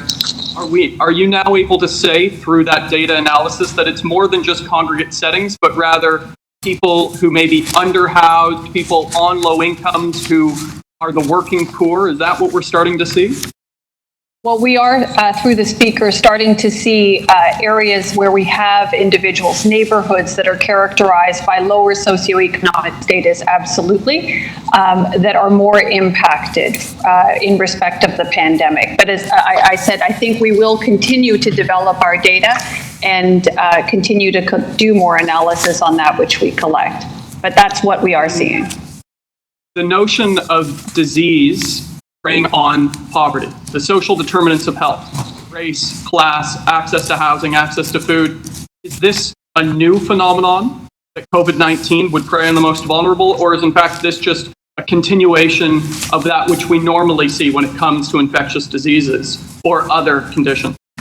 Through the speaker, it is indeed a continuation of what we see with the social determinants of health on all diseases. I just want to turn my attention from response to recovery. As we look towards reopening, has the provincial government established a comprehensive set of criteria and detailed indicators to guide either the phase 1 or phase 2 reopening?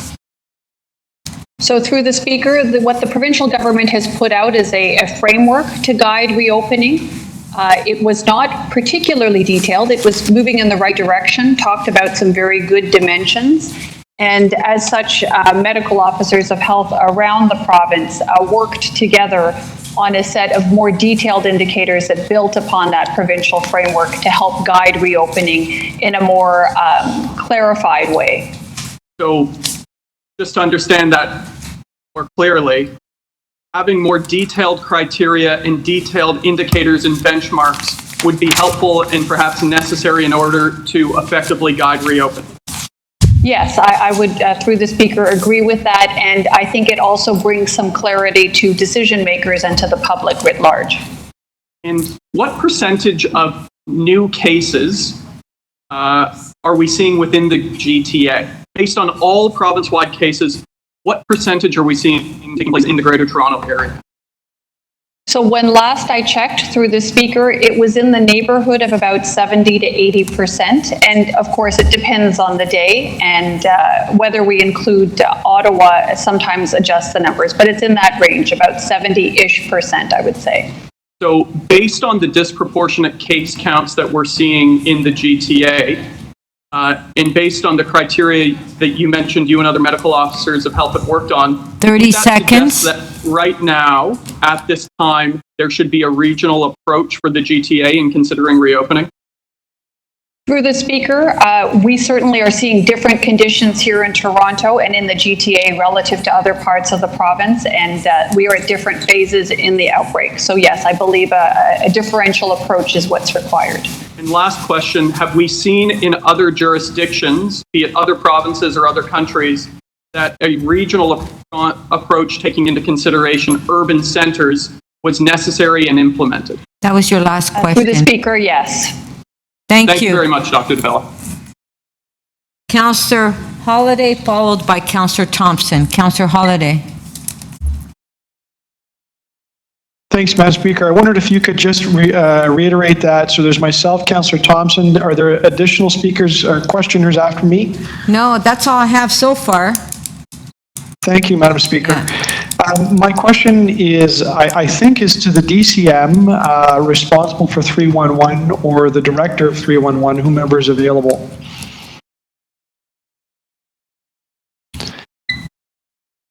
Have we got someone there?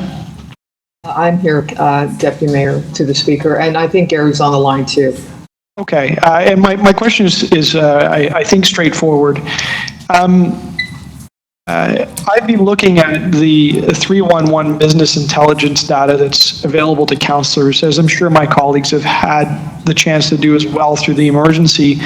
One of the things that I've noted is there's an amazing reduction in the calls for service in a number of categories. Some are logical, people are thinking about other things, and some are counterintuitive because as we go through seasonal changes to to spring and almost to summer, we normally see an uptick in calls, and in particular the ones that come to mind are those to bylaw enforcement as people spend more and more time outside and see things that bother them. I've also received independent calls to my office about concerns over bylaw calls. And one of the things that we've learned firsthand as the staff of my office have contacted 311 to report a bylaw complaint is that the call taker says, I'm sorry, the service is not running. I won't log the request. And so my question to you is there any way that we can try to gather business intelligence on the types of calls that are coming in, even though we're not going to do the service because there's been a decision taken because of the COVID emergency that we have to prioritize our services, but yet still have understanding of what the pressure is out there so that we can plan for recovery. And I am quite concerned about this because I think we're flying blind. We don't necessarily know about the things that are going on out there. Deputy Mayor, I have Gary on the line. He's going to unmute himself right now. He's going to answer this for you. The chair, great question. In regards to service requests, we wouldn't necessarily have that data on hand, but through speech analytics, we do get the pulse of the customer and the resident. So from that perspective, we'll definitely be able to run reports against portfolios, get some intelligence on terms of trends and wants. But we also do have initial services, and we do have some data on that as well. So I'll cite an example that's a bit more precise. We had two cases contact our office. One of them was a resident of a high-rise building that said, you know, Councillor, I've got bed bugs here and my landlord doesn't want to respond. And normally that's an easy referral to MLS because there are certainly property standards and other mechanisms to ensure that landlords are following through on what needs to be done. And I truly appreciate the call taker at 311 read through the list of continued services, and those type of inspections were not on it. So an earnest response was given. But I do worry that examples like that are falling through the cracks. And fortunately, the person called our office, and we were able to get some results on it. And we had a second one that had to do with roaches. And again, we can debate whether or not we're going to exercise that service. That's a decision taken in the emergency. But I do worry that the data points on these types of things, and I think it's very important for council and for city management to have some intel on the types of requests and pressure. And would you say that you're confident to try to deal with either acute issues that may not be on that precise list, like bed bugs, and also, help us understand where those spots are those pressure spots are as business unfolds and begins to recover within the city government? Through the chair, one of the good things is we're working through the mayor's office and also through the city manager's office in terms of the recovery and getting a survey that's done that way. Some of it mostly online, but also 311, so to get an understanding from the challenges and perceptions and areas of where we should be focusing on. We definitely have inputs there.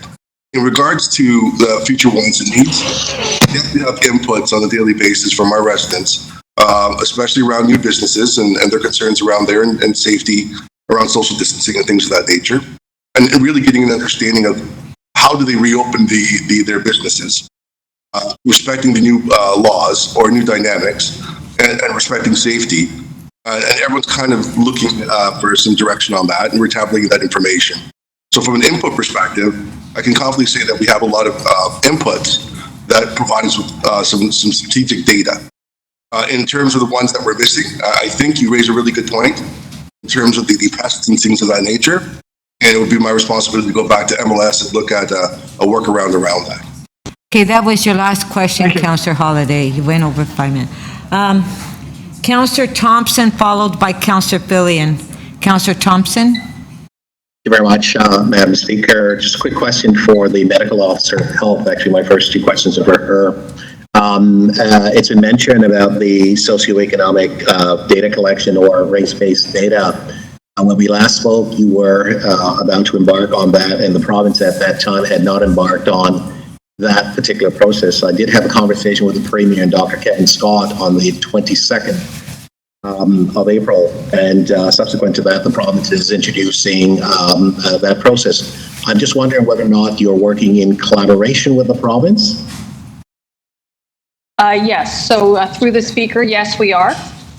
We transfer our data to the province, so our data are incorporated into what the province provides. Thank you very much for that answer.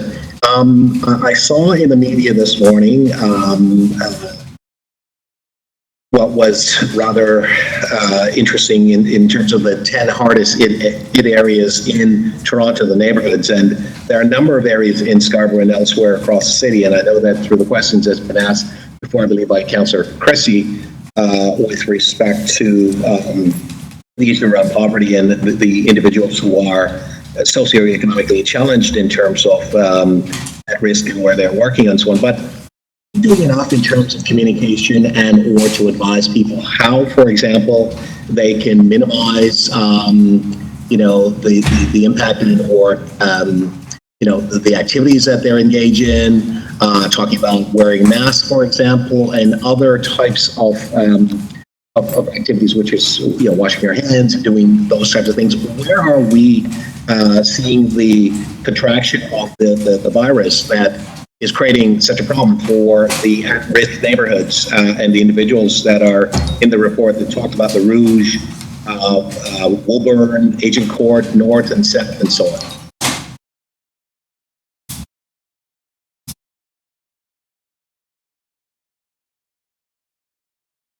Through the screen. But when it comes to that which we mapped, where the cases lived, or where they do live, I think it's important to note that where people live doesn't actually represent where they acquire the virus. So I think that it may be in certain cases, particularly when we're talking about the potential for household transmission, but there may be other sources and other places in which the virus was acquired. So I just around the use of at-risk, unless we are talking about at-risk from a variety of other factors, income, socioeconomic status, that kind of thing. So I think you're quite right. Our plan is to use these data to help support our efforts and to ensure that we're providing appropriate supports to residents in areas that seem right to people who actually seem to be more significantly impacted by COVID-19. Certainly education, providing better access to testing if that's an issue. These kinds of things are absolutely what we want to do and what we are planning to do on a go-forward basis in partnership with our provincial colleague. I think there are also longer-term things that we'd like to do. I appreciate that. Thank you very much for your answer. I'm just going to ask you one final question to you yourself about the utilization of masks. And then I have one final question, Speaker. I can't see the time, so I don't know how much time I have left. You're at 3.5 minutes now. Okay, fantastic. I just in case I get cut off, I do have a question for Tracy Cook with respect to bylaw enforcement in Trinity Bellwood, or the lack thereof, 2 Saturdays ago. I wonder if she could answer that. So with respect to the medical officer of health, I'll just turn it over to you. You want Eileen to go first or me? Eileen, Ms. Duval, yes. Oh, I'm sorry. So there was a question around masks? I wasn't sure. I was trying to get it all in, sorry. Sorry. So very quickly on masks, what's recommended at this stage, and it's strongly recommended, that people use non-medical masks to when they are unable to maintain physical distance. That's the most important strategy. But if you can't, use a non-medical mask, particularly in indoor settings where you cannot maintain physical distance, and it's to protect others from you and the germs you may be shedding. Thank you.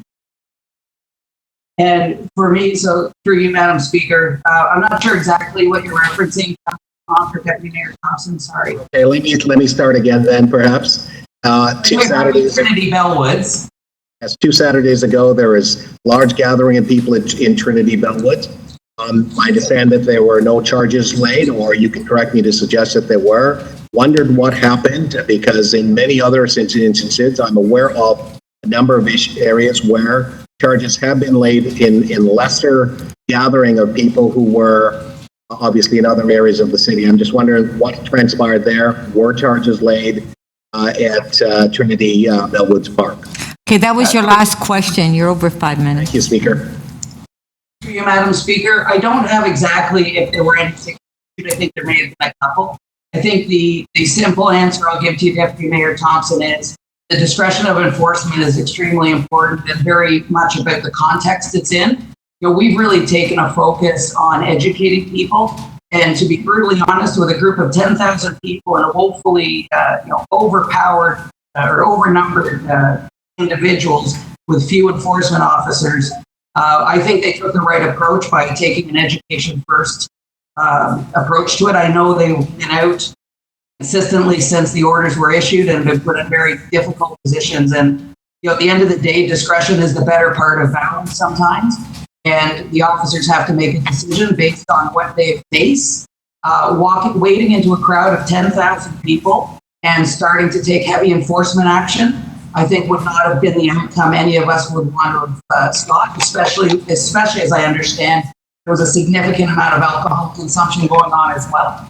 So, I support the judicious approach that the enforcement officers took, and if they did not feel it was appropriate at the time to issue tickets, given the context, I support that was their independent discretion and decision.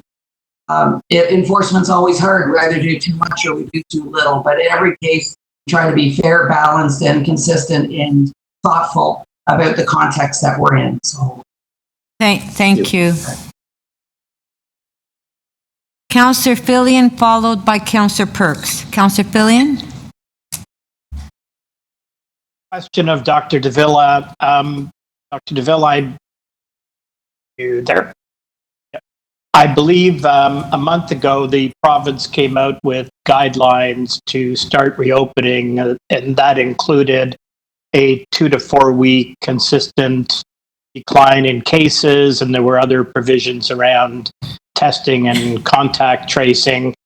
Have I got that right? And have we, as the province, reached those guidelines? So through the speak framework that considers healthcare capacity, and what they call incidence tracking capacity. In Toronto, the specific indicators provided for the province, there is an indicator document that's been put out.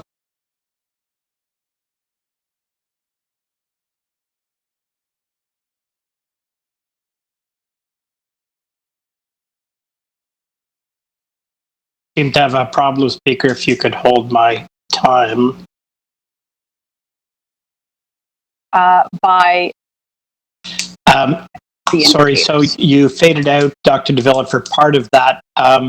So I guess the question that I was trying to get at is, so I don't believe those markers have been met. Like we have not, for example, had a 2 to 4 week steady decline in cases, either province-wide or citywide. Well, certainly not in Toronto, but I cannot speak to other jurisdictions. But the guidelines were for the province, were they not? That is correct. It was put out for the province.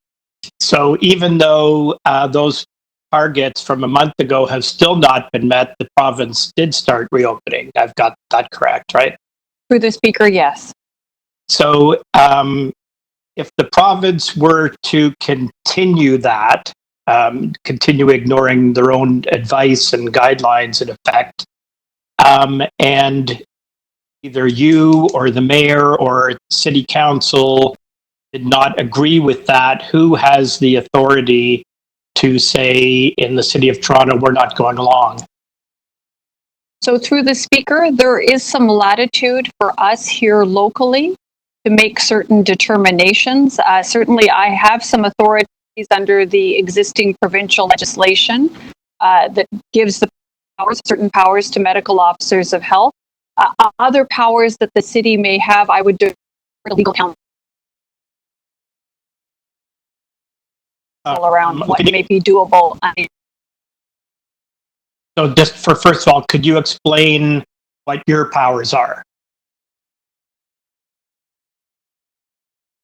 So what exists in Act is the possibility for the medical officer of health to be able to require that certain actions be taken if a communicable disease exists, if it can be shown that that disease presents a risk to the persons in the health unit, and as well if the actions that are being asked or directed are required in order to mitigate or reduce that risk.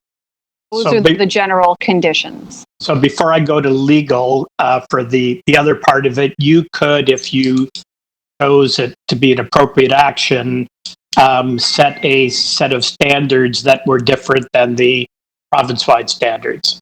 So through the speaker, I believe that's theoretically possible. It is, however, also subject to challenge.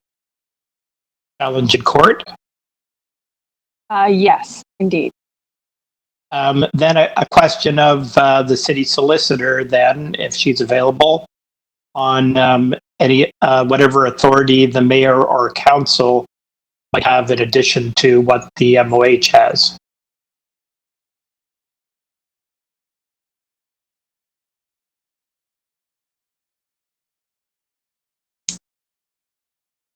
Is the city solicitor available, Madam Speaker? Yes, we're waiting for her. Okay. If you could pause the I did. clock. I did. Thank you.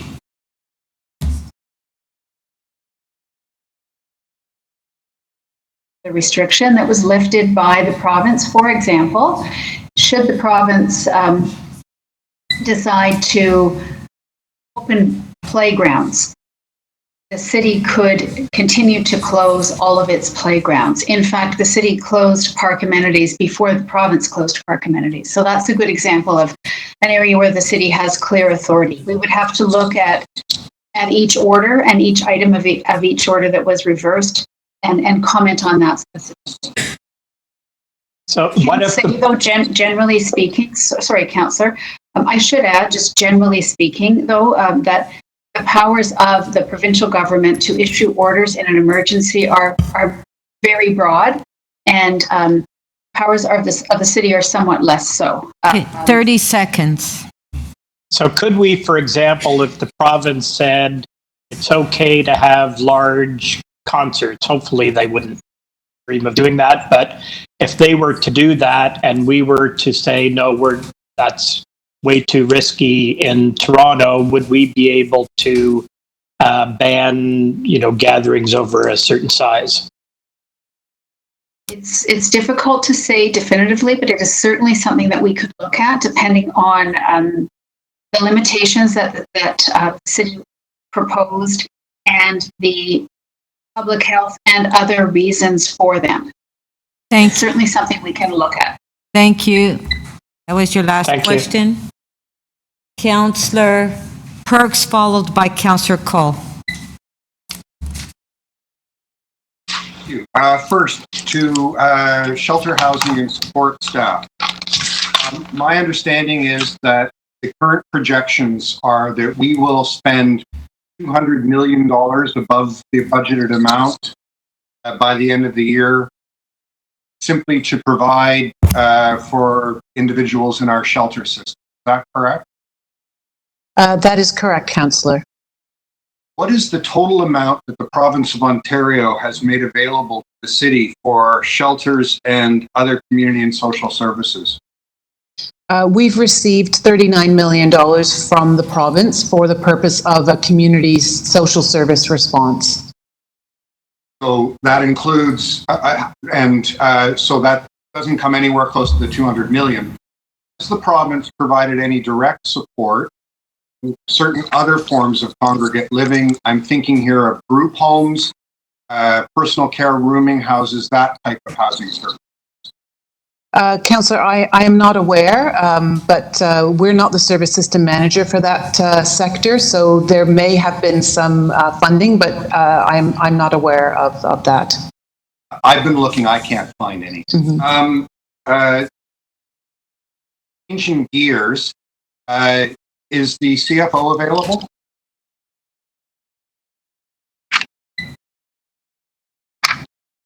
Okay, well, is the CFO available? Or the city manager, perhaps? Yes, the city manager is here. I could see him. Maybe I can ask him my questions then. Okay, question to the city manager. Councillor Okay, so- Councillor Perks? Thank you very much, Speaker. So, Mr. City Manager, you've made members of council aware that we are earning something on the order of $65 million per week, and that we will need, therefore, between $1.5 and $2.8 billion for 2020. The problem doesn't end there. We will be projecting big needs in the out years as well. Through the speaker, that's exactly correct, and I think you could probably even extend beyond 2021. Right, and that would be for things like public transit and childcare, housing. We will continue to have needs and continue to have problems on the revenue side as well. Is that fair? Through the speaker, I think that's fair, and I would also look at the effect on our retail economy, foreclosures that are likely to happen, not just in the short term, but in the longer run. As we shift more and more to a digital economy, you're going to see more and more small businesses affected. Okay, and I know that together with the mayor, you've been participating in conversations with other orders of government and with a variety of groupings of municipalities, large city mayors, LUMCO, FCM, and so on. And would it be helpful to you if Toronto City Council were to give you direction to try to get support for those out years in those areas so that Torontonians could better understand the need?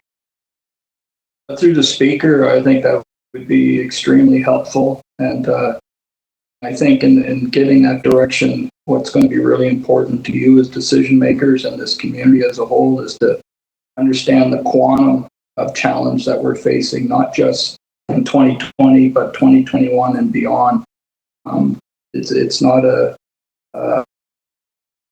doomsday forecast. I think it can be based on reasonable assumptions in terms of what we can see happening with our economy and how important it is to try to get on some kind of a sustainable financial footing, not just in the short run, but in the long run. So that direction would be welcome.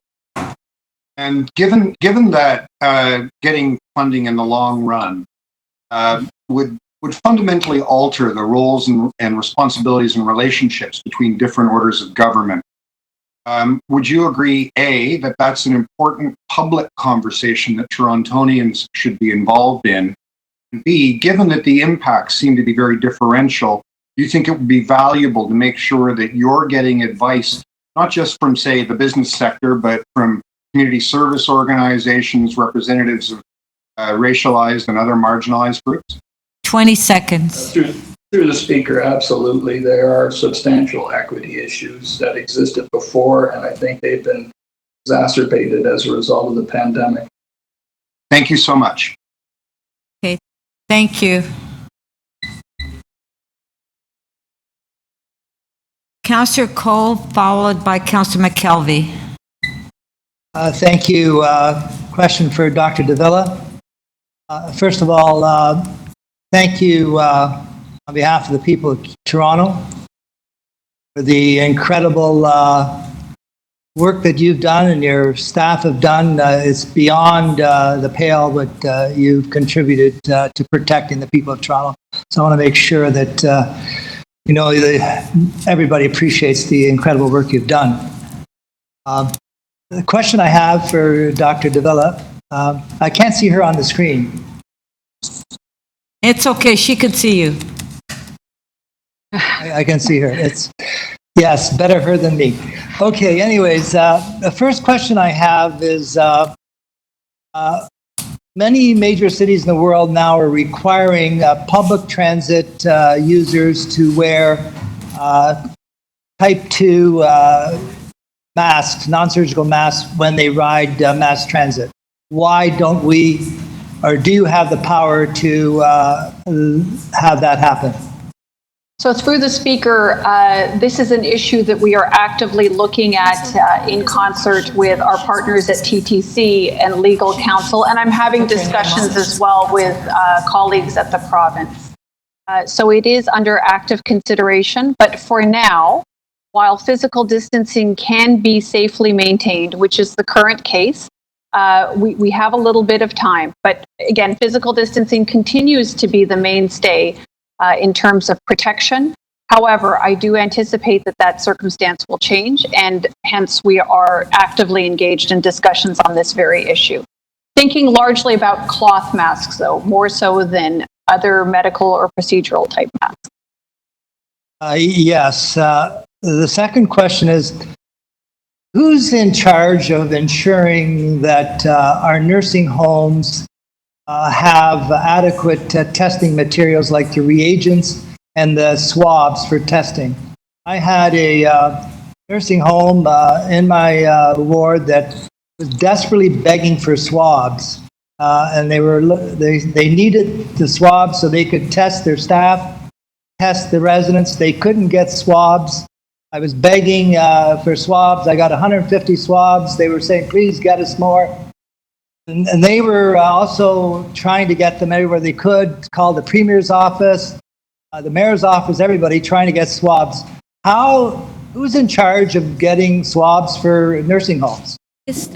So through the Speaker, long-term care homes in their entirety, the running and administration, which will include testing in the case of an infectious disease, that's all under the purview of the provincial government. Long-term care homes are part of health care.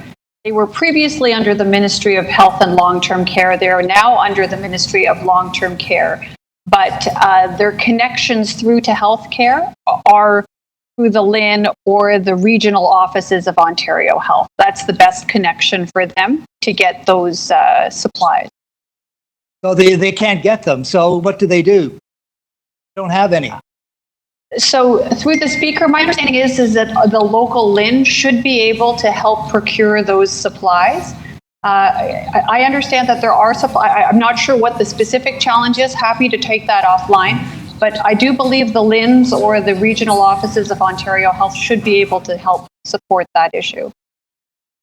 Okay. In terms of the criteria, pretty obvious that the criteria set by the province before we opened was pretty loosey-goosey. I mean, they didn't really have specific benchmarks, tracking, in other words, the ability to trace, the ability to test. Those were not hard benchmark criteria. Are there any that we can do to put in a benchmark before we acquiesce to continuing with the opening? Can we put in criteria of saying there has to be so many tests conducted, or there has to be so much, community the tracing available before we as a city? 30 seconds. So through the Speaker, they're based on the provincial framework for opening or reopening the province and relaxing public health measures. There has been an indicator document put together by medical officers of health from around the province.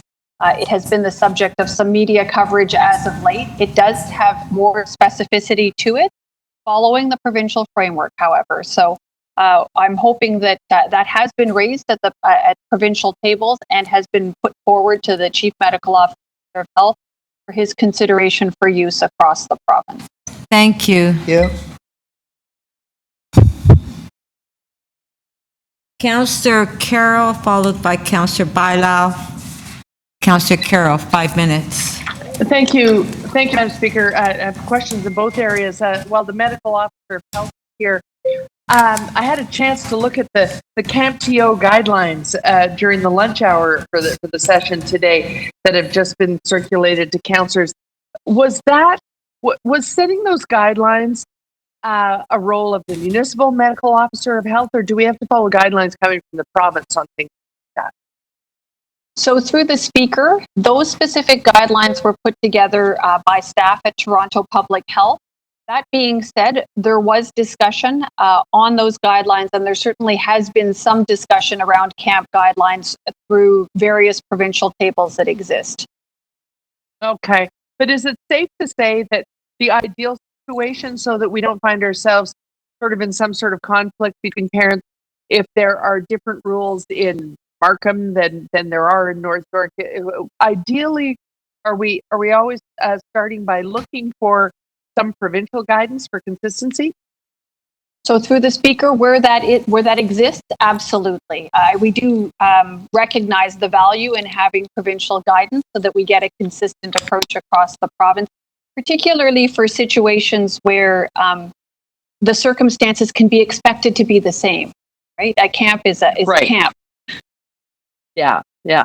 Okay, and this is unique to the city. We took the step on the weekend of loosening up a little bit in the use of parks, including I'm getting a lot of calls about removing tape and bags off of basketball feet in my ward and in other places because I'm known to be a fan, and so I'm getting a lot of calls about this because of the warm weather arrived right at that moment. There's some congregation around those facilities and confusion in the community. Some are calling to thank us for loosening up on that, and others are phoning to say, when are the police coming to shut down this basketball game? Are we shutting down those casual sports activities, or are we allowing it as long as people are staying in motion and the audience is distancing? So through the speaker, the liberalizing of access to those facilities was actually done as a provincial order, or a change to the existing provincial order. That wasn't something that was done by the city. That's my understanding of the circumstances. And the notion, as I understood it, was to allow for some what they call casual use, not formally having teams play, but maybe having a parents and two kids going to make use of the amenities. Right. But where the problem is, after all of this sports famine, what we're getting are 20 youths. Yes. And it's putting our Toronto Police Service in a difficult situation. They'd like to have good neighborhood relationships, and now they're having to quash this activity. Is there any discussion with the provincial government about how we deal with this confusion? So through the speaker, there's constant discussion with the provincial government. I don't know whether there's specific, that's not happening at the public health measures table, but there are other tables with respect to enforcement and opening up and relaxing of public health measures that are occurring that involve City of Toronto staff and provincial staff, and those may be happening at those other tables. Okay, thank you. Madam Speaker, I have a question for the city manager, and I understand we have to load this off to one opportunity, so I'm going to try and ask it as sort of an omnibus question. Omnibus question, I should say. Is the city manager available? I'm right here. So there's the report, and then I'm also mixing up the updates. I want to thank you. Both you and the mayor have been very good about keeping councillors updated. There was conversation at one point as to how we build the agenda for these council sessions and the upcoming meetings and how we address recovery. Some of the ways in which we can address it are reports that are already outstanding to council. The Housing Now action that we took is a good example. But I'm wondering how you're prioritizing future reports. Certainly, we're expecting that it would be based on COVID impacts, but is it truly add to that, given the map and what we know about the impact of this virus? Is there an equity gender lens? Is there, a youth at risk lens, food security lens? Can you unpack that a little for us? Yes, I can through the speaker. In fact, if Saad wants to jump in after I comment, he's welcome. So we need to engage, I think, you more directly on just these kinds of matters. And yes, there is a COVID public health lens, but as I was saying earlier, there are other issues that are that were significant before and are made even more significant as a result of the situation that we're in. The equity lens being certainly one of them. So I think Saad his team is going to be engaging more directly with you to make sure that the issues that you feel need to be considered sooner rather than later are going to be heard, but also built into the whole recovery bill program. So I don't want us being the ones just setting the agenda. I think we'll apply our common sense, but we're always going to benefit from having council's direct feedback on on things that they deem as important to consider, in council or committee settings. Thank you. Thank you. Just one follow-up to the. No, that was your last question. Never You're mind, way I'll over cover it in time. my comments. Thank you, Madam Speaker. Yes, I'm saying thank you. If I could just take a second to say thank you, Madam Speaker. Oh, thank you. Councillor Bailão, followed by Councillor Thank you, Lai. Thank you, Madam Speaker. I have just a couple questions to Chief Medical Officer about tracing. I noticed in your report you have a paragraph about tracing, and we keep hearing that the most important thing to reopen, to prevent a second wave is testing and tracing, and that tracing is the responsibility of the local public health units. But you also mentioned that you had to request for some changes from the province. Can you be a little bit more specific? Can you let us know a little bit more about the tracing, about the challenges that you're facing, about the relationship with the province, and have we reached the 90% tracing that is required? So through the speaker, when it comes to following up on contacts of cases, we are able to meet the 24-hour standard with virtually 100% of those. From the moment they're identified until we're able to connect with them, we are able to do that within that time frame.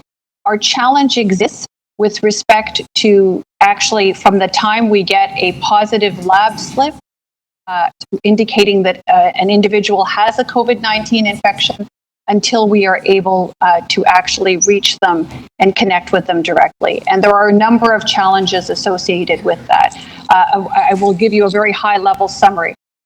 We get results in a batch format. They need to be split, which takes some time. We often get multiple copies of the same test, and we need to make sure that we've got a single test and a single individual. And on top of it, oftentimes, the information that we receive is incomplete. So we don't have contact information to connect with these individuals in a timely fashion. So these are the kinds of changes we're having conversation with the provincial government about. And is our system, are we creating new systems to respond better to some of this? I know that we've hired significant amount of people, but are we creating, using technology as well to try to improve in some of those systems? So through the speaker, we are exploring possibilities. So what we're doing now is looking through, and we have been doing this throughout, looking at the entire process from start to finish, seeing where there are opportunities to reduce the time in the process, either through the addition of more human resources, through the deployment of technology, and any other process improvement type initiatives in order to try to bring that time from test to notification and appropriate isolation of that case to a minimum. Doctor, given that this is such an important part for the reopening, the success of the reopening, would you say that today, are you feeling comfortable that we have the tracking system, the tracing system that we need in order to make sure that the reopen is a success? So through the speaker, I continue to have some concerns in this regard. I can assure you that the team here at Toronto Public Health is absolutely pulling every possible, solution and testing a number of different initiatives to see what we can do. There are some steps in the process that are outside of our control and for which we need assistance from our provincial counterparts. And those conversations are absolutely happening. And I do believe that the provincial colleagues that we have, particularly those at the lab, are very much engaged and interested in finding resolution.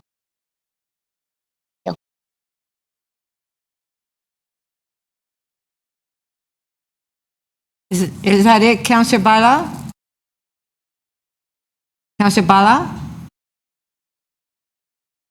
I can't hear her.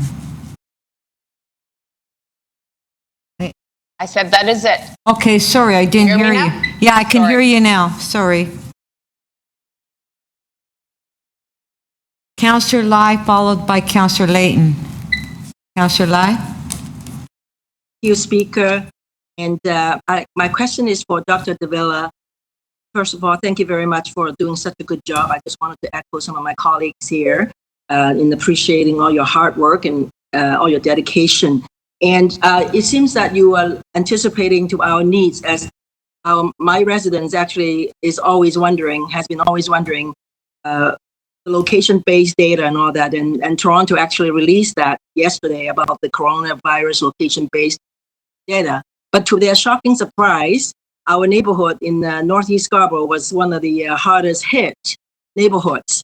And I got a media request yesterday and asked me, what are the challenges in hardest hit area, such as my area? And I think there's no better person than asking our Chief Medical Officer of Health to address this question. Would you be able to share with us, why is it that some areas are hardest hit and some are not? So through the speaker, it depends on which part of the outbreak you're looking at. And when we look at our data, we know, for example, that cases in the earliest component of the outbreak actually tended to come from certain areas where that are more socioeconomically advantaged. Because one of the major risk factors, actually the major risk factor early on in the outbreak in respect of COVID-19 cases here, was travel. And this is a luxury, if you will, that is afforded to a lucky few in our city. So that you'll see in the case data. And depending on how you look at the map, if you're looking at the entire outbreak, you'll note that in the earlier component of the outbreak, that was the major risk factor. Over time, the risk factors have changed. And what we know now in the last couple of weeks in particular, we have seen that the major risk factor for acquisition of COVID-19 is close contact with a case. So often actually I should say, that happens within the context of a household. So being a household member of somebody who has a COVID-19 infection is a major risk factor for acquisition of the disease.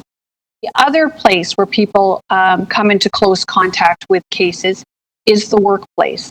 And in certain workplaces, healthcare settings, for example, it is extremely difficult to do the work and maintain physical distance, which is the mainstay of protection against COVID-19. So when we look at the map, what it tells us is where cases of COVID-19 live. It does not necessarily tell us that they acquired the disease in that location, nor does it tell us that that's a high-risk location for COVID-19. What it is increasingly telling us now is that certain neighborhoods have risk factors that put them at higher risk for a number of health conditions, of which infectious disease is one. Thank you. I do have a couple of more questions, so I just Sure. wanted to buy some time on that one. And then in the evening yesterday, there was a glitch on, there was a false report, and North Aging Court supposedly reported was 301 cases, and all of a sudden, they've changed it because there was a glitch. Are you aware of that? To the speaker, it reduced yes. to 46 cases. So do you know any reason why? I mean, have you found out what happened to this glitch? So through the speaker, very briefly, what happened was that as the data were pulled to be placed on a map, there was a challenge with respect to the postal code data being pulled. And with computer programming, if there's an additional space or the lack of a space, it sometimes pulls the wrong data. And that's exactly what happened here. Okay, and having said that, I got a lot of calls yesterday regarding, maybe our area, our neighborhood is being stigmatized or something. Are you prepared to issue a statement on to make the changes? Because they're really worried about with all these onset. 45% of my ward they are Chinese, and being racial profiling lately, and they're just wondering whether you will be doing something to rectify this glitch. So through the speaker, we have corrected the technical issue that led to the error on the website.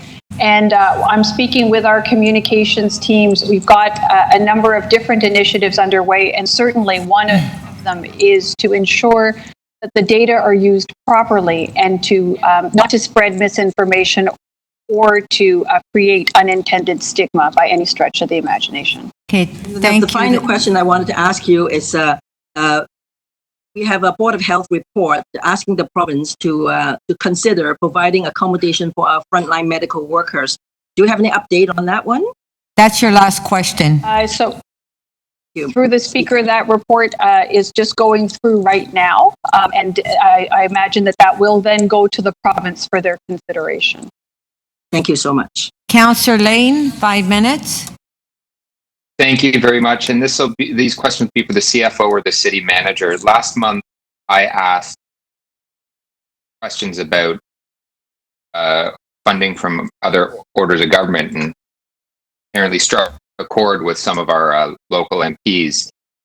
Could you just outline for me what support has the federal government given to our public transit system during COVID?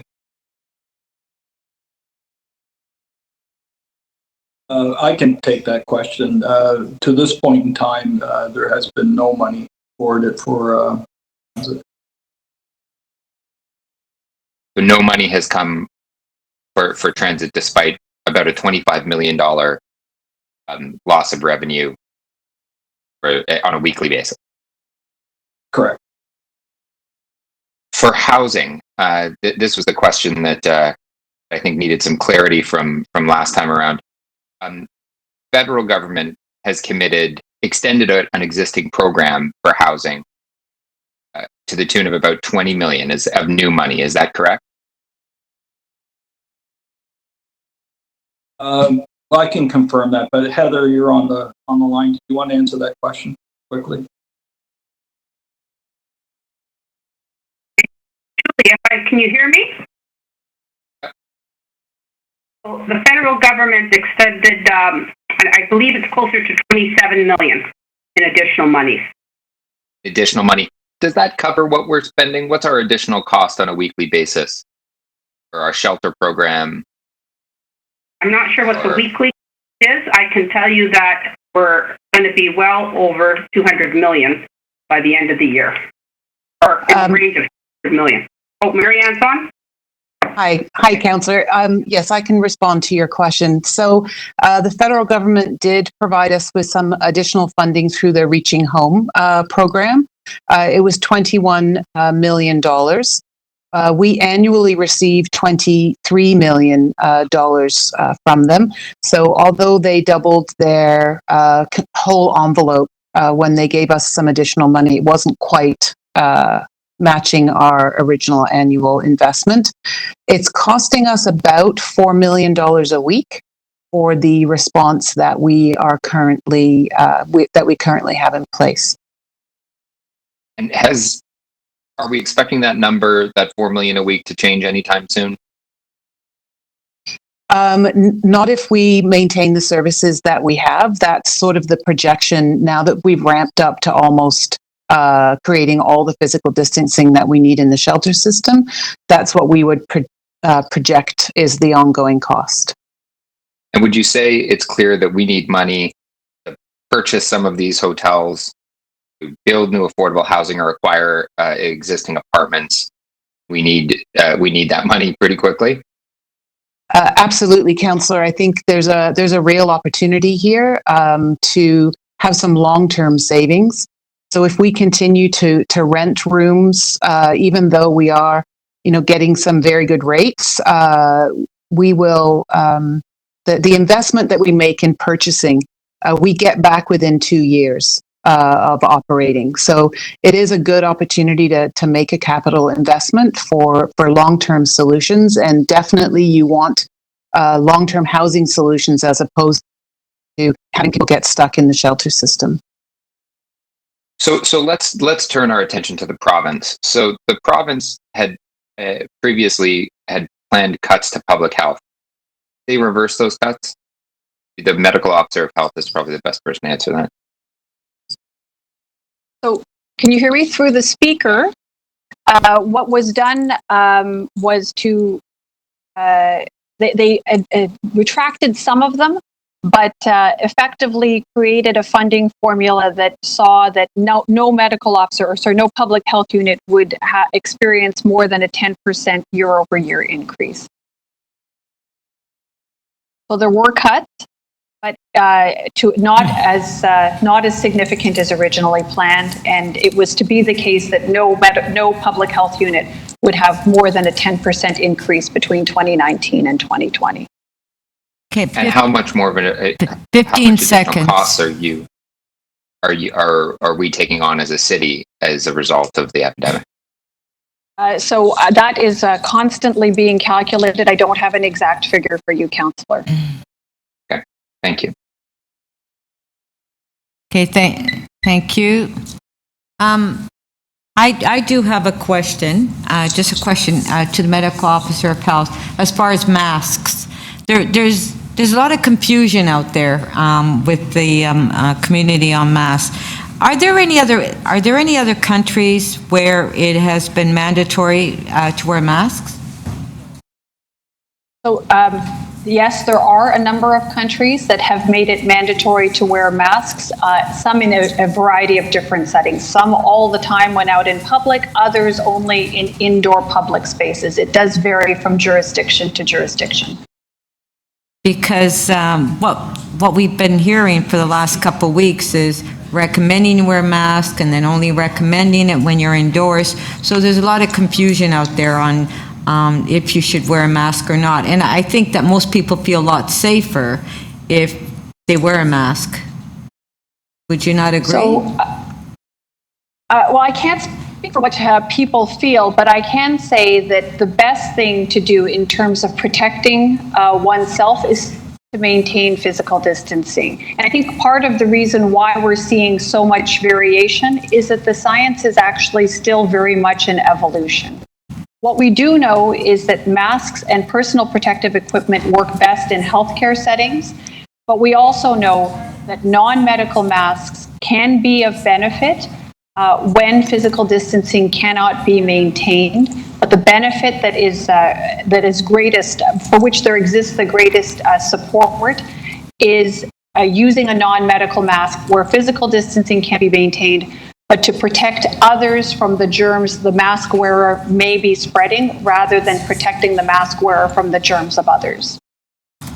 Okay, thank you. Councillor Karygiannis, you have a question, 5 minutes. Councillor Karygiannis?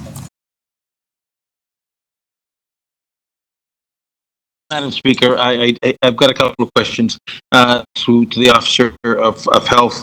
Really want to thank Dr. Davila. She reached out to me early on, and she had come to my ward, and I really appreciate all the work that she's doing. And I hope that those 3 boys see their mom a little more than we see her. Question that I have is for the staff. Have we made masks or PPE available to our workers if they're asking for it, the city workers? So through the speaker, I suppose I can start to answer the question. In the realm of public health, there are limited opportunities where that's actually needed, but yes, we do have available personal protective equipment as needed for those in public health. I can't speak as well to the rest of the corporation. Would somebody, the rest of the corporation, maybe the city manager, can answer this question, please? If a worker feels unsafe, do we have protective equipment, personal protective equipment that we make to that worker, to him or her, available? Answer that. Go ahead, Alma, and then I'll fill in whatever you don't address. That's okay. Yes, we do make personal protective equipment available to employees who require it to do their work. And over the last couple of months, the city has also permitted employees who do not need PPE as part of their work but wish to wear facial coverings are also welcome to do so. And as you heard over the last week, the city has also gone ahead and ordered non-medical masks that we will be distributing to our employees. Sorry, in the beginning of your question, you said that if they are willing to wear their own masks, they're able to do so? Yes, that's correct. So employees who require it as part of their job are provided with PPE, and other employees who choose to wear who choose to wear facial coverings are also permitted to do that. And in addition, we will be providing them with facial coverings. that the case of sanitation as of a week ago? That is the case for sanitation, yes. In sanitation in particular, in addition to providing PPE for employees who require it, my understanding is that they also have masks available for employees who ask for it. So if a sanitation worker that works on the truck collecting sanitation asks for a mask, they would be given what, 1 a day, 2 a day? How many would they be given? I don't know the exact number, but my understanding is that they are provided it when they request it. So as of last week, if somebody was to bring their own mask, they were allowed to wear it, correct? That's correct, yeah. If they were allowed to wear it, provided it did not require city-assigned PPE. So if you're not required to wear city-assigned PPE, you may wear your own facial covering. Would you be able to verify that fact by speaking to sanitation director, please, and then maybe we can take it offline? I'm happy to take it offline, but I have spoken with him because I understand that there was an issue last week, and so I can confirm that that is in fact the case. But I'm happy. So that has been straightened out now. They are allowed to, because last week in conversation, that was not the case. I understand that there was an issue last week with distribution of facial coverings to solid waste workers. But I understand that at that point, the practice was that those who required PPE were provided with PPE, and people were allowed to wear their own PPE. Sorry, not their own PPE, their own facial covering. Their own facial covering. Okay, maybe then I was, okay, thank you, appreciate it. Maybe I was on the wrong call, and maybe I was listening wrong. Okay, thank you very much, I appreciate it. Thank you. Thank you. Okay, so that's it for the questions. We'll now go to speakers. Mayor Tory to speak.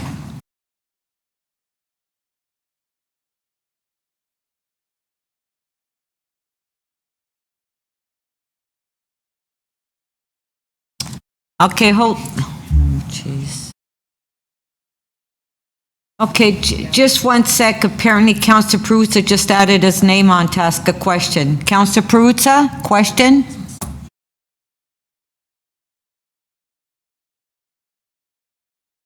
Speaker, sorry about that.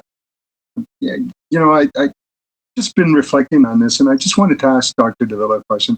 Did I hear you say, Doctor, that in terms of contact tracing, you're basically batting 100% for cases here in Toronto? Sorry, through the speaker? For contacts of cases, yes. With respect to cases, unfortunately, we are not able to reach all of them within 24 hours of when we get the lab slip because of the many challenges in the process. I'm sorry. Could you just describe it to me, because I'm not understanding what that means the way you're saying it. So someone comes in and tests positive for COVID. And then someone, I'm assuming from your unit, will go to them and say, okay, so who have you come into contact, let's say, within the last 7 days or so? Give us a list. Is that what you mean? And then you take that list and you go back and you test those people to see who may have contracted the disease or not? So through the speaker, I'll try to give you a high-level summary. So you're quite right. Somebody goes in and gets a test for COVID-19.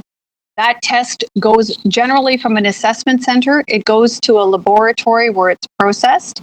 And the turnaround time in the laboratory can be as short as a few hours, and it can be as long as a few days. What happens then is once the result is processed, that result has to be sent to us at Toronto Public Health, and that sometimes takes some time as well.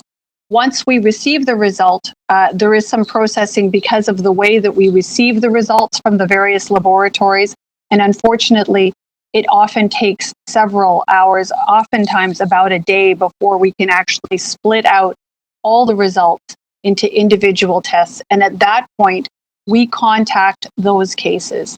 Now, the assessment centers already tell those individuals who are at high risk that they should be isolating. But we have a responsibility to follow up with those who have a confirmed positive test. And we take a very detailed history with those individuals. One, to understand where they might have acquired the disease in the first place, and two, to prevent further transmission of the disease to others, and to try to limit further transmission in the next generation of cases. So what that means is that we find out who, within the period of infectiousness, that individual positive case had contact with, significant enough close contact with, that those contacts are then at risk or at potential risk for developing COVID-19. We then must get in touch with those individuals to advise them of their exposure, and then advise them what measures they can take to prevent disease transmission onto the next generation. I'll tell you why I'm asking the question. Because, in looking at the map that was released yesterday, my ward has the highest, infection rate. And I heard you answer this question. It's not about, it's not an indication of where people contracted the disease, but it's certainly filling in that narrative of, socioeconomic conditions and the people that are being exposed to the disease, in lower income neighborhoods. So when you find these folks and you, ask them to self-isolate, what supports do they get during the isolation period? Because if you're low income and you're being exposed to them, and you're coming along and saying, now, folks, you got to stay home, and a lot of these folks are, frontline workers, and a lot of them personal. Councillor Peruzzi, your question, please. Your question. My question is. You have 20 precisely. seconds. So, thank you, Speaker, for reminding me of, for keeping me on track. So the simple question is, what supports are there for folks that you ask to self-isolate? Thank you. So, through the speaker, we try to make the supports available based on the specific needs of those clients. And this is not unique to COVID-19. There are other infectious diseases that we follow up in the routine course of business that often require those supports. So we work with other city partners, whether it's our colleagues at SDF&A or the other city divisions, and through income supports to try to make sure that people have what they need in order for them to be able to follow the public health advice and reduce the transmission of the spread of COVID-19 or any other infectious disease. So it is personalized, if you will, to the circumstances. Thank you. Thank you, Speaker, for allowing me the opportunity to ask those two questions. Thank you. You're welcome. So we're going to speakers. Mayor Tory to speak.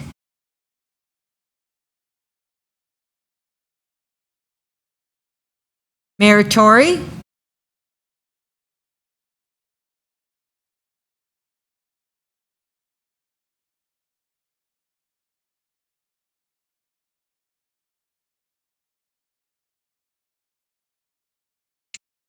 Speaker, I believe he's back if you want to call on him again. Mayor, I am. I apologize. Okay, Mayor Tory. Okay, and you, I believe you have a motion. I apologize. I stepped away from my desk for 1 minute. Okay, I'll restart your And time. I do, and it has to do. No, I have. Yeah, just. Yeah. Okay, the motion's on the screen. It's going to find it here. Sorry, Speaker. Oh, it's on the screen. Okay, It's and it on has the to do screen. with our meetings. Yes, and it's there, and it has to do with asking our city clerk in consultation with the medical officer of health to prepare for an in-person meeting of the council.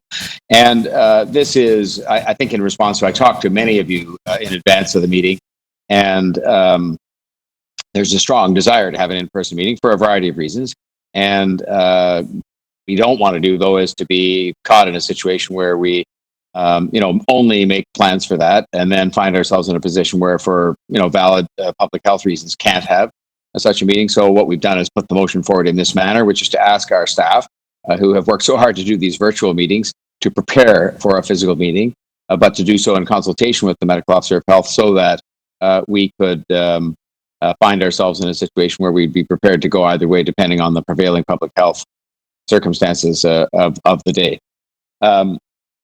So beyond that motion, which I hope the members will support as a means of trying to move us forward towards an in-person meeting, but to make sure that we are respectful of the health circumstances that may exist at the time.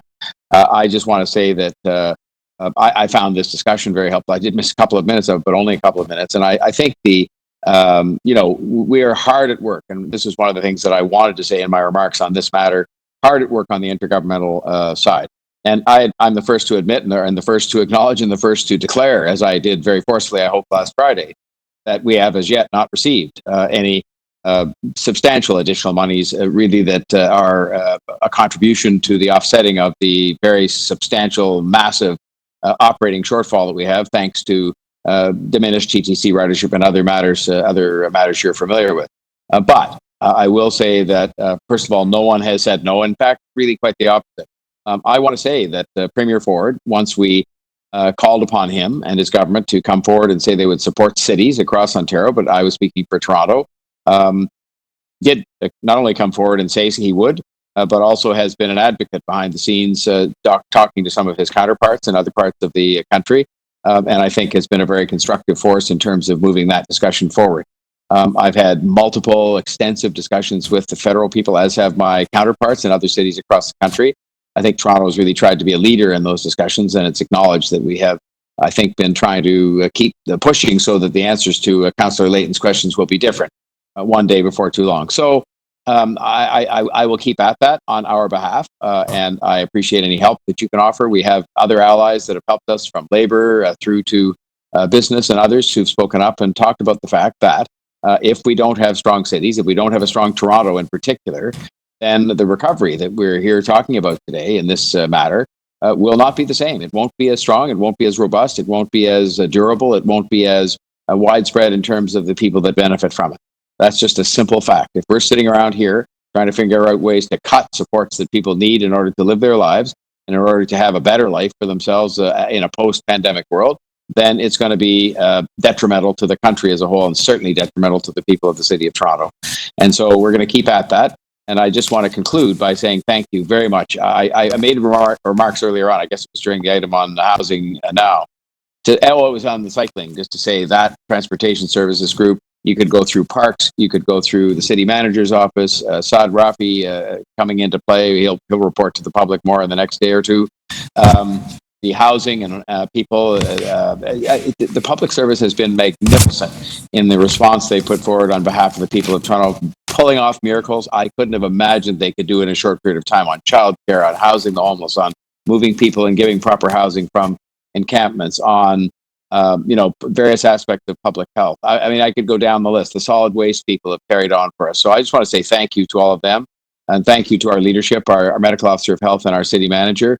I think we've all worked well as a team, our chief, Matt Pegg, and all of his team in the EOC, because while we thanked them the last meeting, that was a month ago, and since then they performed 100 more miracles for the people of Toronto. And the people of Toronto, I think, understand that and know that especially the vulnerable people have been, well supported. There's much more to do, but they've been well supported during this pandemic. So thank you, Speaker.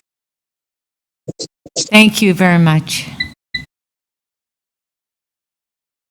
Councillor Cressy, followed by Councillor Holiday. Councillor Cressy?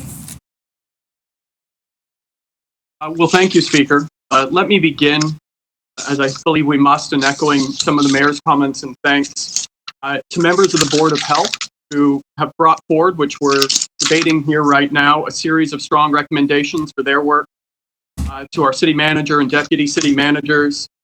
This often feels like we're sprinting up an escalator that's going down. You can't stop sprinting or you'll fall, but you never quite get over the top. And I think the leadership of our public service has been exemplary. Whether it's the emergency services divisions, our EOC, all our frontline workers, and the mayor through it all, a great deal of thanks goes out yet again, and we should all say it to our city staff most of all our city residents.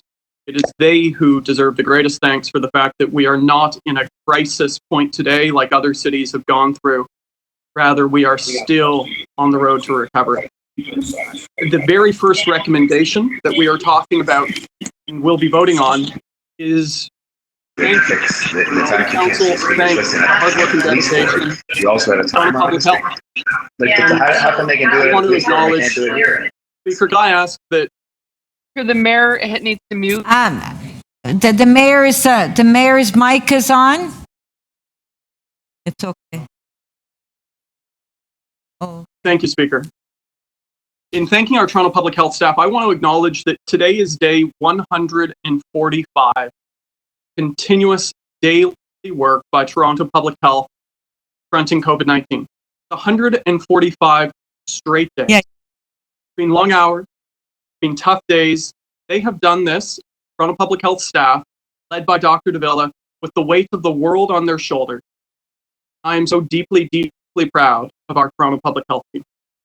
I wanted to take the moment I had here, a few minutes, to talk broadly about the lessons that COVID-19 is teaching all of us, because it informs both our response now and what we do next. Over the last couple months, we've all learned the language of public health. All of us in the city have learned to talk about contact tracing and testing. We've learned to talk about physical distancing and flattening the curve. And while we have adjusted our behavior, all of us as Torontonians, in doing so, we have managed to avoid some of the healthcare issues and the collapse of healthcare systems that we've seen in other tragic settings.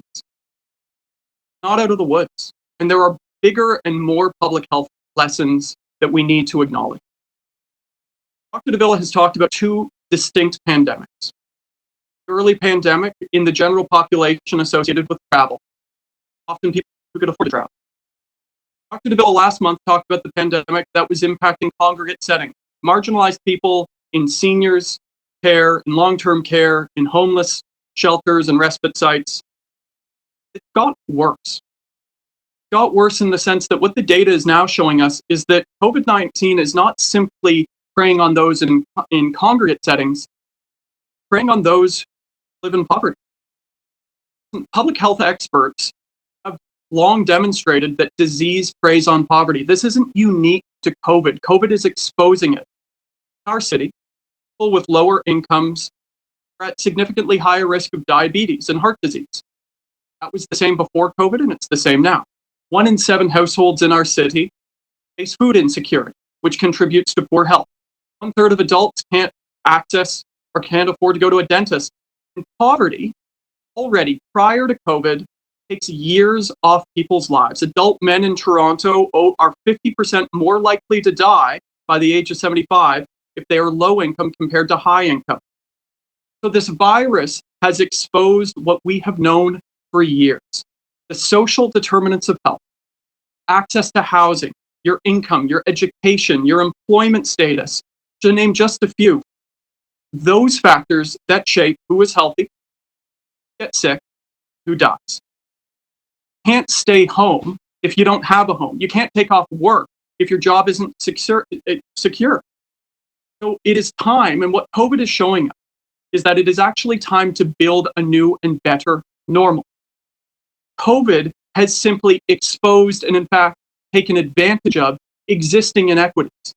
And so if we as a city are going to respond to COVID, if we're going to protect and take care of our residents, if we're going to look out for them today, but also tomorrow, 5 seconds. The only way we can do this is by ending health inequity. That's the public health measures needed. Are we going to take the advice? Thank you. Councillor Holiday to speak. Thanks, Madam Speaker. Followed by Councillor McKelvey. I have one motion, which I will paraphrase, and that is just a request of the Director 311 in consultation with a number of the general managers and senior managers in the departments to look at a mechanism to capture calls to 311, even though the service that they relate to may not be running. I want to take this moment because I didn't do it the last meeting. It was a long meeting, just to really say thank you to the Toronto Public Service and say how proud I am to work with you as a member member of council and to be associated with your work. It's not just me saying that, it's the same thing that I've heard from members of the public.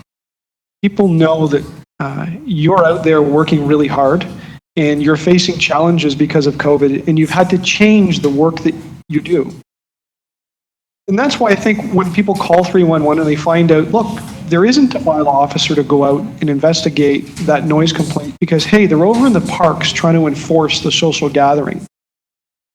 There are others assigned to other things that need to be done around the city. The concern I have, though, is as time passes, that tolerance will become thinner. We need to start to think about that as a council, and I know the city management is thinking about that. And that's why when a resident calls 311 and the answer back is, look, the service is not going on, we can't take the request, you'll have to call back another time. I'm not sure that I can find that an acceptable answer. I can still find the acceptable answer of, we're not able to do that request right now, but we'll keep a note of it, or we'll keep a list. And I'm not suggesting that we build queues or we create massive systems around this, but I do think we need to start to have that reconnaissance as members of council, and the city management needs to have that about what those pressures are out there so that we can plan for the recovery. I also wanted to make a more general statement. We talked, and I imagine there will be more discussion about finances. We know that this emergency is incredibly expensive. Councillor Perks alluded to it in his questions and suggested that maybe there's an opportunity for public consultation. What I do know is that many things have changed, and I'm not sure that we can continue without changing. There's an old saying, the Lord helps those that help themselves. And I've been thinking about that as I think about all the questions that I could fill an entire day with about what are the services that we do, what should we continue to do, what should we do more of, what should we stop doing? Do we have the right size public service? Can we pay people the same way that we've been paying them all along, given the severity of the financial situation? These are things that companies and governments all over Canada and the world are going through. But what I do know is that there is not a money printing press in the basement of City Hall. There's not one up at Queen's Park. I'm pretty sure there's not one on Parliament Hill, and there's no secret gold stashed away. And I think it's unfair for us to turn to the mayor and expect him to find a solution magically through his intergovernmental work to demand that these governments pay us some money to try to get through this, because everyone else is asking the same thing. I think that as a council, we should begin to set examples and find ways to find some savings here and to curtail what it is that we're doing to show those other levels of government that we're trying to help ourselves first before we go to them for additional money. I don't know what those magic solutions are, but I do know that we have to have those discussions and we need to get into talking about them. I tried to convey that message today with some of the decisions we made, but we seem to be on our same old track. So, you know, the world has changed around us, no doubt about it. I think as a council, we need to change as well.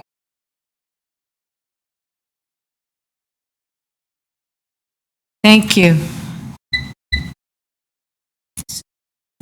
Councillor McKelvey, and followed by Deputy Mayor Min Wong. Thank you, Madam Speaker, and I have a motion. Motion is that City Council extend their thanks to the augmented civilian care teams of the Canadian Armed Forces who have been providing assistance at Altamont Care Community in Scarborough, Eatonville Care Centre in Etobicoke, and Hawthorne Place in North York since April 28, 2020. 2, that City Council requests the Government of Ontario take immediate steps to address the medical professional and technical issues identified in the observation report of the Canadian Armed Forces. And 3, that City Council requests the Government of Ontario immediately establish a full public inquiry led by independent experts with representation from staff, families of survivors, and current residents in order to identify the failings of the long-term care system in Ontario, determine the reasons for those failings, and make specific recommendations as to the steps that must be taken to ensure that our seniors in long-term care homes receive the quality of care that they deserve. I'd like to start by expressing my personal gratitude to the Canadian Armed Forces for providing assistance at 3 long-term care centres in the City of Toronto. One of the homes is Ultimate Long-Term Care in Ward 25 has had 52 residents and 1 staff member die from COVID-19. This week, the military issued a report that showed shocking observations about the poor standard of care in these homes. Behind me are copies of artwork from children in our community who were sent to Altamont and to our long-term care facilities. Seniors in long-term care have not been able to receive any visitors, and the messages were sent to them to know our residents and our children are thinking of them. Today, City Council can show that we are thinking of our seniors in our long-term care, and we can show them and their families that we expect residents to be treated with respect and dignity. And we can do this by calling on the Government of Ontario to establish a full inquiry to identify and resolve the failings of long-term care in Ontario. The call for an inquiry is consistent with the call for action of my MP, Gary Anandasangri, the 4 other MPs who have had the military assisting at long-term care in their wards. Had a fully public and independent inquiry following Walkerton. That inquiry led to the Clean Water Act, source water protection, and systematic change in the way we monitor and inspect water in Ontario. We should require no less than a full public inquiry about long-term care in Ontario, followed by systematic change. I'm hopeful that all of you will support me in this request today. Thank you, Madam Speaker. Okay, thank you. Deputy Mayor Minnan-Wong, followed by Councillor Thompson.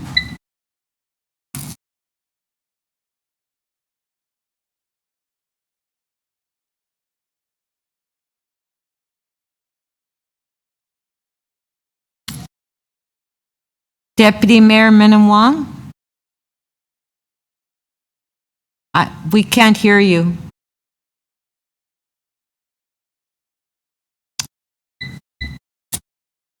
Is this mic on?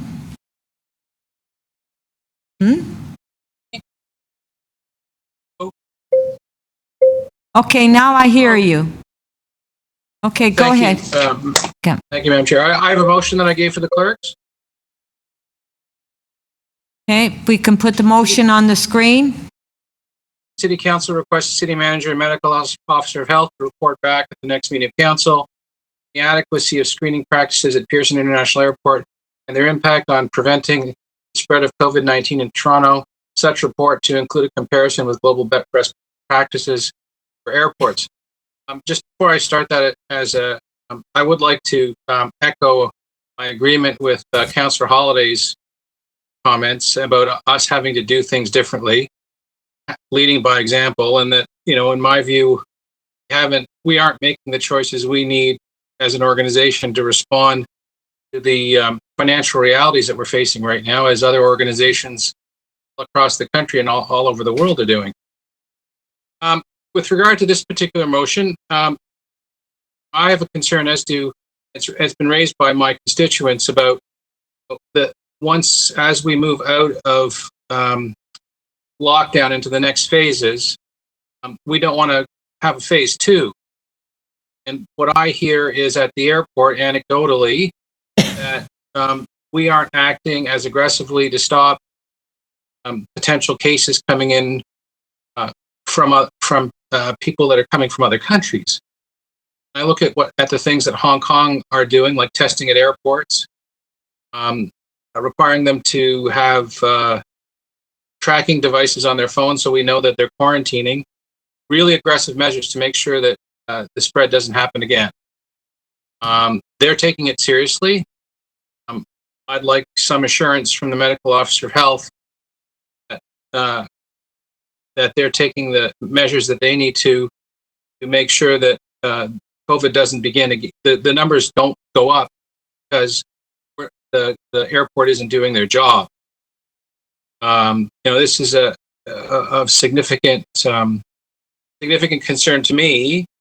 We've all worked so hard and don't want to take a step backward. So And fundamentally, if the numbers go up because the airports and our federal officials aren't doing their job, will land on us once again, our public health officials, and everyone else who's been working so hard. So I hope this motion be supportive, and thank you for your time. Thank you.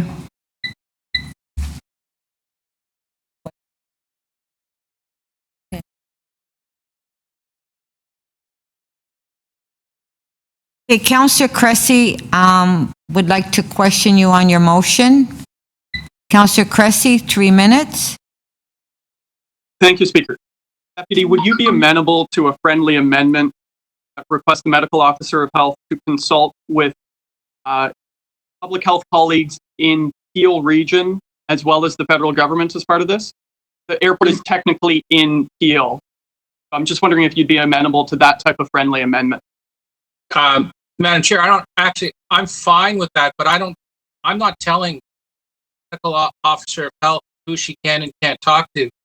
Motion in itself is open-ended enough. I'm not telling her that she can't talk to anyone, so she could go and do it.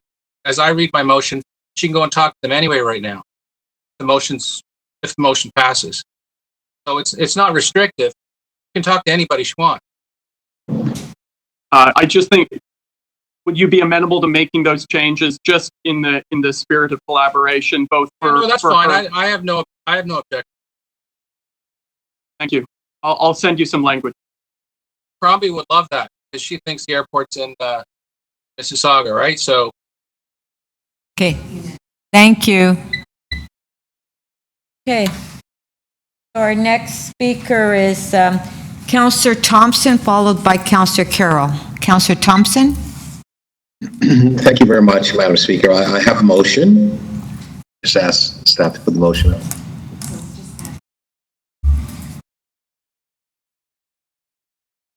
I'm not going to read through it, but just to give a bit of an overview, I'm asking that the city manager, in consultation with the city solicitor and medical officer of health, report back at our June meeting on the ability of the city to require wearing a face mask, covering in the public domain, in businesses, offices, and other public gathering. There are over 50 countries in the world that are doing that now, and I suspect the last time I checked, that was a number. I'm sure that number has increased. Speaker, before I go forward, I too want to thank all of the amazing members of the civil servants, Dr. Davila, the city manager, and every single member of the team, Mayor Peg, and so on. And I too want to commend and recognize the leadership of the mayor. The mayor's leadership has been extremely beneficial and significant at this time in our history. There's been a tremendous amount of collaboration, and certainly all of the frontline workers, and of course, all of our residents in the city of Toronto. It's evident that we still have to practice, the physical and social distancing and so on, because as it's been pointed out, I think, and also Councillor Kresge as well, I want to thank him for his leadership on the medical health, the file, and as chair of the health committee. It's been indicated that there are many things that we have to do. Washing our hands, using alcohol-based rubs, and soap and water obviously is extremely important, and we scrub things in our city. It's very important that we all recognize the challenges that this virus brings to us. There's a lot of things that we know. There's a lot of things that we don't know. In the racialized community, we're hearing that it is obviously a huge problem. I think that it's important for us as a city and certainly as a province that we recognize this, and we do. We are going to collect the data to help us to understand so that we can help people who are most heavily affected. And of course, this isn't a racialized disease, although a lot of people are affected by it. It affects everyone. Many things that we actually don't know. I'm really, really supportive of the need for more people to be wearing masks in our society. And as we look to opening up varying businesses and so on in the stages that's been described by the province and so on, I think it's also important for us to look at how we expand our efforts to ensure the health and safeguards and the protection of all of our citizens, and everyone in the public domain. And so I move this motion, not to suggest that we do, but I think that we need to look at what is our ability to ensure that this can be done. I suspect that there are legal implications, probably, but this is what we have to look into.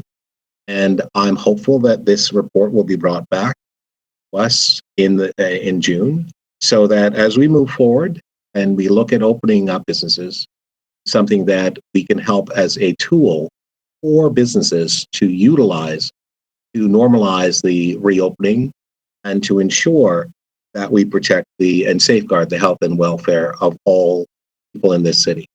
Thank you.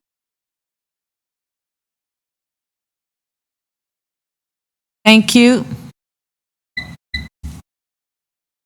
Have any questions? Okay.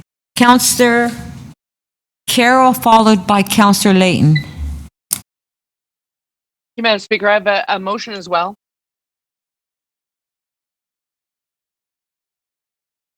Madam Speaker, this is a bit of a kitchen sink motion. What concerns me, it's the reason that I made the procedural motion this morning. We're taking a kitchen sink approach to a number of different interests that are earth-shattering and history-making in our city. We have all sorts of concerns, as Councillor Thompson has just demonstrated, around masks and the virus, concerns about the map and its knowledge and impact on the community, as Councillor Lai demonstrated in her speech. We have a whole lot of questions about recovery and economy. We all have concerns, and they came up again and again, about vulnerable communities. And we've seen this week youth violence feeling like it's starting to amp up again in times that are rather desperate. And we're trying to consider them all in one item because we all want to be able to walk from whatever room we're in now to the other room where dinner might be served at 6 o'clock. That's how it might feel to some of the people in the city of Toronto watching and are quite desperate about these. We've just had one opportunity to question, no standing committee leading up to this. We're doing a lot of rushing through really important times in Toronto's history. I just want to make sure that in terms of making decisions around efficiencies that we've heard from some of my colleagues, winding down how much we spend, prioritizing what we can and can't do that council had loaded into the agenda beforehand. I just have no choice, I feel, to put my stake in the ground of the things I don't want to get lost in the shuffle. The first two being, we have wanted since the day we walked in and had our inaugural meeting, a review of youth services. And if we put down that pencil, we're in a lot of trouble as we go into a prolonged economic downturn by all accounts. We had been required to create a community safety and well-being report, and we haven't had it yet. And if we ever needed it, we need it now. So I just want to make sure that the staff engaged in that are allowed to continue to engage in that however they can during this business practice and be able to continue that work because we need it. And lastly, anything to do with food security. I'm putting one that a resident called me about in. We're not one of the wards where the pilot is going on. The pilot's supposed to be reported back early in 2021, but I don't think any of us expected food security to be at the dire point it's at right now. I have a food bank / food hub in my area that last week was hearing that they might not be able to have the expanded space that they're functioning in now because they have an expanded need. All of these things need to be worked on. And I had a resident call and say, no, I have tenants who would be raising chickens in their backyard who are all unemployed now. These are food security issues. I hope you guys won't forget you're evaluating that now. That's why I'm moving these things. And while they seem random, I'm concerned that we are trying to deal with a bunch of random items with our eyes on our wristwatches. I hope that the mayor's initiative to plan as soon as we possibly can to have in-person meetings carries with it the idea that there was a time when we met for 2 days in council, and that was with standing committee deliberations beforehand. This is simply, here's a council agenda, here's what we think is pressing, and that's all we can talk about right now. And we are now going to have to get to the big business of careful deliberation of these items, because this isn't going to end soon. So we've got to get used to putting in the time that I think we get paid for. Here are my comments, Madam Speaker. Thank you, Councillor Carroll. Councillor Layton, followed by Councillor Perks. Councillor Layton?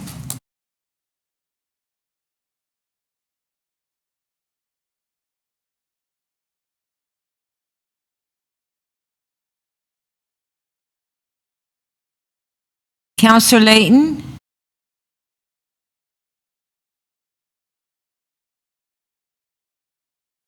Sorry, Councillor Layton, we can't hear you. I'll have to start your time over. Hold on. We can't hear you. Can you hear me now? Yes. Okay, go ahead. Thank you so much. First,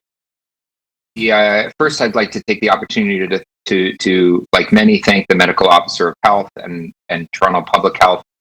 They came off a very difficult year, I think, for demonstrating the necessity of their service, but I think they've risen to this particular occasion. And Sean, to Chief Peg and our emergency response team, thank you for putting in the late hours and taking on the burden of trying to address the emergency response. And to the mayor and his staff, who I know are taking on new roles and responsibilities at the same time. They're hearing a lot from us, perhaps not all public, when we're trying to manage through some of these sensitive issues. We're tasked, at least with this item, with two things. One, we're in the middle of a response. It's been guided by public health throughout, but we are still in the middle of the epidemic, and we can't forget that. We can't lose sight of the fact that in a matter of just a couple days, we could be taking steps backwards because the measures that we've taken, or the way that the province has decided to open things up, have actually made things worse. So we have to continue to be vigilant. And we're also in discussions with other levels of government about the support that they need to give us to address the need to continue services and, in fact, enhance them in some respects around public transit and shelters. And to be honest, I think both levels of government, the province, who has direct responsibility, and the federal government have both let us down, and I think let the people of Toronto down with respect to how they treat municipalities. That, I hope, will change soon. And I have to tell you, when I'm calling around with to other councils across the country who are experiencing the same thing, they send some gratitude to Toronto for showing some leadership, and our mayor for showing some leadership, stepping up and asking for this support for cities, which may be out of the ordinary given our relationship with the province, but necessary times like these. The other side of it, though, is the recovery, which is the other report we're talking to today. And I was happy to hear that the mayor took some of his time to make comment about how it would be more inclusive, because I don't think many of us saw that in the report. Certainly, I got a lot of comments from individuals I know across the city saying, when are we going to get representation from us on that committee? Why does it seem to be controlled by those in power rather than be a process that is empowering? And so I was heartened to hear that the mayor hopes to take that approach. And I know many of us will take him at his word and that he will be inclusive in the process. And there's no reason for us not to expect that now that the mayor is committed to it. But we want to make sure that the response is not only inclusive, how it's generated, but it's transformative in the end. So we don't end up back in a situation out of this, the same inequality, same climate crisis, the same housing crisis. I'm hearing quite clearly from my constituents that they want us to build back better. And that means addressing those three things as we come out of COVID. And Councillor Holiday said it too, that we need to change. We might disagree on the direction that change would take, but some change needs to come of it. So I think we actually started with some of this today. In particular, we moved forward a cycling report that in fact does more than I think anyone would have ever expected would happen in this term of council.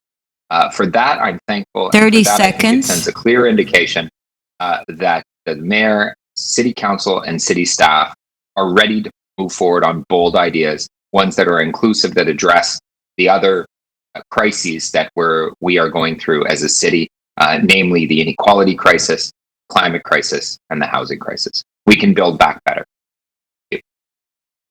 Thank you, Councillor Layton. Councillor Perks, followed by Councillor Pasternak. Councillor Perks. Thank you, Speaker. I have a motion, a four-part motion. First part of the motion, it's long to read, directs that in any negotiations we have with federal and provincial government, financial assistance, it should not only be for one-time payment, but also include consideration of revenue tools and other direct financial assistance for future years for transit, housing, childcare, public health, among other priorities. Do we have the motion? Yes, thank you. Second part essentially establishes, as the city manager suggested was important during his answering questions, that we include an array of stakeholders, particularly people who are in socially marginalized communities, as they have had an outsized impact on them. Third is that if we get into a conversation about economic stimulus, we be mindful of climate change and efforts to mitigate that. And the fourth, I'm appending a motion that came from the Aboriginal Affairs Committee on some thoughts they have on how we should be responding to COVID-19. I want to start by acknowledging and thanking the dozen or so members of council who worked with me to do this, including Mayor Tory and his staff, and also over a dozen different community organizations in the City of Toronto.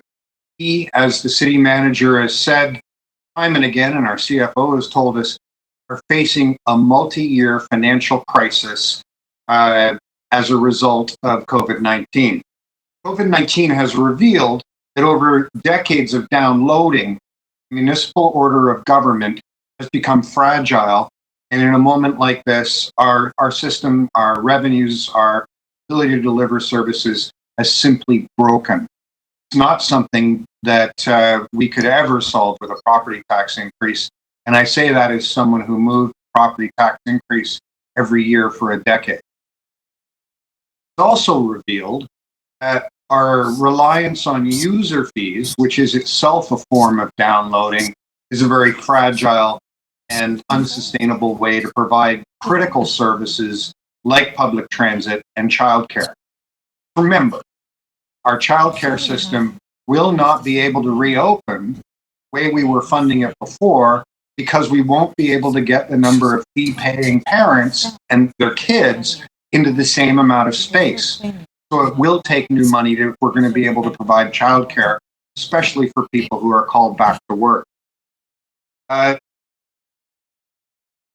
Last, I want to talk a little bit about how we need to think of this as a new deal. Way that in the 30s, the federal government took on, for the very first time, the delivery of certain social services. That's where unemployment insurance comes from. That's the first time the federal government got involved in providing housing, because it became apparent during the Great Depression, municipalities could not do it. And in fact, about 10% of them went bankrupt. We're in that moment now. We are facing bankruptcy. I wanted to give a final word to the point about consultation. I asked the city manager directly about this. We've heard a lot at the federal level, for example, from representatives of the big banks. We've made a great effort to involve small business. We need to have right at the center table, right in the room, people from the Indigenous community, LGBTQ people, We need to have people who have lived experience of homelessness. We need people from the community organizations who've been picking up the slack in the services that we deliver. That's why I'm putting these 4 motions forward. As a final thought, Councillor Holyday, in terms of your comment about who prints money, I see your homily and I raise you Keynes, modern monetary theory, and quantitative easing. Have a great day.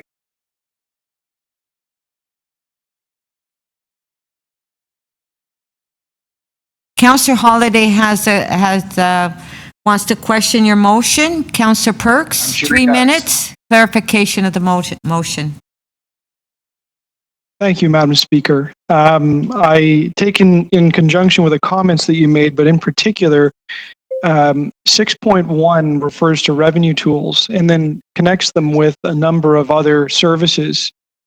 Is it your intent to re-examine the scope of services that the city provides and to look at the ways that the city raises money to pay for those, such as things like income tax and those other types of abilities to take money from people that is different from the property tax? Sort of. So if you read the motion quickly, there's a bunch of and or. So look at revenue tools and or direct funding from other orders of government. As you know, we are not going to be able to, for example, pay for public transit out of the fare box to the same extent that we do now in the next several years. Nor are we going to be able to provide childcare with parent fees because we won't be able to get as many kids into the same space. So what my motion does is make it plain to everybody in Toronto that if we need those critical services that are part of our recovery, we will need either new revenue tools or we will need a new funding partnership with other orders of government, federal and provincial. Thank you. It does. Is it your intent to take on any services, to begin services, or to duplicate services that are otherwise the responsibility of another order of government? I don't mean to duplicate any service. I think actually we have a service shortfall right now, and that's very apparent. We're struggling to provide childcare to essential workers, and given that they can't send them to school or a daycare, we've had to set up on a one-time basis, directly funded by the province, emergency childcare system. So it's more along those lines now. So on childcare, is it your intent then that the city get into the direct business of funding those particular services on a larger and larger basis? The city is in the business of funding those services. In a larger and larger capacity, knowing that the provincial government bears a responsibility to pay for those services? No, quite the opposite. The motion very specifically says, in your conversations about getting short-term help from the federal and provincial government, and you acknowledge we need some, that we also have a conversation about having federal and provincial government take a larger long-term role in the funding of those services. Okay. But you use the word New Deal. Yes. Okay, that was your last question, Councillor Holyday. Your time's up. Thank you. Thank you.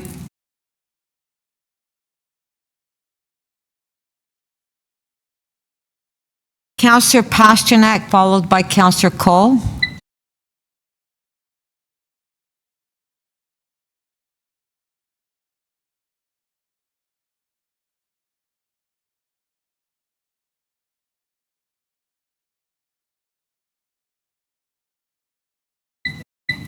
Councillor Pasternak, we can't hear you.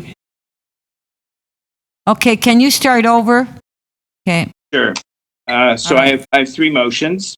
The City Council thanked the North York Harvest Food Bank and similar organizations for their great work, and asked the General Manager, Parks, Forest and Recreation to reconsider and review term notices sent to the North York Harvest Food Bank to vacate 2 community centers. They are currently providing food bank service on a temporary basis. There's an urgency. I would have preferred not to bring this to council, but there's an urgency to it. I was unable to connect. The next motion is the next iteration of the City of Toronto's service restart and recovery update. I hope this isn't a final report. include a continuity of government plan for not only the current, but of course the future in cases of civic emergency, so that the council committees, agencies, boards, and commissions during emergencies, including pandemics, can continue to govern. Thirdly, I think this follows closely to what the mayor is doing. The city council as a city clerk to develop a safety plan, so councilors and their staff can begin the process of returning to their city hall offices. A number of things have to be considered: the square footage, the social distancing, how many staff you can have at the same time, how you can transition them back to city hall. We need a plan developed by staff, and it really should read in coordination with Toronto Public Health. So again, thanking Dr. DeVille, Chief Pegg, and of course the mayor for the handling of this crisis. Councillor Pasternak, sorry, I'm going to put your time on hold because it's 6 o'clock. So I need a motion to extend to finish the items. We'll move by the agenda. Move by Councillor Grimes. Okay, all in favor, show of hands. Carries. Okay. Sorry, Councillor Pasternak, continue. Okay. No, it's quite all right. So I think we can be really proud of our country, of Canada, of our province, and of our city. I have a daughter living in the States, and so we watch a lot of the news down there, and I don't mind saying that it's quite the gong show down there. And here, there was professionalism, there's collegiality, there's all levels of government working together, and I think we can be proud of this country. As two side notes to Councillor McKelvey's motion, which of course I will support, I have a mother who was in a retirement home, and there were cases of COVID in the building on her floor, and of course we were very concerned. They moved quickly to contain it, but at the same time, on a local level, we had urgent calls from the Downsview long-term care facility and an Alzheimer residence called L'Chaim, where the stories coming out of there were pretty disturbing. And I commend the staff for their heroic efforts, despite some of the tragic consequences. But I wanted to just remind councillors and Councillor McKelvey that the city of Toronto owns 10 long-term care facilities, and that any study will, of course, we've got to come to the table with solutions as well to make sure we get things right. Regarding high incidence of COVID in marginalized communities, this was a part that I made sure was embedded in our poverty reduction package from last term. We called it Code Blue, where we would get ways in which we could enhance local services to marginalized communities, to medical interventions, not only on the education side, but on the medical intervention side. So these reports are both good progress. I hope it's not the end of the discussion. I think there's a lot of work to do going ahead. Have to make sure that we not only recover from this pandemic, but I hate to say it, but we plan for the next one, and we learn from this one.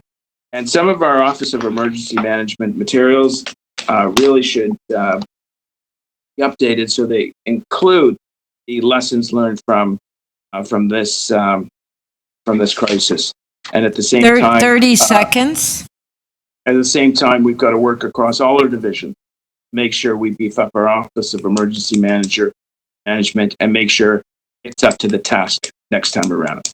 Thank you. Thank you. We do have a question for you by Councillor Carroll. Clarification of the motion, 3 minutes. Councillor Carroll? Thank you. Hi, Councillor Pasternak. It's just a question about the food bank motion, because I was of a different understanding. You're asking that the notice is asking that the two in community centers, one in your ward, one in mine, be withdrawn, and I was of the understanding that was already happening. So if you feel the need to move that motion, great. But then you ask them to negotiate a shared space agreement. You wouldn't want to be unraveling any financially nailed down shared space agreement that they currently have. No, first of all, I spoke to them yesterday, and as of less than 24 hours ago, those notices were very real. Now, if something happened in the last few hours, I'm not aware of it. They were very concerned yesterday about their future at both those locations. Okay. I had different information. Yeah. So I'm glad you're moving the motion because I had different information. If that's what you were hearing, then heartily support it. I just want to make sure it's not your intent to jeopardize any financial agreement that they have now. No, I'm not asking them to rewrite any agreements. The arrangement they have now is working quite well, actually. We just like to keep it. No, I don't want to reinvent on this. Thank you. Thank you, Madam Speaker. That was all I needed. Yeah, thank you, Councillor Carroll. Thank you, Councillor Pasternak. Councillor Cole, followed by Councillor Perruzza. Councillor Cole? Thank you, Madam Chair. In terms of where we're at right now, I have a motion. Do you have a motion? Put it up on the screen. Yes. Okay. Put it up on the screen for the council.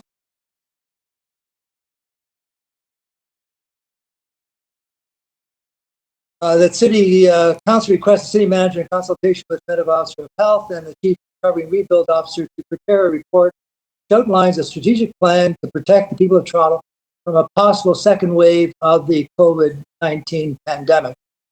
I know there's a need for all of us to get over this, get through this, move on. What's your second motion? Councillor Cole, your second motion. You have to read both of them. Okay. Okay, it's on the screen. Okay, the City Council directs City Manager to request the province, in light of COVID-19 pandemic, to put a pause on new cannabis shop license applications filed after March 15th. COVID-19 pandemic was declared until the City of Toronto residents were able to have input, be properly consulted during 15-day public notice period as promised by legislation. I'll just comment on that first. You know, in the middle of this pandemic, I have 15 cannabis shop applications being snuck through by the province. People are phoning, they're saying, why don't you stop this? Middle of the pandemic, why is the city doing this? I said, it's not the city, it's the province. Just driving everybody around the bend that they should be jamming 15 applications in the middle of the pandemic. Anyways, but more importantly, I want to get into the need to do an analysis of what we're going to do to protect ourselves from a second wave. Historically, whenever there's one pandemic, there's always a second. If you look back to 1917, you know, Dr. Bonnie Henry, for Ontario transplant, she says they're getting ready for a second wave. BC, we have to get ready for the second wave, but we're not through this yet. We're right in the middle of it. We could be into a worse, you know, might say hell coming forward, but we got to be prepared. So I'm asking for a report on that, what we do to prepare, because I know all the emphasis is on recovery, reopening, you know, the hardware stores, the garden centers, the restaurants been open. We've got to remind people that we have to be on guard and prepare for a possible second wave. So it's better to be overly prepared than underprepared. And so I really urge us to focus on protecting the city from a second wave. And the way we can do that is by focusing our infrastructure investments on that kind of eventuality. We need to construct hand washing stations throughout the city. We need hand sanitizer dispensers in all public buildings, in all subway stations. We need temperature screening that should be done in all public facilities. We need renovation of all our public buildings to comply with the social distancing guidelines. So that type of work has got to be done like yesterday. So rather than talking about new deals and what we're going to do with the feds, we are in the middle of a pandemic and we're not anywhere through it yet. So let's really focus on the medical and the preventative aspects so that we don't go through this in a deeper hole than we've been. And I just want to say that I want to thank the mayor because I think he struck the right tone. I know people have talked about this.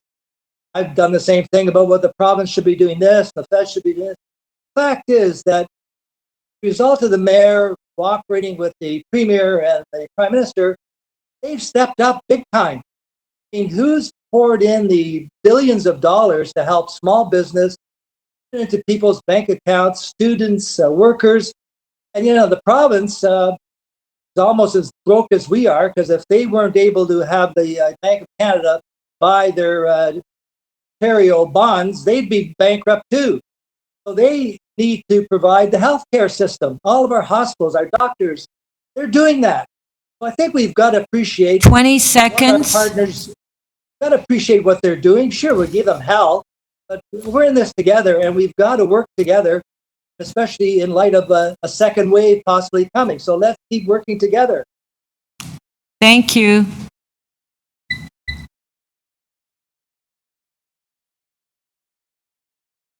Councillor Perruzza, followed by Councillor Lai. Councillor Perruzza? Sorry, we can't hear you.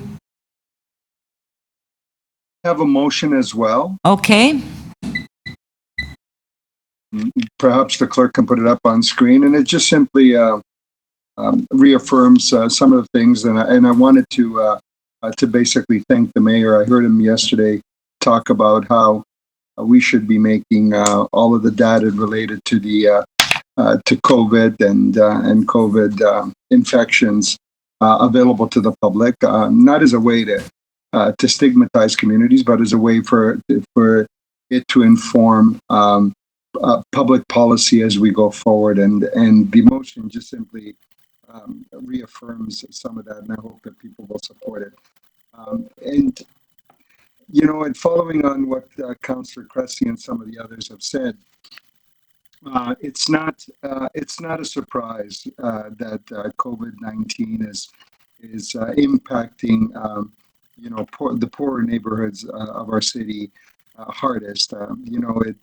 When we look at the priority neighborhood information and developed a strategy around that, and evolved into the strong neighborhoods. One of the fundamental indicators of that was, and one of the fundamental ingredients of that strategy was, the public health component of the people that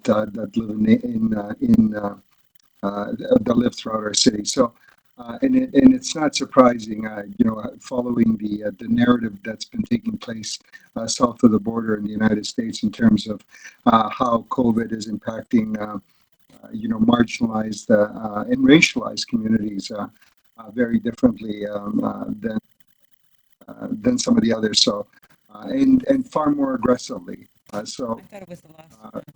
It's really important for us to be cognizant of that, and to be cognizant of the fact that that is in fact happening, so that as we evolve the debate, and it's given that COVID is going to be around for quite some time, as we evolve that debate, and we evolve public policy, and we evolve support programs, we keep that in mind, that it's not impacting everybody quite the same way. And I asked Dr. Davila a question a little earlier.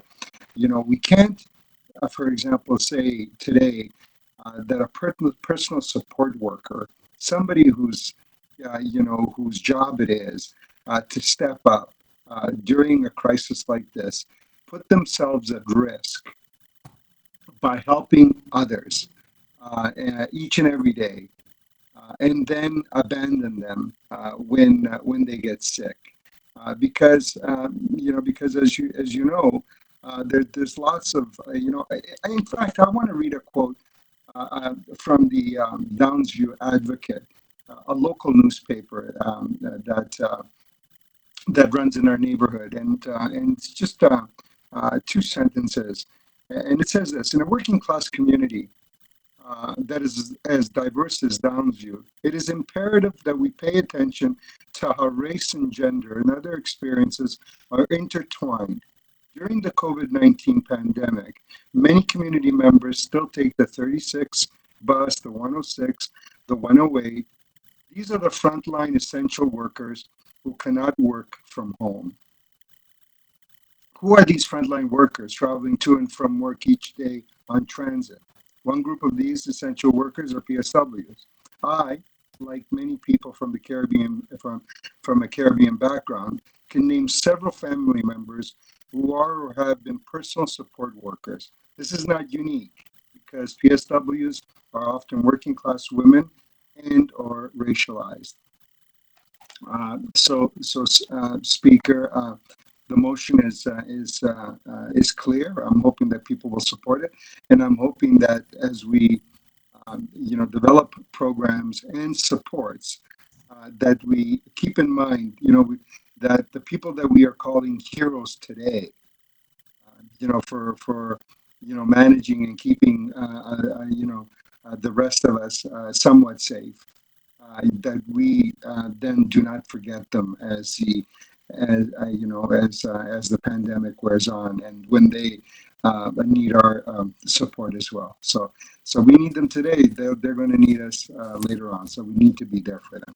Thank you so very much. Thank you. Councillor Lai? Councillor Lai?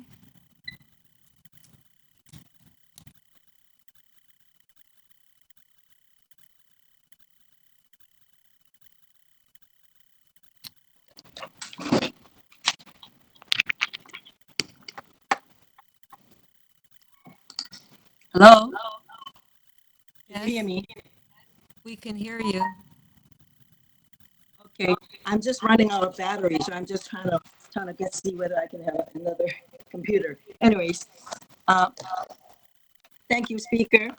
I don't have a motion, but I just wanted to echo and support two of the motions that our colleagues has been proposing.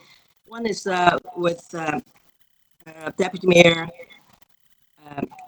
Councillor Thompson, and it's about the mask issue. I think we have been very unclear about wearing masks, and this is the first question I asked at the end of January. In fact, we had Dr. Davila come to my ward to address the issue, and then during that event, we've been teaching our residents how to wear a mask, and that was the end of January.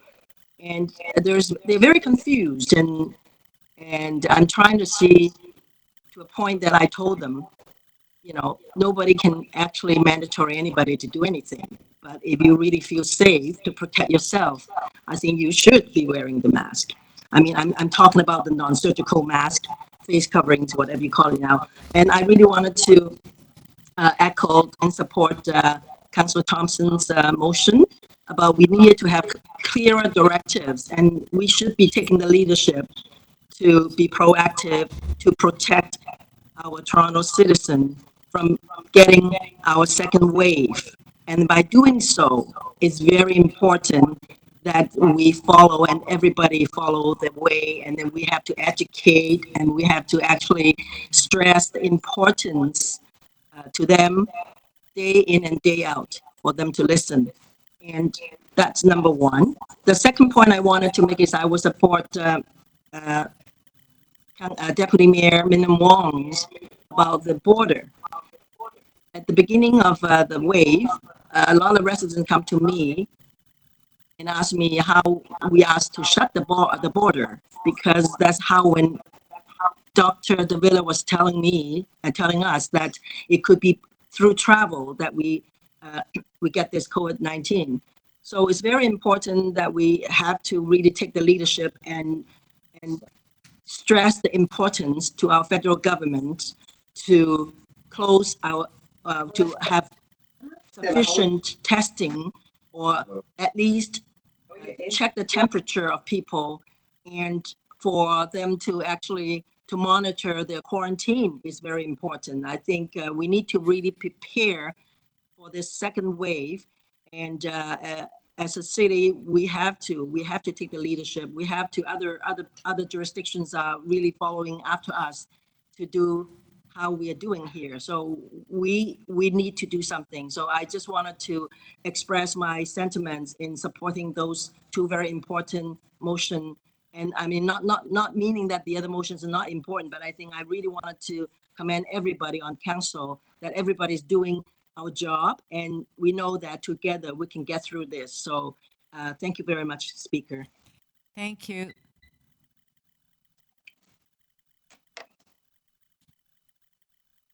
Councillor Wong Tam, followed by Councillor Fletcher.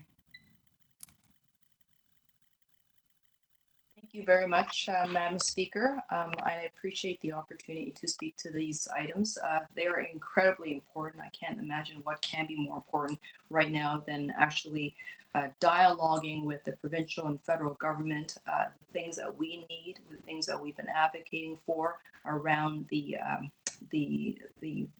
recovery and response process, and also just to know that Toronto Public Health is working flat out with all the different divisions to make sure that Torontonians can stay safe. I'm incredibly encouraged, Madam Speaker, is that I'm hearing from all my colleagues the conversation around equity and around fairness. We are talking about those who've been left behind. We're talking about making sure that we do everything we can to bring people together as we rebuild the economy when it's time to do a phased and fully reopen. And that's really quite encouraging, Madam Speaker, because there have been times in the past where there are some of us who raise issues around injustice and those who have been left behind. And it's oftentimes dismissed as, perhaps a left-wing ideal thing that we are trying to strive for, that we need to defend the taxpayer. Well, the reality is everybody's a taxpayer, and everybody is now affected. And it's not just homeowners, it's tenants. There is, as we know, a racialized component and a gender piece that I didn't hear too much about. And it's low-income women who are racialized, living in congregate settings, working in very difficult employment. They are bearing the brunt of this pandemic. So whatever response we put up with and create, it has to have their voices, and that community-led response has got to be embedded in our decision making and how we deliver an outcome. Because so far as I can tell, we haven't done that. So I'm really encouraged the fact that we are talking about making sure that positions of leadership are going to be open to many more people. The citizens and the residents of Toronto have been feeling, obviously, a little bit cooped up. But I think they're also feeling quite frustrated, is that they have a lot to say and they are able to help us rebuild. I'm going to, again, just speak about the responsibility of the provincial and federal government.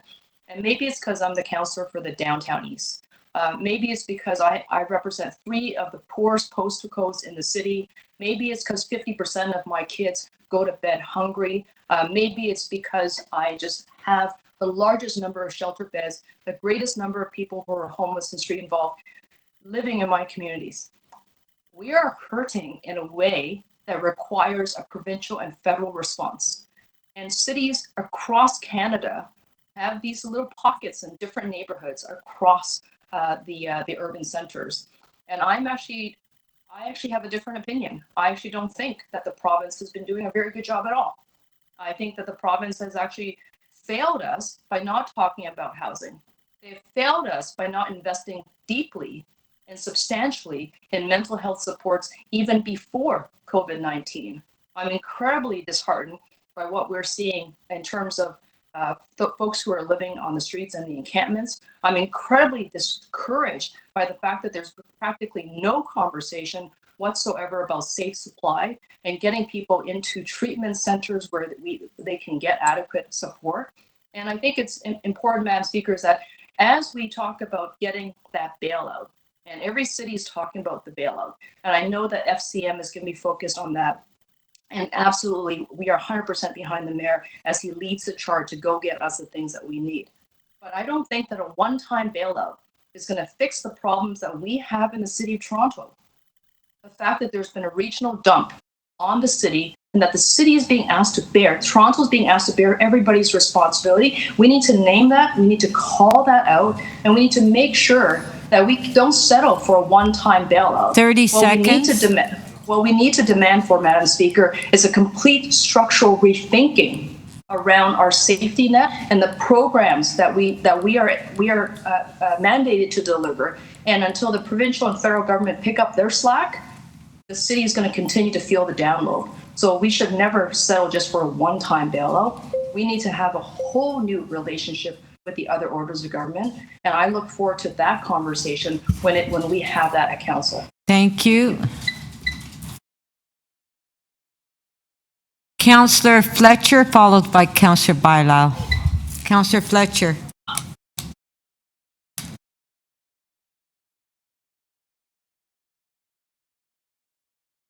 Councillor Fletcher. Thank you very much, Speaker. As others have said, I also want to thank the Mayor, and I want to thank the Mayor's staff. I would like to thank Chief Pegg and all the members of the EOC and Medical Officer of Health, and also Councillor Cressy with his new baby spending this much time. I don't think that anybody had signed on for this term except for maybe the Medical Officer of Health, because she always knew that this was something that could happen. The rest of us did not really realize that this was so imminent. I also just want to thank all of our staff, including Local 79, 416, ATU 113, firefighters, police, EMS, who've simply gone to work every day, and we know under very difficult circumstances, some of them. And speaking with my local police division, the difficulties, the fears, how you're dealing with people, and those who looked after people in our long-term care homes. Today we had a condolence motion for Danny Sardellis. He was a crossing guard with Toronto Police and now at the city's crossing guard program, who died of COVID-19. So there's people in our communities, well-loved people who work for our city, who are dying. Last month, we discussed this pandemic. I think many of us thought, well, it'll be over soon. The longer we go, we realize that no playbook here, there's no gameplay, that this is not going to be a short duration, it's going to be a longer time. Quite unprecedented. The CNE is not happening.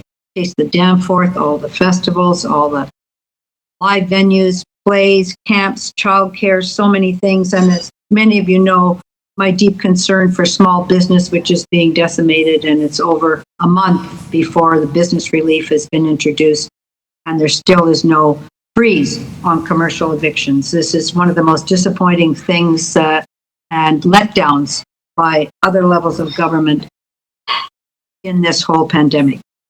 In this response period, we have said we're all in this together. We've heard that so many times. It's our mantra. There's people printing that. There's signs on people's front lawns in my ward, everywhere. We're all in this together. And what I want to say is, for the recovery, we have to all be in this together. We haven't been all in this together and making tremendous sacrifices to work to win the war in this pandemic, stop people from dying, and then find that we're not in this together.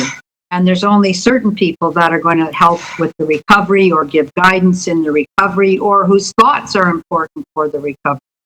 We have to all be in this together. It's not just a business recovery. It's not just business that has an idea for the recovery. Climate change, huge part of the recovery. How do we weave that in and transform to a new normal, which is one that also fights for our climate? Housing, how do we weave that in to have a new normal? The new normal that we want to see, not the new normal we don't want to be part of. And in 2008, when the terrible recession, everybody had a very difficult time. But it was only certain sectors that really did well out of it. That can't be our recovery plan. Our recovery plan has to be a very strong, sector recovery plan that recognizes the importance and the contribution of everybody in the City of Toronto, all of the institutions in the City of Toronto. And I've mentioned this to a few people, that the City Summit Alliance, which was set up in a difficult time in the history. 30 seconds. Set up with business community, set up with civil society, was set up with labor, and was very successful, including until this day. So let's create something in the recovery that will last longer and be there for, unfortunately, we have a second wave. We're getting into another pandemic. Thank you. Thank you. Councillor Bailao. Thank you, Madam Speaker. I do have a motion, and it was actually to be an amendment to Councillor Carroll's motion, but it can't be done that way, so it's actually a deletion of a sentence and then asking it to go to government management. And this is because since we are having committees starting as of next week, that we have this issue going through committee and making its way to council since we're starting next week, and I understand the councillor is okay with it, so that's the motion I'm putting forward. I too want to thank our incredible staff. I mean, I don't think any of us could have imagined anything like this, and my gratitude to everybody from Chief Pegs to Dr. Davila and to our mayor and his staff and all our senior management team and all our frontline team, all our frontline staff that continue to make sure that our garbage gets collected, our streets gets cleaned, our parks, the grass is being cut and our circles are being painted, and all our workers out there. Thank you for being outstanding.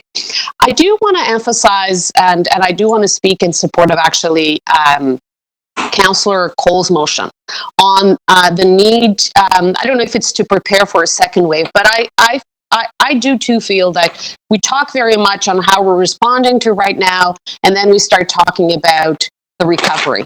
And sometimes it feels that we forget that there's going to be a very long time, probably another 18 months, a year, 2 years, where we're going to have to learn on how to live with this virus with us, that we're going to have to adapt, that we're going to have to prevent other waves, that we're going to have to create and to relearn how to do all these things. And so I think that now with committees coming back, and with us being more present, that I'm hoping that we can all work with our staff to respond to prepare for that. I think it's really important work. It's the recovery post-COVID once we have a vaccine, but this important work, this real, how do we prepare for that? How do we ensure that our staff have the appropriate tracing mechanisms? How do we ensure that the city is prepared to respond to what happened at Trinity Bell was this things. We have to start thinking of what might happen, how people are feeling. People are frustrated, yes, but we need to create ways that people can learn how to live with this virus. And I think that is important work. So I wanted to speak in support of that motion very much, because I think it is important work. And obviously that work cannot be done without the support of the provincial and the federal government. Yes, we've been working together. Yes, we've been extremely patient because we understood that the governments needed to come to rescue individuals and to rescue our small businesses and to put those programs in place. But it's time now, like our mayor has said over and over again, and mayors across the country, it's time now to also look at municipalities. We need these services. The day-to-day services for our municipalities are needed more than ever. This is not a time where we need to be seeing how we're going to be paying our bills at the end of the month or paying our salaries. This is a time where we need to focus on those measures to make sure that we learn how to live with the virus, that we have the time, the resources to focus, that we prevent second and third waves. That's what municipalities need to be focused on, not on organizing campaigns to advocate for the provincial and federal government to come to our rescue. We need to have them as partners all the way through, not only during this pandemic, but all the way through until we get a vaccine, and how do we rebuild to a more resilient city. Thank you.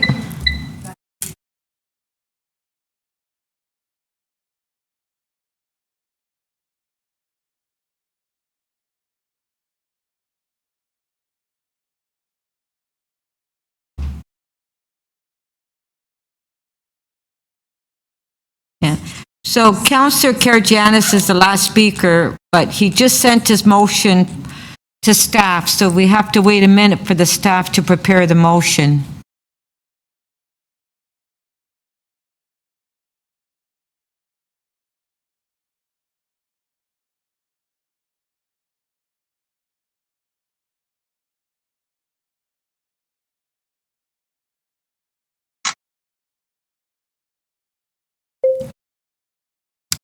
Okay, Councillor, you can start. Madam Speaker, I do have a motion, and it pretty well is to speaks to the wish of many of us and the general public that the mayor and the city manager to engage the federal and provincial government to assist the city substantial funding so that the city of Toronto does not have to raise taxes beyond property taxes and the rate of inflation next year. There's a lot of people that have called me. There's a lot of people that are seniors and people that are dependent right now on CERB that they're getting from the government. They're saying, look, we are not sure if we're going to be able to return back to work next year. We're not sure what the future holds. And if the city is looking to maintain the people that it has, maintained the services without cutting back, we need to have funds from the federal government and the provincial government. The provincial and the federal government are out there giving funds to companies like Bombardier and Air Canada and other companies in order to maintain people on the workforce. And for them to overlook us and to overshadow the need that is not only for the city of Toronto, but other cities right across Canada will be something that will be very detrimental. We need to make sure that there's enough money that we have, because we cannot raise we cannot go into debt as a corporation and then write this debt out for a couple of years. And we certainly don't want to increase our taxes by 47 or 48%. And certainly we need to keep up the services. So therefore, we need to make sure that we are heard loud and clear to the 22 members of parliament, that the 24 members of parliament that get elected right across the city of Toronto. But not only that, but other municipalities are also heard loud and clear, federally and provincially, and they have to come to our aid.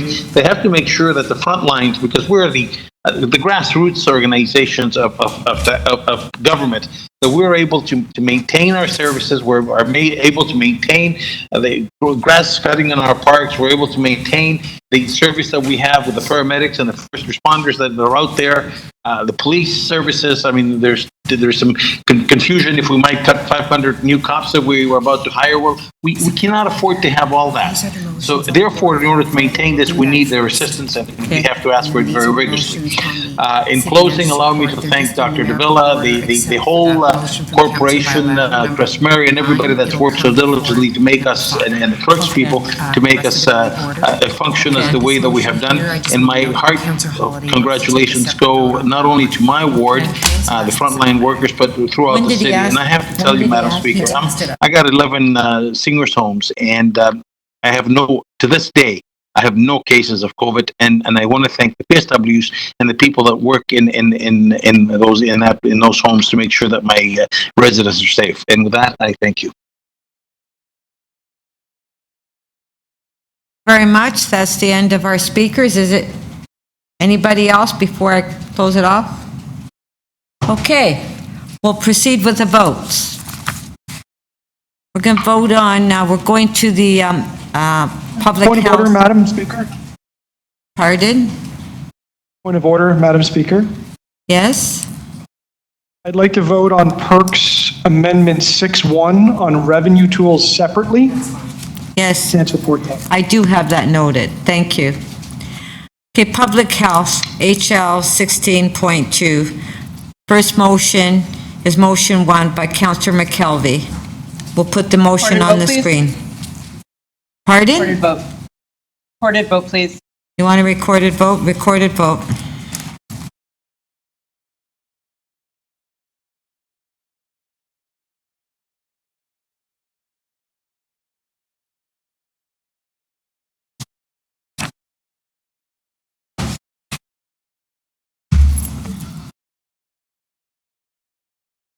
Councillor Ainsley. In favor? Councillor Bailao. In favor? Councillor Bradford. Favor. Councillor Carroll. In favor? Councillor Cole. In favor? Councillor Crawford. In favor? Councillor Cressy. Favor. Councillor Fillion. Favor. Councillor Fletcher. Favor. Councillor Ford.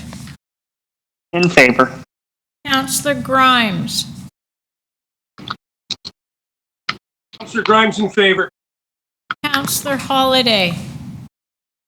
Holiday in favor. Councillor Karajanis. In favor? Councillor Lai. We're voting on the last. In favor. I'm hoping. Councillor Layton. Hey, Jan, I left you some. Favor. Councillor Matlow. He's not. I don't see him. Councillor Matlow, how do you vote, please? Favor. Thank you. Councillor McKelvey. In favor? Deputy Mayor Min Wong.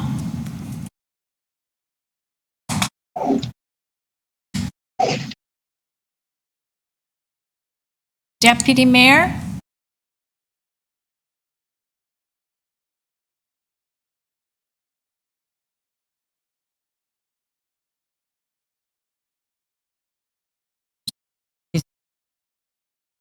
Nunziata. In favor? Councillor Pasternak. Favor. Councillor Perks. In favor? Councillor Perruzza.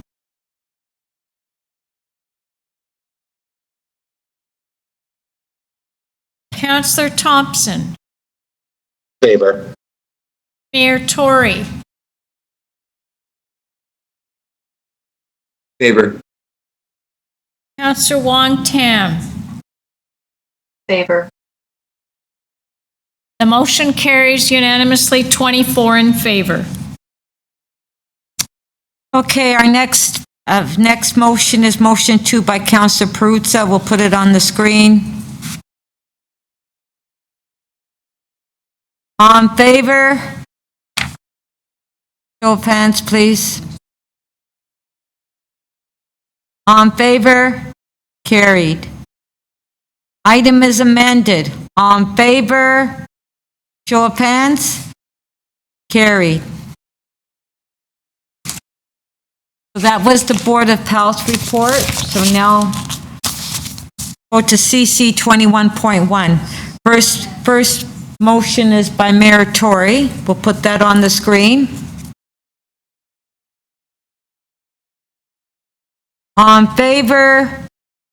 Show of hands? Carried. Motion 2 by Councillor Holiday. Okay, sorry. Okay, motion 2 by Councillor Holiday. We'll put the motion on the screen.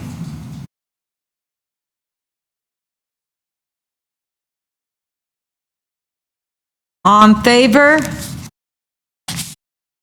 Show of hands, carried.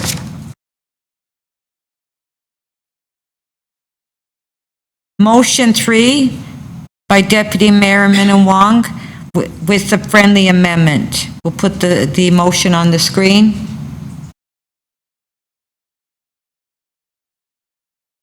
All in favor? Show of hands. Carried.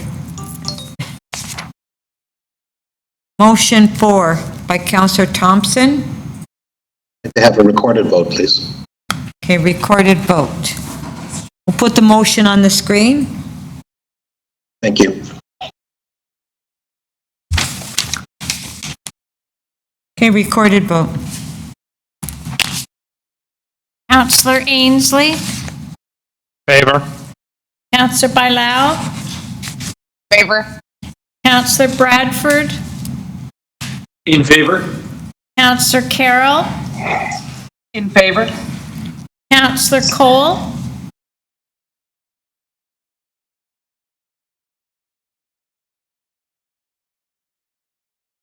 Counselor Cole, In favor. Counselor Crawford, In favor. Counselor Cressy, In favor. Counselor Fillion, In favor. Counselor Fletcher,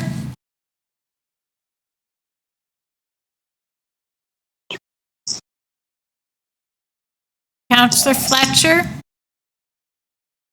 In favor.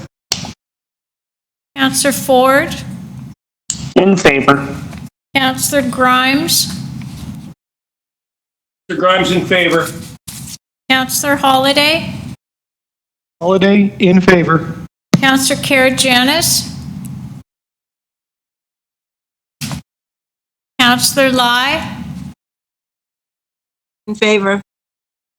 Counselor Layton, In favor. Counselor Matlow, Counselor McKelvey, Favor. Deputy Mayor Minnan Wong, Favor. Speaker Nunziata, In favor? Counselor Pasternak,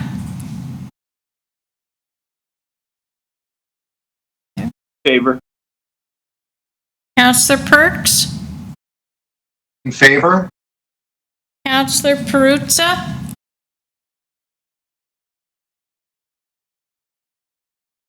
Counselor Thompson, In favor. Mayor Tory, Favor. Counselor Wong Tam. In favor. The motion carries unanimously, 25 in favor. Okay, our next motion is motion 9 by Councillor Bailao. Put it on the screen. Yes, the amendment to Councillor Carroll's motion. Okay, on favor? Show of hands. On favor? Carried. And then Okay, and then motion 5 by Councillor Carroll as amended. On favor? Carried. Okay. Motion 6 by Councillor Perks. We'll put it on the screen. Part 1, Councillor Holliday is asking for a separate vote. Yeah. Recorded, please. Recorded vote, yes. Recorded vote? Madam Chair, could we also have separated B as well? Deputy Mayor Minnan Wong.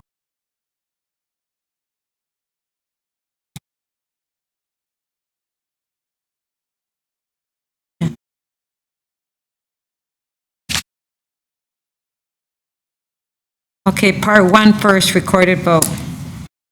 Counselor Ainsley, Favor. Counselor Bailao, Favor. Counselor Bradford, Favor. Counselor Carroll, Favor. Counselor Cole, In favor. Counselor Crawford, Favor. Counselor Cressy, In favor. Counselor Fillion,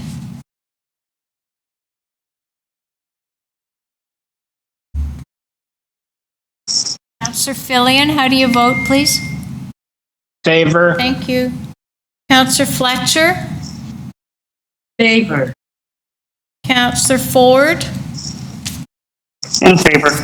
Counselor Grimes, Councilor Grimes in favor. Counselor Holliday, Holiday, opposed. Counselor Karygiannis, In favor. Counselor Lai, In favor. Counselor Layton, Favor. Counselor Matlow, Favor. Councillor McKelvey, Favor. Deputy Mayor Min Wong, Opposed. Speaker Nunziata, In favor. Councillor Pasternak, In favor. Councillor Perks, Favor? Councillor Perruzza,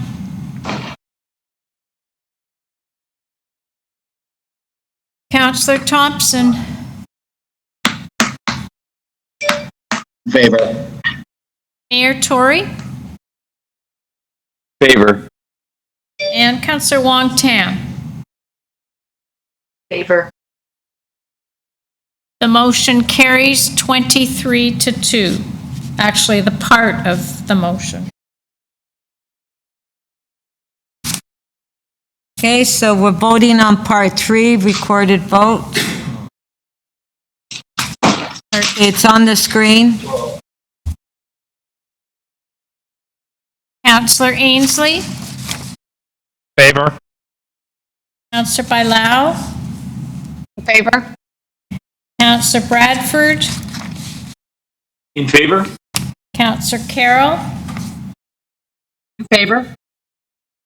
Cole, Hey.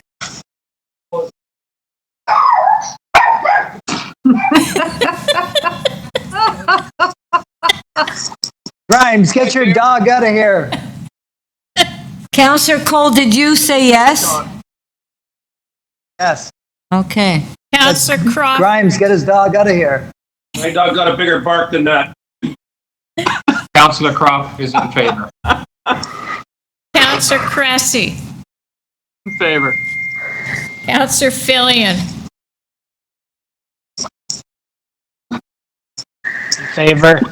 Councillor Fletcher, Favor? Councillor Ford, Opposed. Councillor Grimes, Sir Grimes in favor. Councillor Holiday, Holiday in favor. Councillor Karagianis, In favor. Councillor Lai, In favor. Councillor Layton, In favor. Councillor Matlow, Favor. Councillor McKelvey, Favor. Deputy Mayor Min Wong, Opposed. Speaker Nunziata, In favor. Councillor Pasternak, Favor. Councillor Perks, Favor? Councillor Perruzza, In favor. Councillor Thompson, In favor. Mayor Tory. Mr. Mayor, how do you vote, please? I said in favor, I'm sorry. Thank you. Councillor Wong Tam. Favor. The motion carries, or part 3 of the motion carries 23-2. Okay, on the balance of the motion, on favor, show of hands. Carried. Motion 7 by Councillor Pasternak. We'll put the motion on the screen.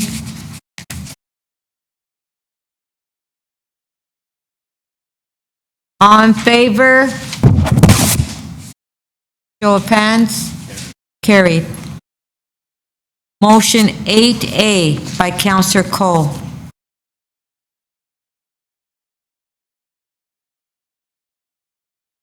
Put the motion on the screen. There it is.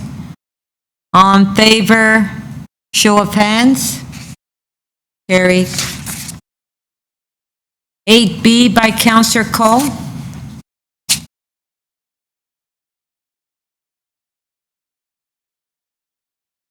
All in favor, show of hands. Carried. Motion 10 by Councillor Karagianis. All in favor? I'd like, Madam Speaker, Yeah, I'd like to have recorded that vote, recorded. Recorded vote. Okay, recorded vote.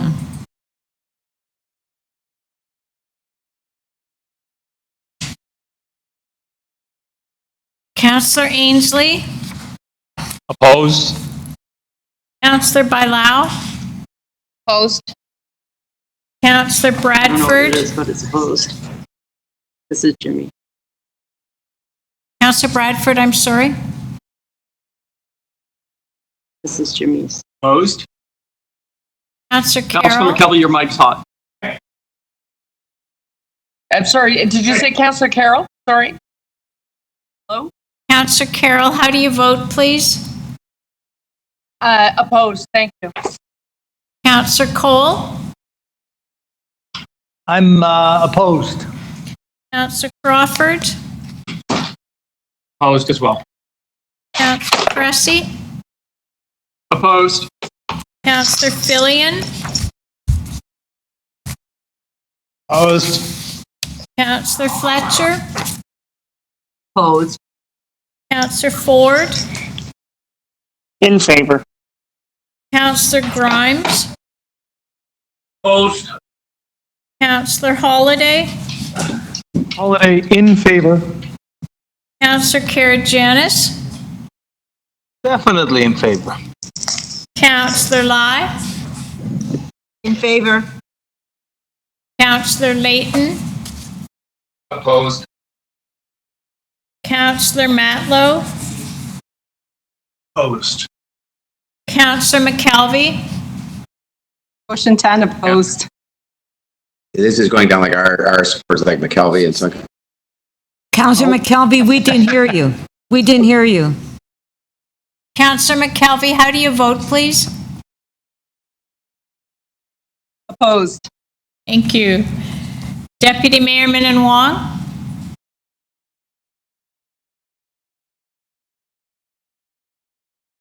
Deputy Mayor Min Wong, please. Very much in favor. Thank you. Speaker Nunziata, In favor. Counselor Pasternak, In favor. Counselor Perks, Opposed.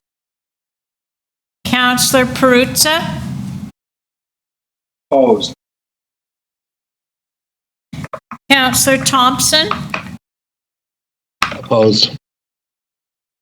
Mayor Tory, Opposed. Counselor Wong Tam, Opposed.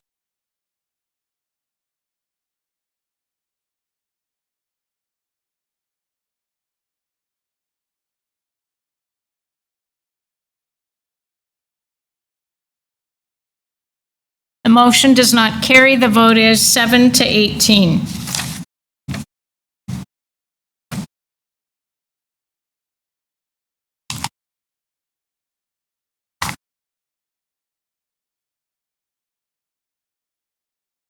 So now on the item as amended, on favor, show of hands. Carried.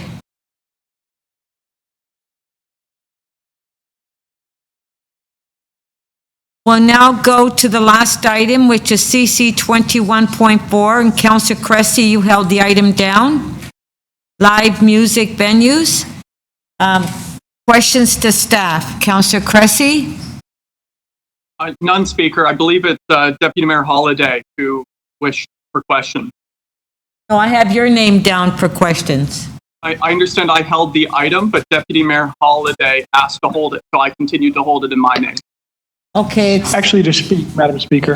it's not the way it appears on the screen, Councillor Cressy, so you don't have any questions. Okay, Councillor Holliday, questions? Sorry, Madam Holiday? Speaker, no questions. Questions. Nobody has any questions. Okay, Councillor Holliday Councillor Cressy to speak. In light of the time, I'll keep my remarks very brief. More of an acknowledgement of people who've worked quite hard on this for many years, in fact, to city staff and in particular Mike Tanner, to members of Toronto Music Advisory Committee, both past and present, Deputy Mayors Lau and Thompson have been at the forefront of this, along with Budget Chief Crawford. I would be remiss if I didn't note, for the record here, the former chair and our former colleague, Josh Cole, who was rolling this rock up a hill for years and years and years. And I'm absolutely delighted that, notwithstanding the hardship we're in and live music venues are in right now, that we're finally going to get it over the ledge. And so a big thank you to former Councillor Cole for all his hard work. That's all from me, Speaker. Okay, thank you. Councillor Holiday to speak. Thanks, Madam Speaker. I'll be brief, but I do have a motion I want to present, two actually. If I can ask center table. The first is I would prefer to do this through a grants program. I'll explain that in a moment. And I have a second motion which just says if the first one doesn't pass, that I would like to see some additional reporting come on the next round, which is part of the recommendations before us, that the general manager is coming back. I'd just like some extra detail on where these locations are, who the beneficiaries are, that type of thing. I'll just say, look, I've been very consistent in my approach to the addition of an additional property tax class, and I have opposed it. I don't like this way of providing support, and to me, it's something like negative billing or those magazine subscriptions that you sign up for and then you kind of forget about. I prefer a far more transparent method, in my opinion, that is a positive methodology. And, I'll say to council, I recognize that these venues are under a lot of strain due to COVID. And I also recognize that the city has a role to play when it comes to arts and culture. I would just prefer to see this through a grants program where people apply for it. And it's very clear who's getting the grant money. It's easy to trace, and it's easy for people to understand what it is that they're getting for the tax money. Because at the end of the day, whether we defer or don't charge taxes or we provide a check, it's still taxpayers' money. And I have a philosophical approach that I believe in how to do this. And that's why I would like to do it this way. Thank you. Thank you. Okay, are there any further speakers before I go to the last speaker? Okay, Mayor Tory, last speaker. So we can't hear you. Now I'm unmuted. Okay. Can you hear me now? Yes. I understand what Deputy Mayor Holliday is saying, and he's right. I mean, whether you grant it or whether you do it through the tax system, it's taxpayers' money either which way. I actually tend to think this mechanism is simpler, provided we do our homework, which I believe we will, in terms of what is a music venue, and I think that's reasonably easy to determine. Nothing's black and white. And in particular, of course, we're aiming at music venues here that are the smaller venues that focus on local artists, which is really who we're trying to help. And I will just say that I think since we've taken the step we did, for right or for wrong, and I think we were right, with respect to the arts venues, that this is a logical next step. Provide support for, after all, music industry, which is an integral part of our overall arts and cultural community in the city.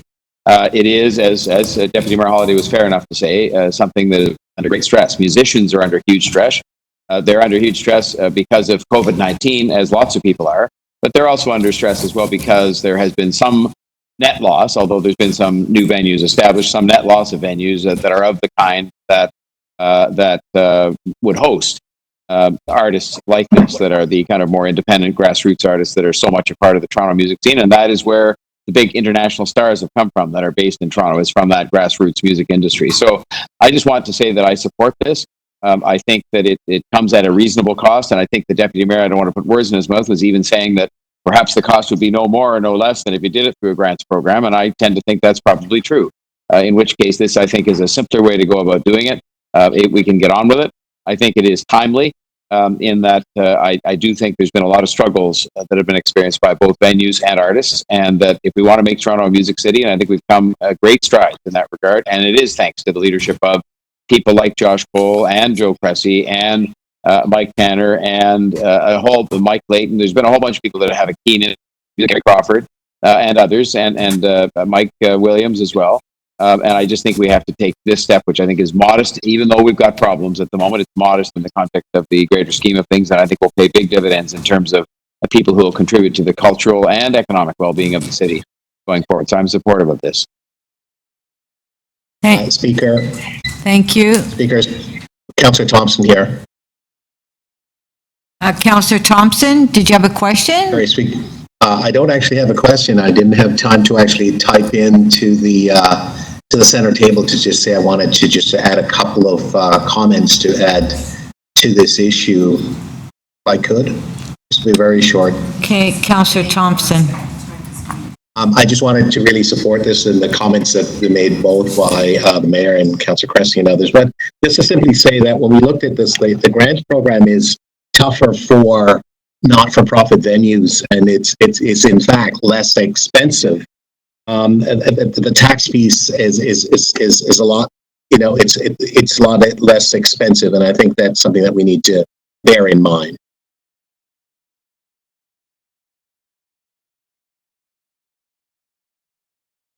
Okay, thank you. Welcome. Madam Speaker. A point of order, Madam Speaker. Okay, point. Not really a point of order, but Point of order, Mayor I started doing one of those off the top of my head lists and didn't mention Councillor Thompson, who, as head of economic development, has been a steadfast supporter of the music, the TMAC, and the whole music scene. So I apologize for that. He reminded me when he spoke. Sorry about that. Okay, thank you. Madam Speaker. Yes, Councillor Speaker, I Carroll. have a point. My point of order is an actual point of order. The motions from Councillor Holiday, it may be the lateness, they aren't posted in the portal, so I'm wondering if they could be put back up on the screen. I think a lot of us didn't see them.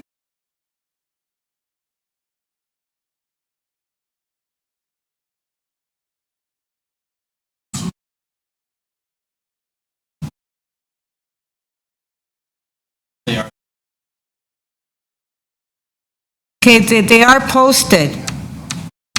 They're not posted. It's not coming up. I'm told they're posted. Not coming up.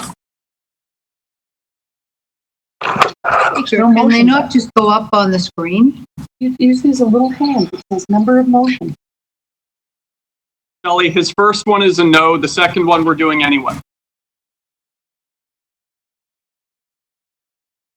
Okay, thank you. I've read it. I've read it now. Okay, so what are we voting? Okay, motion 1A, if we can put it on the screen, please.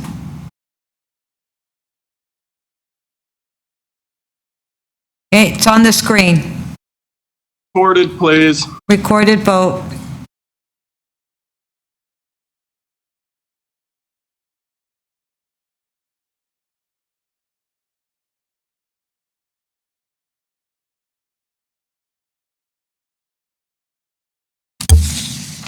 Councillor Ainsley,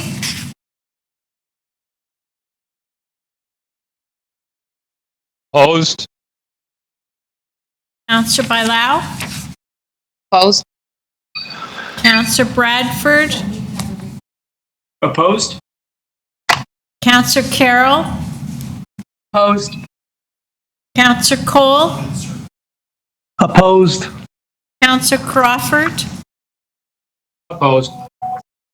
Councillor Cressy, Opposed. Councillor Fillion, Opposed. Councillor Fletcher,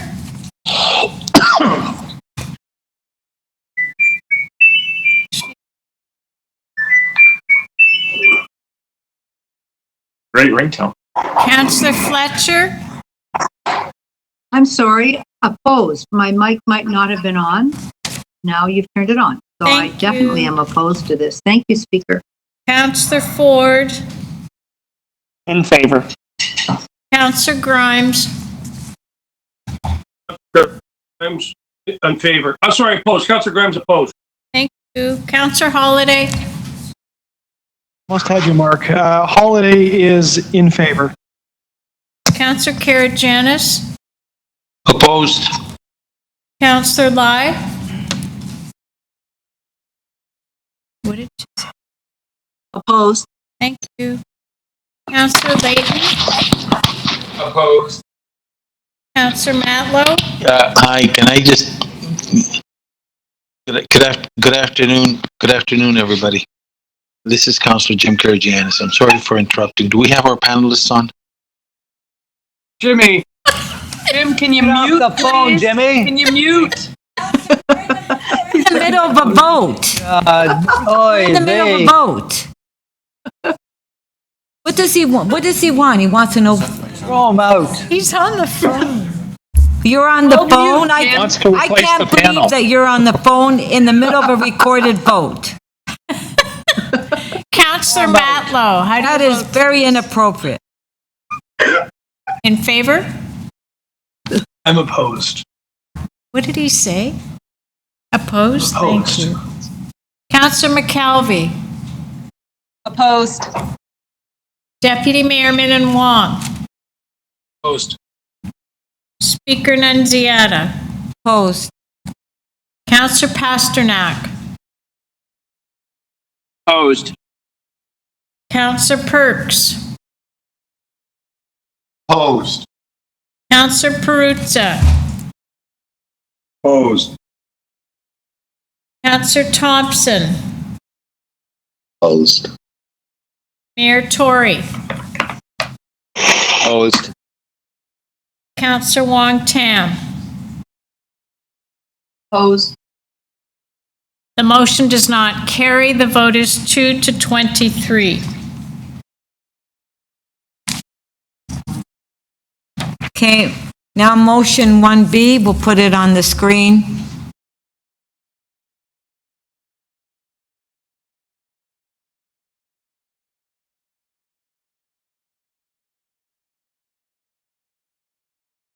Okay. Is everyone okay with that? All in favor? Carried. Item is amended. All in favor? Show of hands. Carried. Okay, members, now we have to go through the bills. So,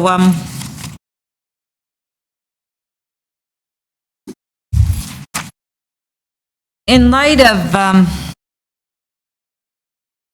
the amount of time it takes us to go through a recorded vote on the bills, which normally we would have a recorded vote. So maybe what we'll do for today, we'll just have a show of hands. Is that okay? And the next council meeting will be in the council's chamber, so we don't have to worry about it.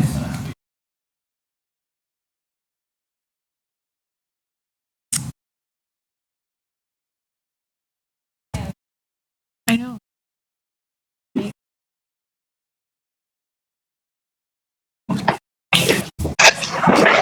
Okay, may I have a motion regarding the consideration of submissions on zoning bylaw and official plan amendments?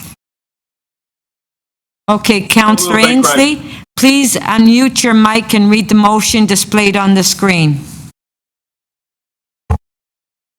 Committee and council consider submissions and making a decision on zoning bylaw and official plan amendments.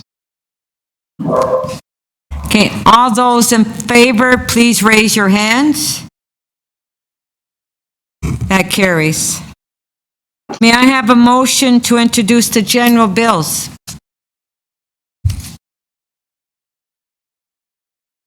By Councillor Cressy. Councillor Cressy. Councillor Cressy, please unmute your mic and read the motion displayed on the screen.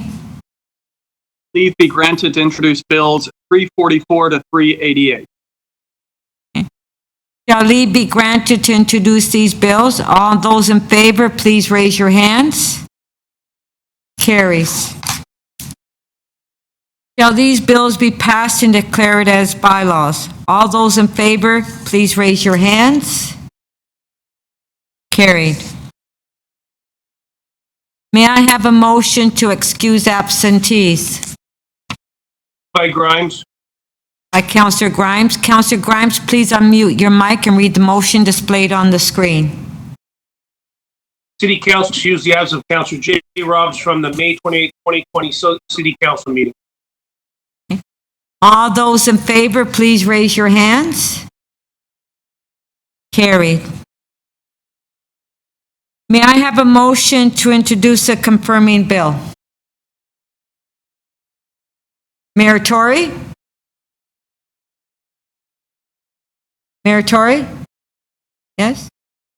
Okay, so I move that leave be granted to introduce a bill to confirm to the point of the introduction of this motion the proceedings of City Council meeting 21 on May 28th, 2020. thank you.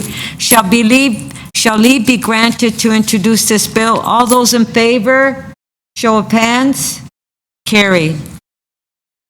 Shall this bill be passed and declared as a bylaw? All those in favor, please raise your hands. Carried. Thank you very much to members of council. Thank you to staff.